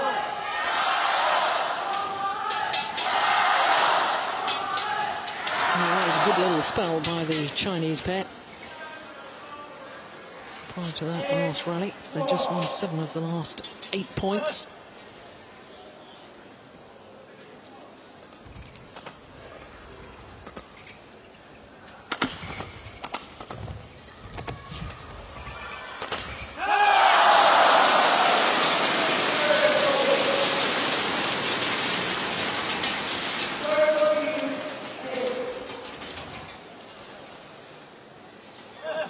Of course, this Japanese pair didn't compete in the Olympic Games because at the end of the Olympic qualifying period, they weren't the top-ranked Japanese pair. Sato and Kawai had that honour. Oh, that's nice.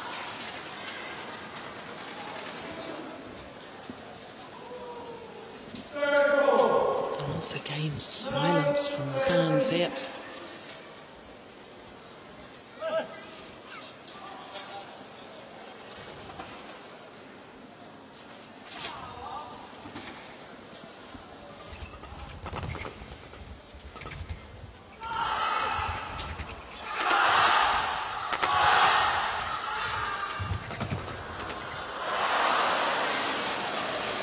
Good interception at the net, fast reactions from Hiroyuki Endo.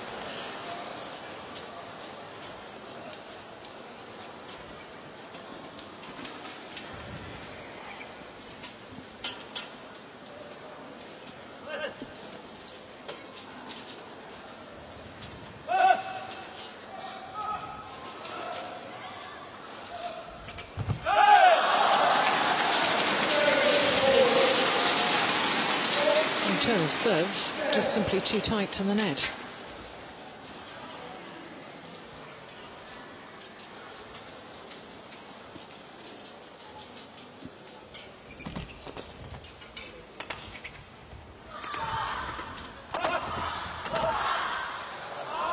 Yeah, well left.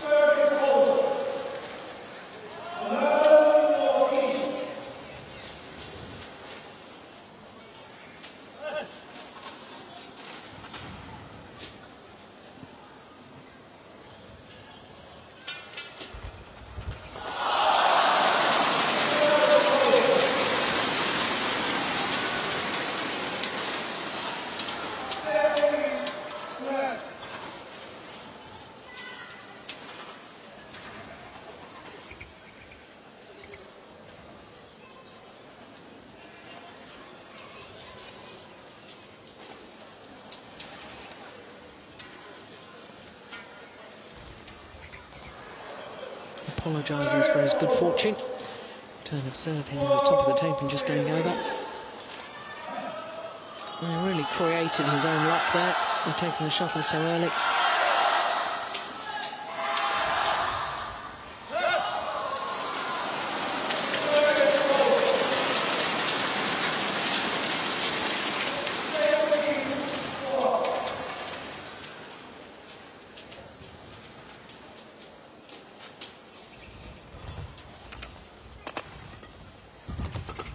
Oh, yes, that's nice.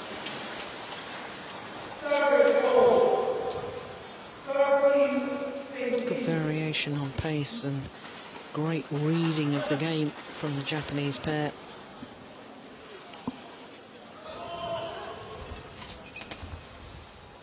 Oh, it's just wide.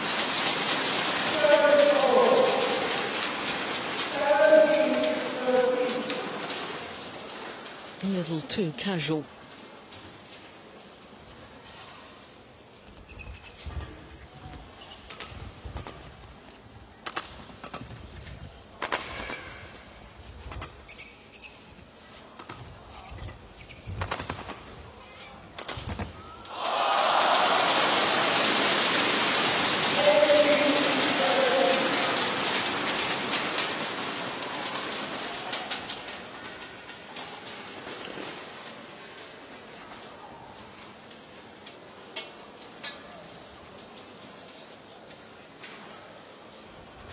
Good serve.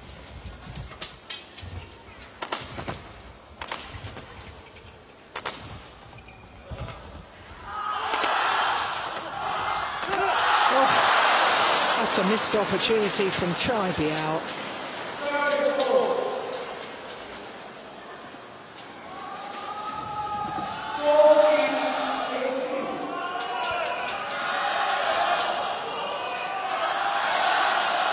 Well, even though they haven't played together for such a long time, this Chinese pair, they looked a more polished combination to me than Chai Biao playing with Guo Zhendong, whom he's been playing for the last 18 months.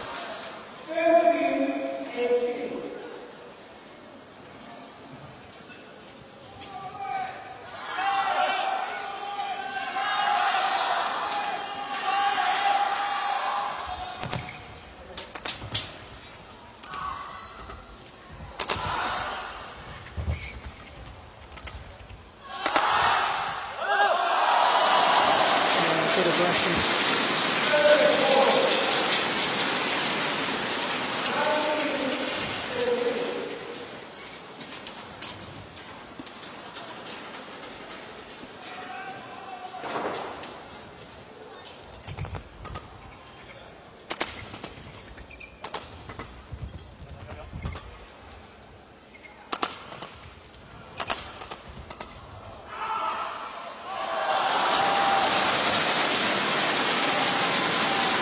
So with that one drifting along the back line, 5 game point opportunities for the Chinese combination.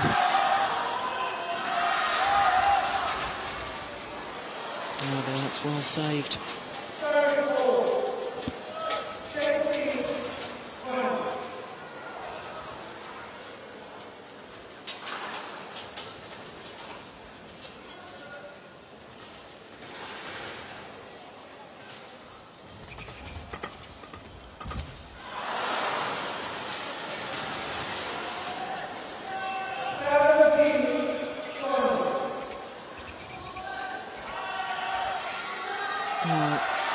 Changzhou just wants the shuttle changed.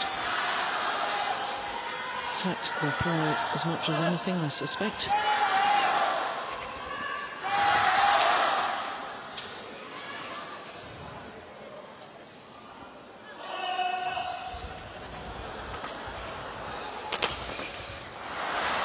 Well.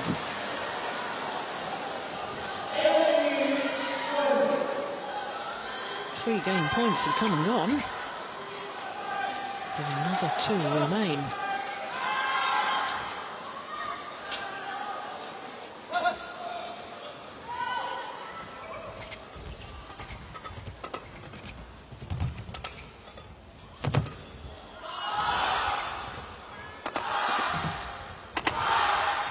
It's gone wide this time, 4th time of asking. China be out, and Changzhou take the opening game against the #1 seeds, 21-18. Altogether the more aggressive pair in that opening game, the #1 seeds. They have to somehow turn this around if they want to stop a Chinese clean sweep.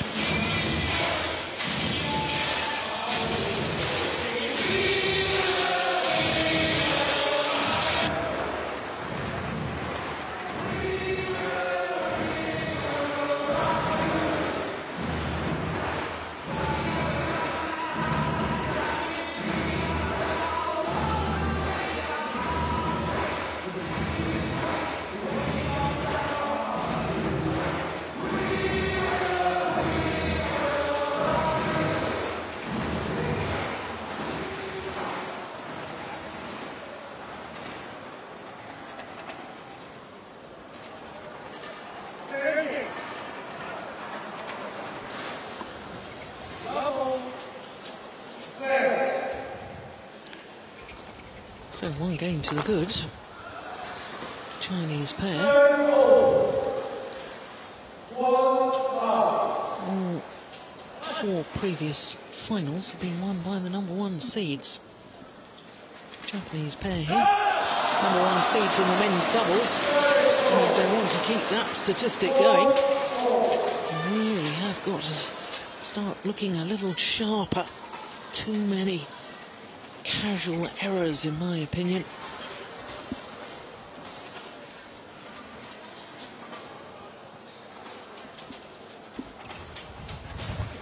Oh, that's nice. He's a very laid-back character, though, isn't he? Hiroyuki Endo. Sending Choi Biao completely the wrong direction. Oh, that's nice too, this time from Hawagawa.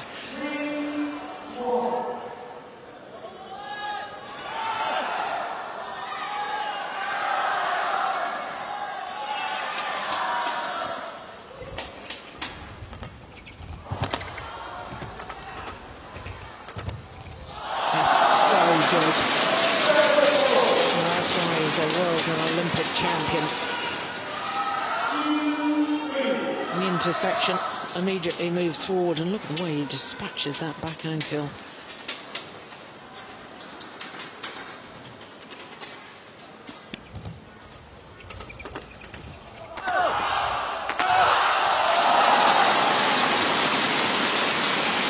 Put away with venom.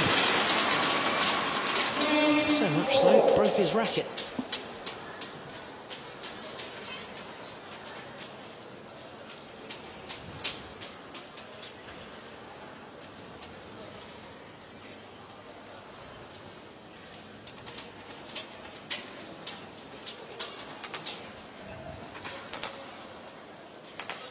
Just trying out the new racket.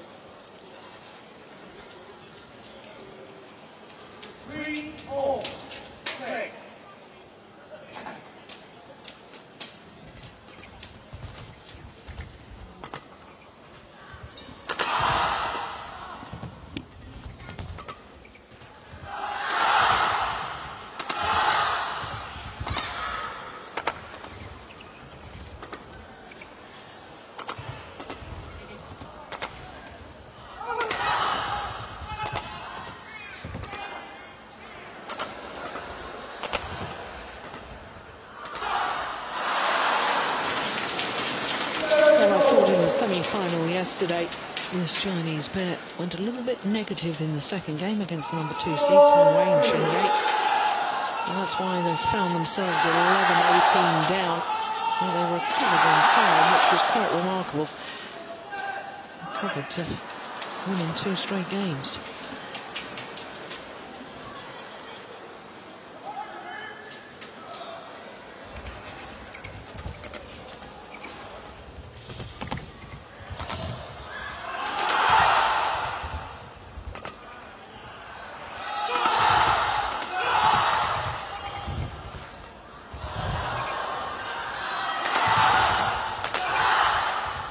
What a rally.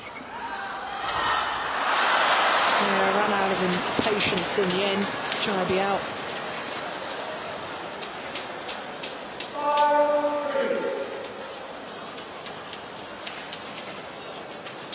Maybe a little bit frustrated that his opponents were not just getting the shuttle back, but getting it back with interest.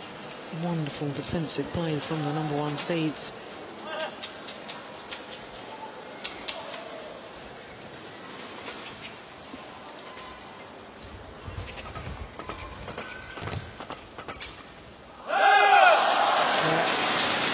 Inside the back line.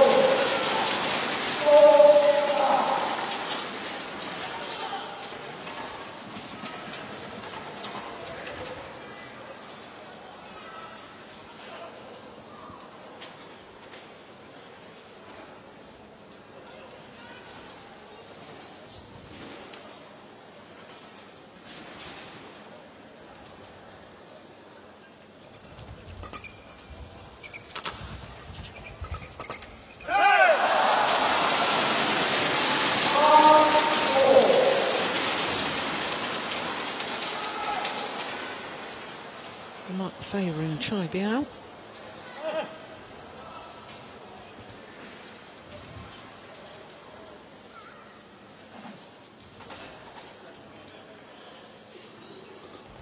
Oh, good serve.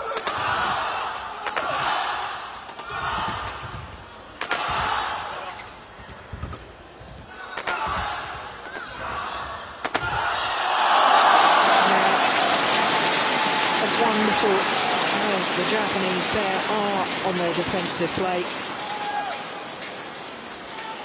I think eventually the all-out attacking style will prevail from their opponents. I feel that the Japanese pair have got to start doing something with their defence. Get themselves back on the attack, turn the shuttle, block it, drive it. Do something.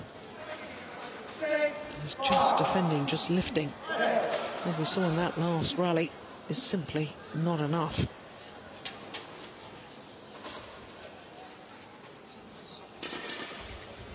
Good flick serve again.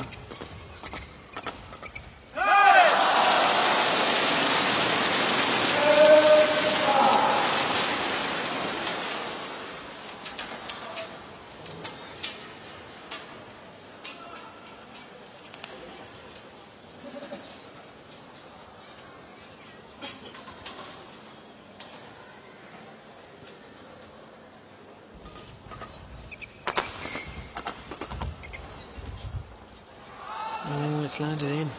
Yeah, I think he knew as soon as he left it. Though there was a desperate little look back towards the line judge.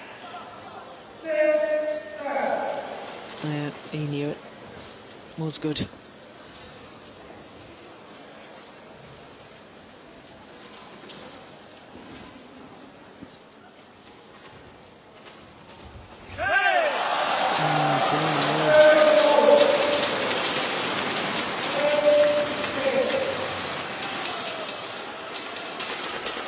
certainly not helping the Japanese cause, is it? Service errors like that.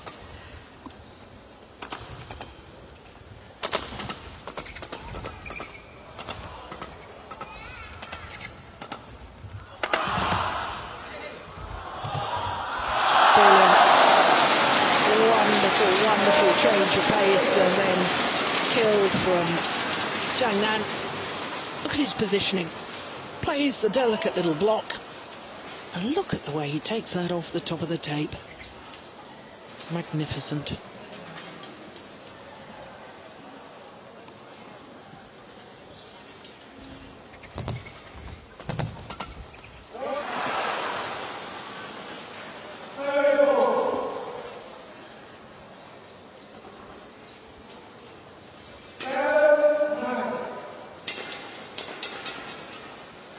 Perhaps the big swing was the reason why he mistimed that one. You only need a short, sharp movement of the racket head when you're at the net. That's all you've really got time for.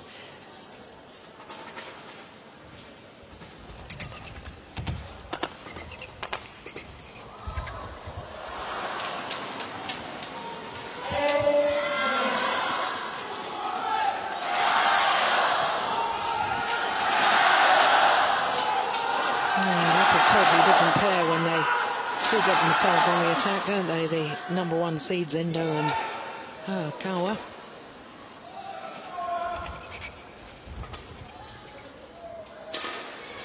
Oh, it's called good.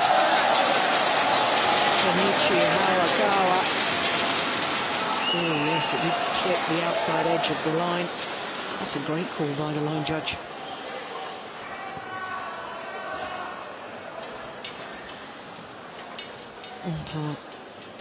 Simon Fong from Hong Kong. Just saying, calm it down. I'm looking to.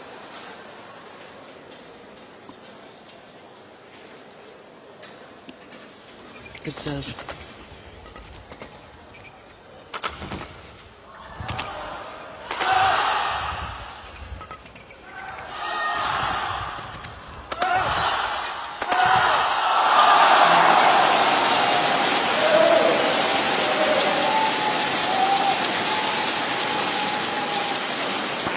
Of attacking play from the Chinese pair.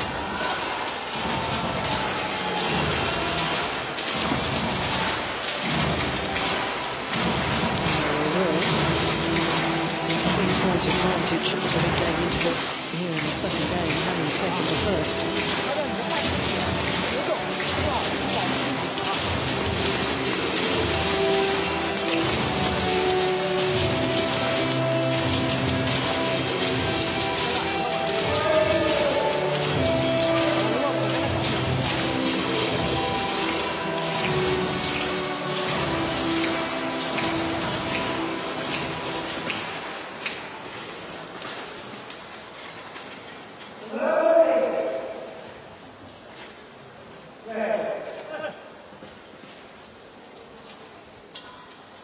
Time running out for the Japanese pair, #1 seeds. He's been using that flick serve a lot as Chai Biao. Only defensive again, yet again the Japanese pair need to somehow turn this around. Now the opportunity. Oh goodness me, he's cleared it. What is going on?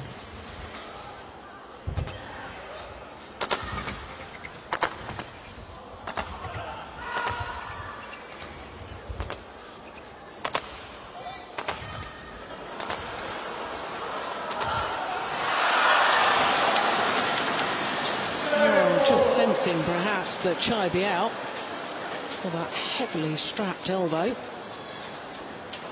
Not struggling. Certainly ran out of patience in that rally.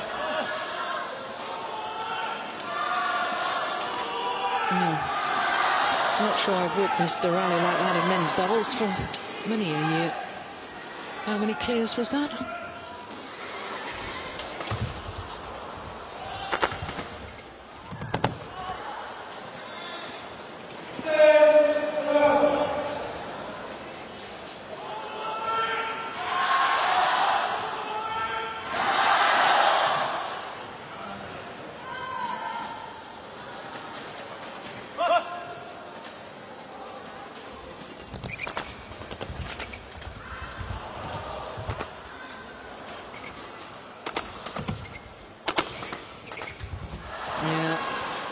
the difference, isn't it? They're hitting the shuttle in a downward direction because they read the game so well, because they vary the pace and angle of their attacking play. It's very effective, which makes it so bewildering why, for so long in this final, they've been so content to defend. Perhaps it's all turning around right now, because they're back level. All 3 points since the mid-game interval. Oops, I spoke too soon. I'm saying in favour of the Japanese pair.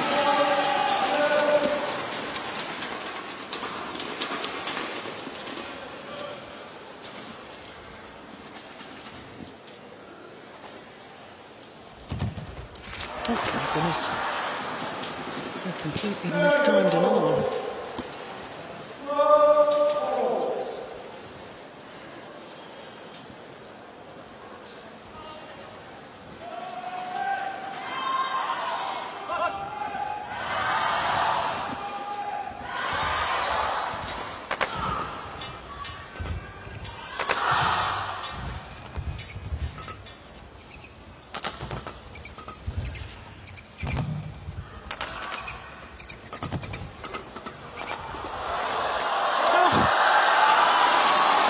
Don't believe it.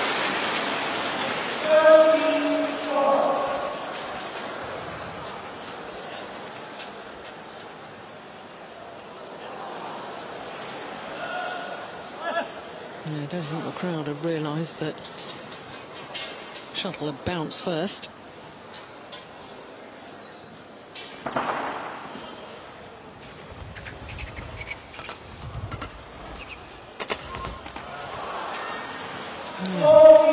Total transformation now that they're willing to attack.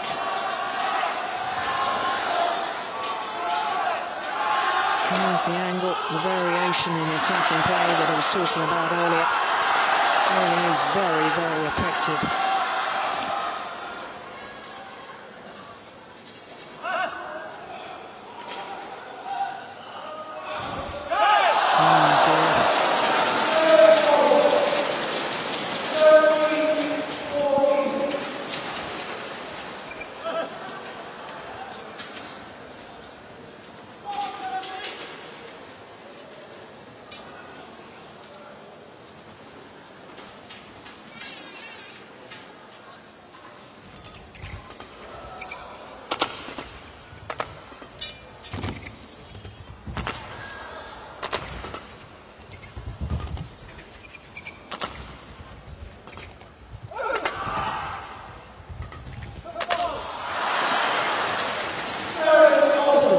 Very reminiscent of Changzhou and Chaibiao's semi-final yesterday.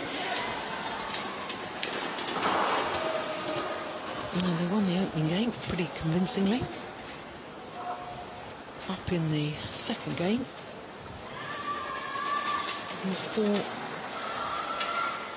going a long way down.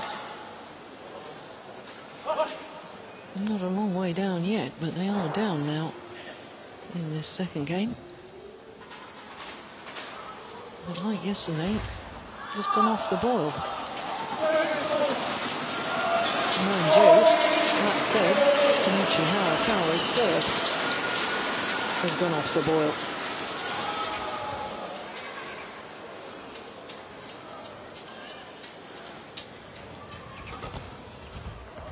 Oh, that's right.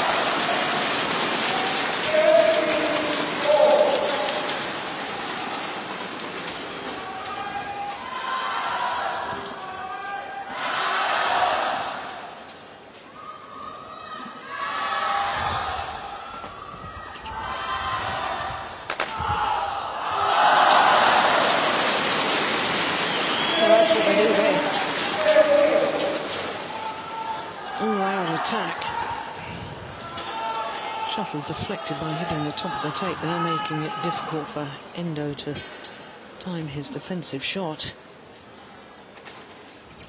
And they've turned it around just as quickly. Now a 2-point advantage, having been 2 points adrift.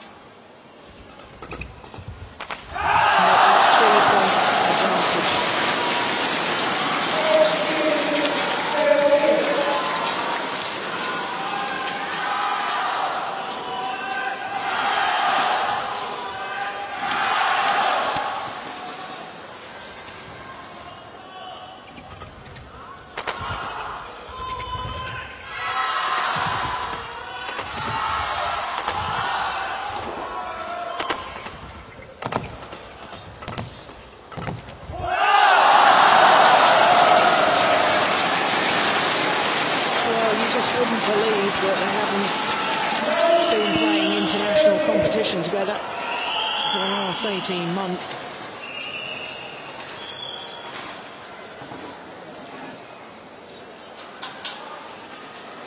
Two points away from their first ever Super Series title.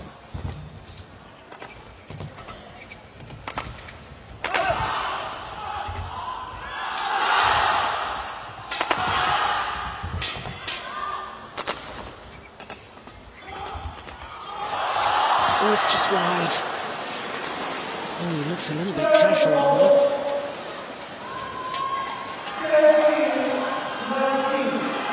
That gifted an opportunity for #1 seeds from Japan. It's now or never.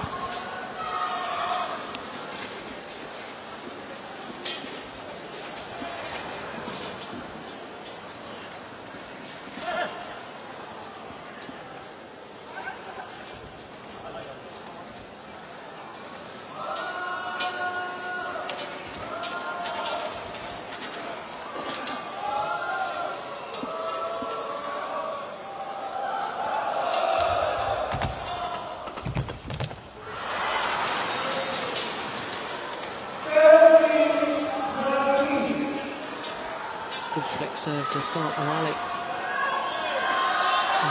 Hayakawa forward to the net at the right moment.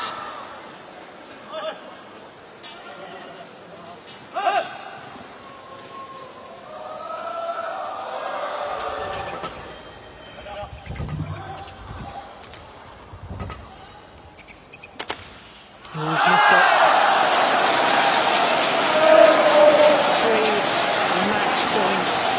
Opportunities for Chai and Changzhou.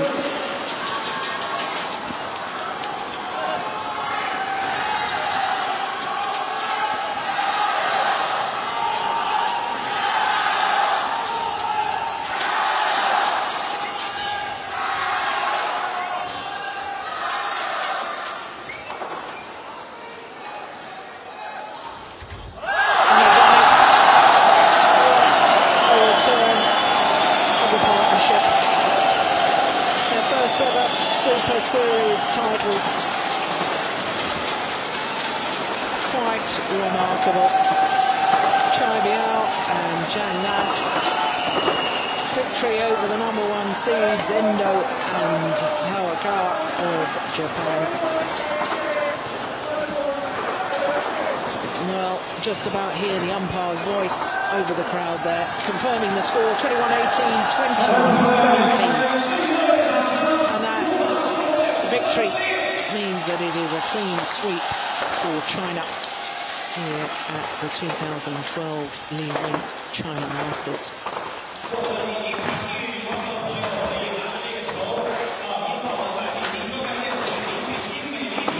Well, there is confirmation.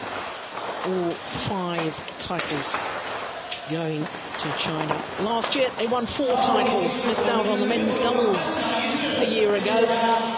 This year, 2012, they take all 5 titles. And in fact, the men's doubles, the only title not going to the #1 seeds, because the #1 seeds from Japan beaten in the final by Chai and Zhang Nan. Only one of our finals going the full distance. That was the mixed doubles, and the all #1s coming through in the end.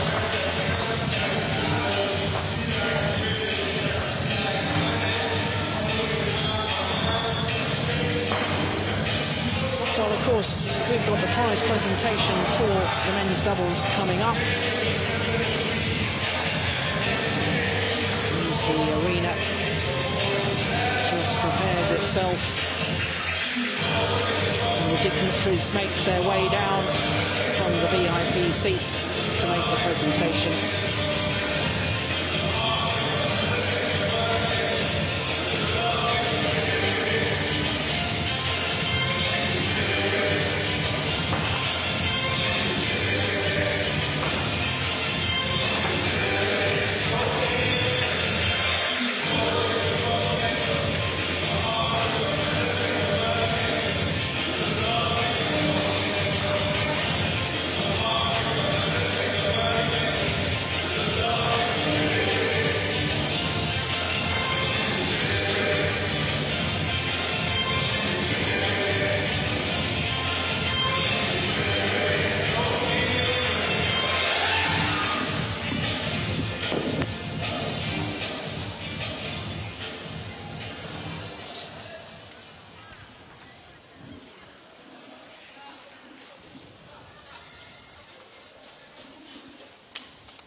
So to the prize presentation for the men's doubles, our fifth and last final here this afternoon from Changzhou. Ladies and gentlemen, we are now about to begin the award ceremony for the men's doubles, played for the Li-Ning Cup here in 2012, Li-Ning China Masters, part of OSIM BWF World Superseries. So the players are invited to step forward. Disappointments for the number one seeds, Kenichi Harakawa and Hiroyuki Endo. But what a splendid return for this Chinese men's doubles partnership of Changnan and Chai Biao. Well, their first experience of a Super Series tournament final ends in disappointment. For the Chinese pair, their first ever Super Series title. They were in a final previously 2 years ago at the China Open. So Mr. Paisan Arankisipo, Deputy President of the Badminton World Federation, presents the trophies first of all to the beaten finalists. And a special word for the reigning world and Olympic mixed doubles champion, now on top of the podium for men's doubles.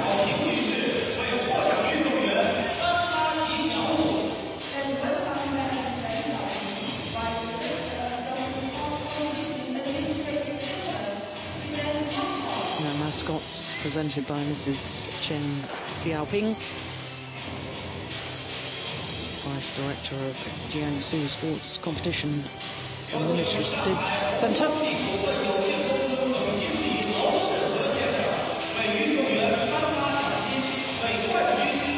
Prize money to be presented by Mr. Liu Shihe.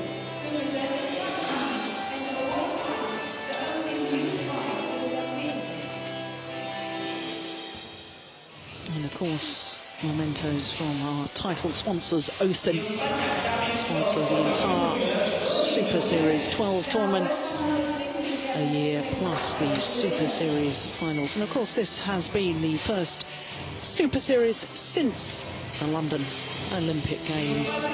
New pairings emerging, new talent. My goodness, what talent we've seen this week in the women's singles. Several players from Thailand, and of course, PV Sindhu of India. What an upset she caused in the quarterfinal of the women's singles, because of course she defeated the London Olympic gold medalist Li Ning in the women's singles. But here, once again, confirmation of all our finals today. Women's doubles won by the number one seeds, Bao Yixin and Chong Xianxin.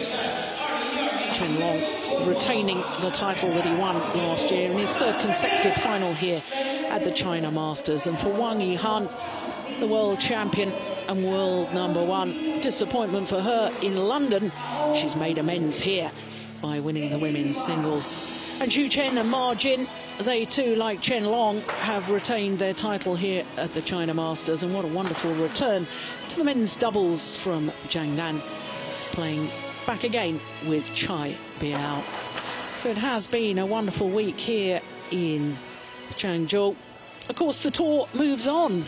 Next week, the top badminton players in the world will all assemble in Tokyo for the 8th event of the 12 tournament tour, as we enjoy some of the outstanding highlights from today's finals. Chen Long, who really was so impressive. Hu Yun from Hong Kong will remember this for a long time, because this is his first ever appearance in a Super Series tournament final. But for Chen Long, just too good for his opponent today. Well, I have to say, world number one and world champion Wang Yihan had to battle and battle so hard against the left-hander from this city of Changzhou. a victory for her in 2 straight games, 21-18, 21-14.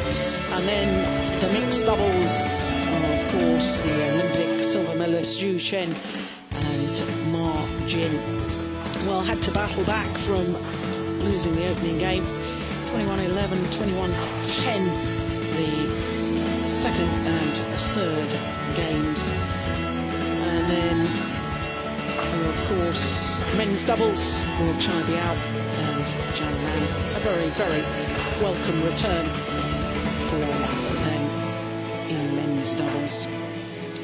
Well, as I say, it's been a wonderful week here in Changzhou. I will be in Tokyo along with most of the players from here. Do hope you'll be able to join us in a week's time for the Japan Open. Until then, from all of us here, bye-bye.